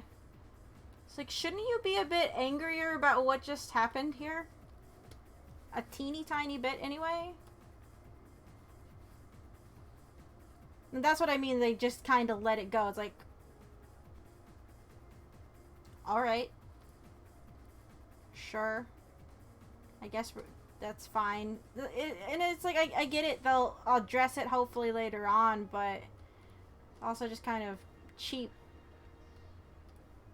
in a way. Something.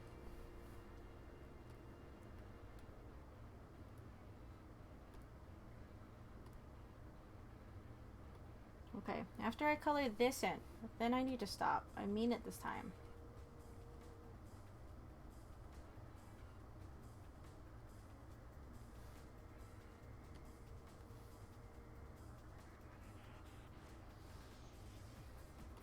Damn it.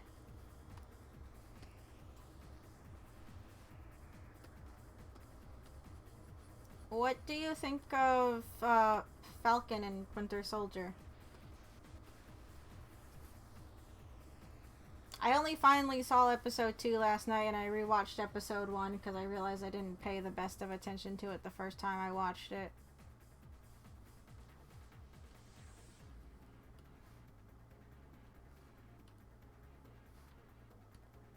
I keep getting mixed up where I am on the timeline, and they mention certain details that happen in Infinity War. I was like, oh, that's right, that happened. But I have only seen, I guess, Endgame and Infinity War maybe like once. I don't know. There's a lot of movies like I can't. I'm just not in the mood to go back and like watch them multiple times. I just don't have the, I don't know, the interest in doing it. Yet I'll sit down and rewatch King of the Hill 80 bazillion times. That's different. I don't know how it's different. It's just different.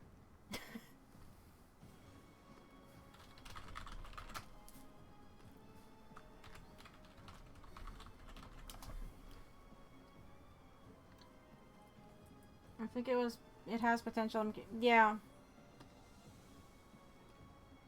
WandaVision, it was a little, I almost feel like with Falcon and the Winter Soldier, I'd be better off if I just watched it once it all came out or something. Even though that'd be kind of a pain, because then I have to sit around and avoid spoilers all day. But I don't know, there was something more fun about like WandaVision. I think it is just the different way they handled stuff. Like, it was more fun to come in on a week-to-week basis for that one, with how they laid it out. I don't know, I have trouble watching, like, TV shows. Like, on a week-to-week basis. I've never been good at it. I'm better binging it. Maybe, I don't know. The thing is I was never, like, a big sitcom person. I don't know, the way it was structured with it just made it easier for me to digest than like something more dramatic, like what Winter Soldier is, or I'm just gonna keep calling that Falcon and Winter Soldier is. Like, yeah, there's interesting things going on in it.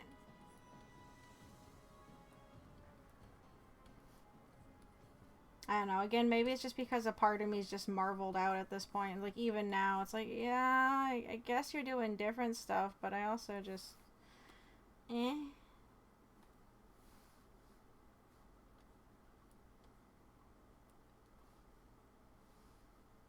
Just, eh.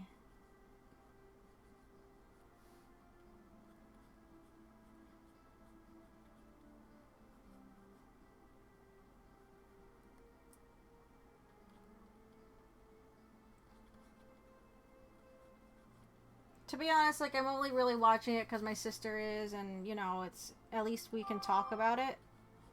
If it was just to watch it to, like, not talk to anybody about it or anything, I don't think I'd be able to pay it as much attention as I'm willing to pay to it right now. There's certain things they're doing with, like, at least, like, Bucky that are interesting. It's like, I can't say, I don't know, it's like when it comes to, like, some of these secondary Marvel characters, it's hard for me to care a little bit more about them, I suppose. It's like, considering that we're shifting into, like, a whole second, like, a new setup for the new phase. It's like, you know, it's just a lot of growing pains, I suppose, that I have to get through.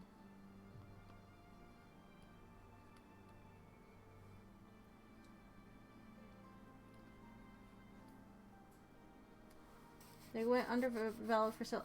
Yeah, no. See, that's the thing. It's like when they're just secondary characters that don't get like any kind of like further build up in the main movies, and they're suddenly being put. Like, sure, at least it's nice for them to do it in like a TV show format than like a whole movie. But it's like now that they're trying to push them out there. It's hard. It's like, I'm not used to you being more than just, like, comic relief or a secondary character that does 2 things in the movie and then I don't see you for the rest of it. It's like, now you're doing all the things. It's weird.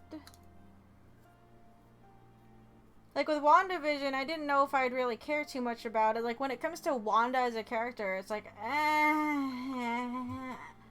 I like Vision, but I think it's just because I like listening to Paul Bettany talk. Jarvis was like one of my favorites before he became Vision, so I was like, yeah, alright. So I cared a bit more. But like, even Vision as a character, it's like, nah. Like, in the main movies when Vision was doing stuff, I was like, you're not as fun or something. And I think that's the nice thing about WandaVision, because Vision could be a little more interesting. The different settings allowed him to act a bit more human or something than what you see him do in like any of the main movies he's in. Like, okay, Age of Ultron, you're just now existing and you're, you know, kind of all powerful and everyone fears you because of it or whatever. We're not sure which way you're going to go here. Like, they have a whole big fight right after he comes out of his tube, right? Let's see. Civil War, he's there. I only saw Civil War once, to be honest. I don't remember what happens in it. I just know he's there and he shoots War Machine. Oh no, not Don Cheadle. Now he has robo legs and he's fine. So glad that was a thing. The big drama. A thing that Tony Stark fixed like a week after. Okay.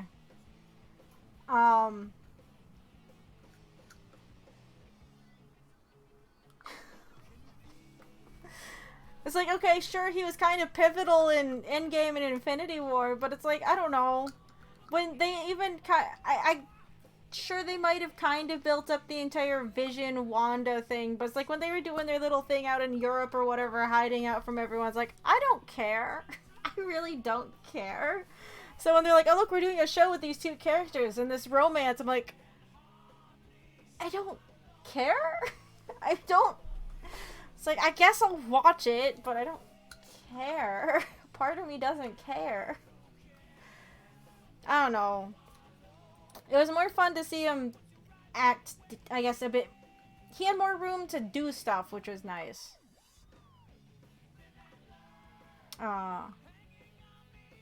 Which I guess was the nice thing about WandaVision. Maybe it's because it was like that different kind of levity. It's like, yeah, the other things work jokes in, but it's still within like a much more serious context. And when it's on the flip side where they're like doing the lighthearted comedy sitcom thing, and then there's little droplets of not good in there, it was a nice flip on the head. It's like, oh, all right, that's interesting, that's different.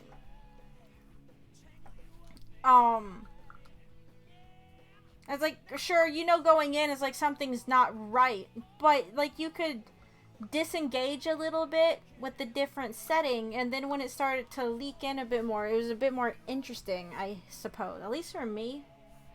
I was like, alright. Yeah, creepy shit. I don't know, it was a little bit more psychological. There's more subtext to it that felt more fun than just, oh, bad things are happening, rebel group, world's in disarray. It's like, okay, yeah, we get that. Thank you. Like, it was a slightly different flavor. It's like, you know, when they make up a new Mountain Dew flavor, it's like, that's just gonna be Mountain Dew again. Oh no, never mind, it's way different. It's not just Mountain Dew again. Or something. I don't know. Analogy. But yeah. Anyway, I've stopped drawing at this point, so this art stream has stopped being an art stream. But I'm gonna end it. We've gone over time anyway, which is weird. I normally don't. Like I said, I got stuff I gotta kind of get done for class, so I really actually shouldn't have. But whatever. We got a bit more done. I'm gonna have to tweak colors later. I still got, again, 3 more things to slap on. Well, I'm sorry, 4 more things to slap on here. It's gonna be a mess. The one layer I don't even have sketched in yet, but it's on the thing. Again, if you missed it, what we're doing is we're working with this. This is what I'm trying to put here. And of course this came from this. Isn't it magnificent? Oh. So there's a lot going on here, which is why I'm breaking shit up into layers the way I am. So it makes more sense to me in terms of space. We'll get there one day. One day. Let's see. I don't think I have any announcements. One-shots tomorrow on Monday. Dead Space 2 on Tuesday, of course. And we're still plugging away at King of Cards on Friday. Soon we have to get good at Joustus, which I'm not looking forward to. Because I need to fill out the fucking screen and get all the merit medals because they're there. So that's gonna be fun. I don't know, I don't like Joustus. But yeah, there's no big announcements. The only thing, I'm gonna keep mentioning it until I actually talk more seriously about it, but April 18th, I think it is the 10th year anniversary of Portal 2. That's a few weeks away from this point. It's 3 weeks away, so I guess I should start talking about it now. But I'm thinking about doing something for the 10th anniversary of Portal 2. It's a Sunday, so that's normally an art stream day, but it'll probably be a combo art stream Portal 2 playing day, because that was a thing I was known for. So we can sit around and draw some humanized Portal characters, as I used to do back in the day, way back when. So I still need to hammer out the details of that. We probably will be starting earlier than 8 p.m. like I do for art streams now, but I don't know when yet. I don't know how long I'm going to spend on it. So we'll see. Yeah, so I guess that's it. Thanks guys so much for tuning in. Ooh, I do appreciate it. Hopefully I see you again soon. Sorry for a bunch of random tangents during art stream, but I guess that's not really new. We do those all the time during art stream. Art stream is more like just hanging out time. I just happen to be drawing for 75% of it, hopefully. Yeah, Portal. We're gonna do Portal 2 day. It's been 10 years. I figured why not, right? So it should be fun. I don't know if we're going to be doing co-op or anything. It's probably just going to be single player and then art stuff. But Portal 2 day. I haven't drawn Portal characters in forever, actually. So that should be fun. Like I said, I'll get more details about that up soon on hopefully the Twitter and the Discord. So if you're not following either, to be a shameless shell for a few minutes, I don't bring them up all as often as I should. But, you know, you should check them out. They should be linked down below. It's like if you just want to come and hang out and chat, we can. We have a few different channels for like memes and art and pets. We don't have a food channel yet. We don't talk too much about food. But, you know, it's there. It is there. And like I said, I should hopefully get details. I should probably start ironing out the details for that within the next week or so. Hopefully. But yeah. So I will talk to you guys later. Until I see you next, though, I hope you all have a good night. And take care. Alright. Bye-bye.